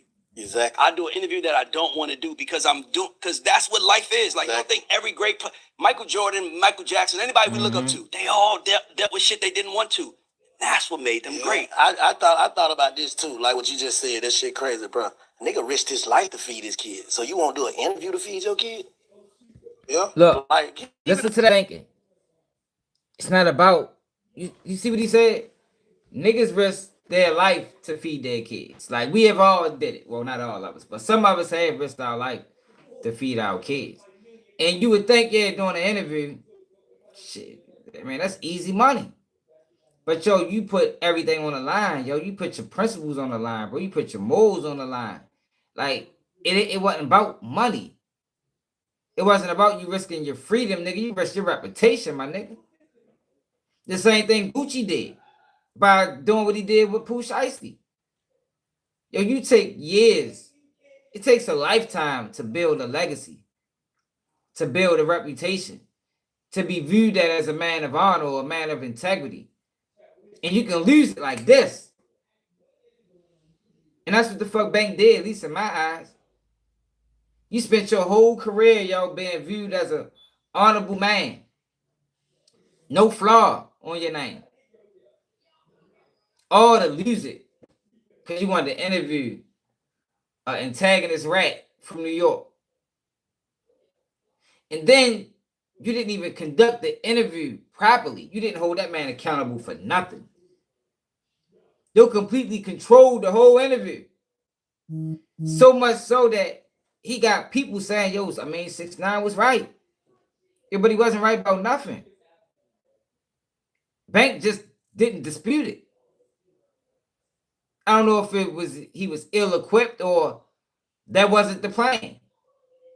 But whatever it was, he didn't dispute it, man. He allowed that man to push false narratives.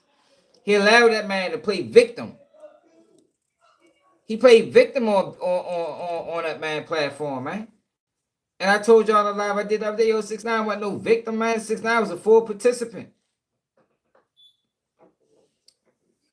Them boys didn't cross 6ix9ine. It wasn't, oh, I looked out, I took them out their mother basement, I put them in mansions. No, bro. It wasn't one-sided like that. Because without them niggas, it'd be no 6ix9ine. Not the rainbow head kid. It was no way in the world that 6ix9ine would have ever garnered that much attention without Treyway. It's no way. 6ix9ine used them boys to propel himself and then sent them niggas to jail, man. That's what really happened. He the only one that benefited. Big Bank didn't highlight none of that. Break, nigga, we done risked our life. Freedom. It makes sense. I'm talking about to sell somebody something for $10. It makes sense now. Like you can get $10. You can stand there all day. Your whole network is $88.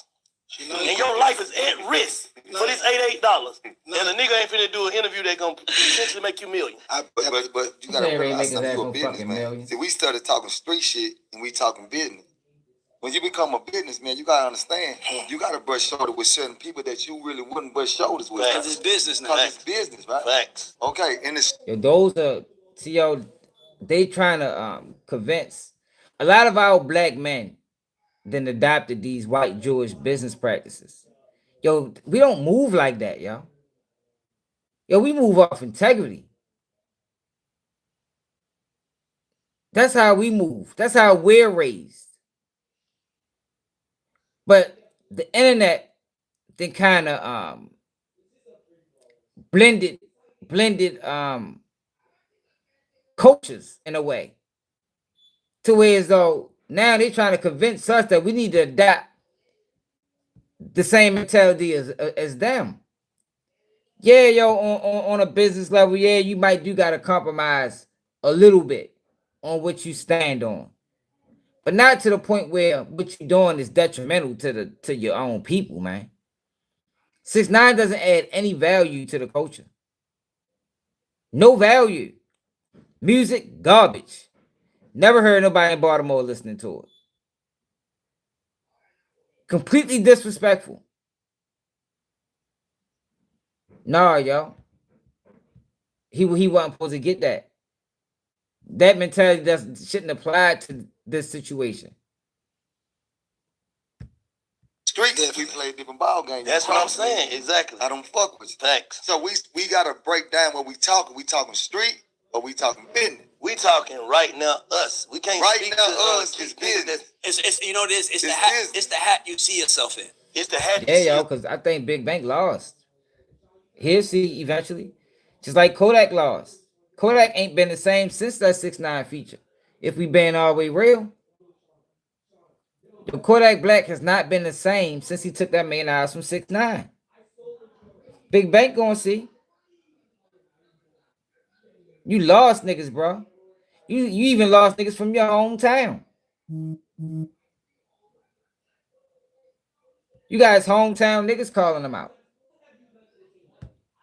Like, so when somebody hit Bank and said, I want to do it, the street dude was like, hold on now, nigga. But then the dude that's the man is like, hold on now, nigga. Yeah, it is. Why wouldn't you do this shit? Like to me, I think we trick ourselves out of more shit saying, I think that's the setup. I think the setup is telling niggas not to do it just so they can trick you out of your spot to me. Like I love mafia movies. So I see snitching way different than everybody else. Like my movies are my favorite, but if you pay attention to it, it's always the older guys telling the younger guys the rules, right? That's the mob. Like, hey, yo, this is our rules we live by. And by the way, and the younger guys are sacrificing their life, time, and energy for the older guys. But the older guys don't necessarily give a fuck about you. And they really try, they give a fuck about you as long as you last. It be business for them. Yeah, oh, they been here 20 years. I love him now. You done been through every jail. You done got you done been through snitching and everything. I just think that we got to get to a point where we allow men to change their mind on street shit. Cause I think the street shit is the dumbest shit in the world for me. And I come from the worst kind of hood. Like, nigga, it was 18 of us in a 2-bedroom apartment with niggas trying to kick our door in. So that shit was always dumb to me. So in my mind, it's like, why would we work our ass off to leave the streets, to be street again? No, I'm gonna keep it a brick. Even just being from the streets when you like been in the street. I told y'all, yo, they trying to kill integrity, man. They trying to kill morals, man, and they using the streets to do it. That's really what's going on. Like, you can dress that shit up however you want, dress it, make it sound cool and slick to fit your liking. But that's what they're doing, man. They're trying to kill morals and principles by using the streets. No, it's not, man. It ain't got shit to do with the streets. It's a lot of people that never been in the streets that wouldn't interview 6ix9ine based off of how 6ix9ine been moving. We just watched the young kid, Sean Gathright, wasn't in the streets. That nigga ain't telling nobody. He wasn't in the streets.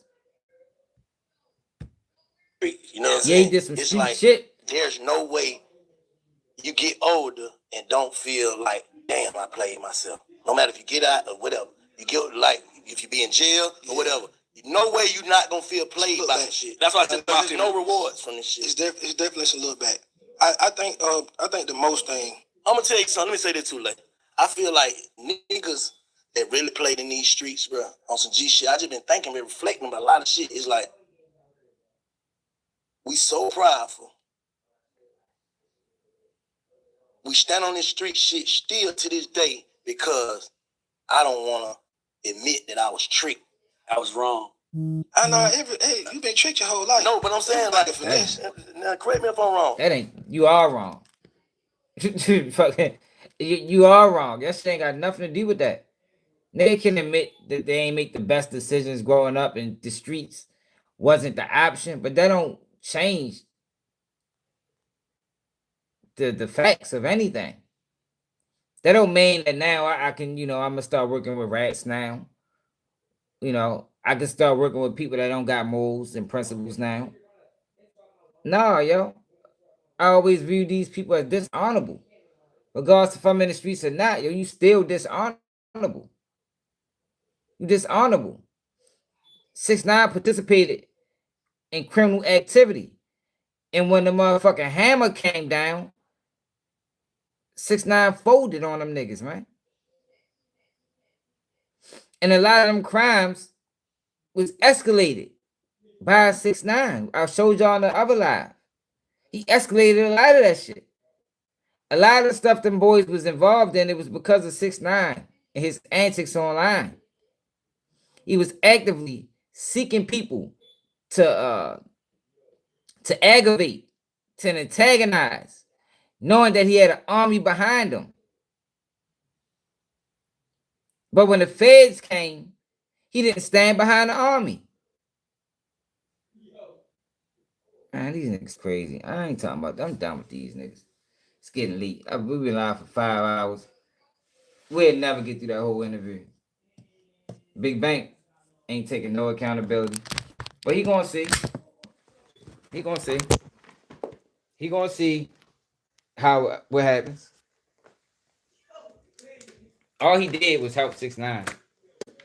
All he did was feed into the stereotypes or feed into the narrative that niggas is hypocritical and people give passes when they want. But that's not me. I don't give niggas passes, yo. Like, if you did bad, you did bad. Like, that's just what it is, what it is. Like, it ain't no, I'm saying no, yo, but they kidnapped him. And, oh, man, I told y'all 6ix9ine probably deserved to be kidnapped. And when he tried to use them boys and walk off into the sunlight after he done made millions. Because he wouldn't have made them millions without them boys. 6ix9ine would not have made millions without them boys, man. He wouldn't have done it. No way. He'd have got rejected immediately. Can you imagine 6ix9ine? Can you imagine who 6ix9ine would be without Treyway?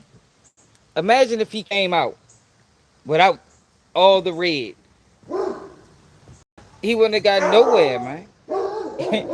It's like Drake coming out without Young Money, without the cosign of Lil Wayne and Nicki Minaj and Birdman. It wouldn't have got nowhere, man. People wouldn't have stamped them. But we've been live though, literally the whole day. It seemed like, well, at least the whole afternoon into the evening. But I appreciate y'all, man. Make sure I hit that like button. Make sure you share the live. If you want to support the platform, Cash App Baltimore Swag. It's another day. Keep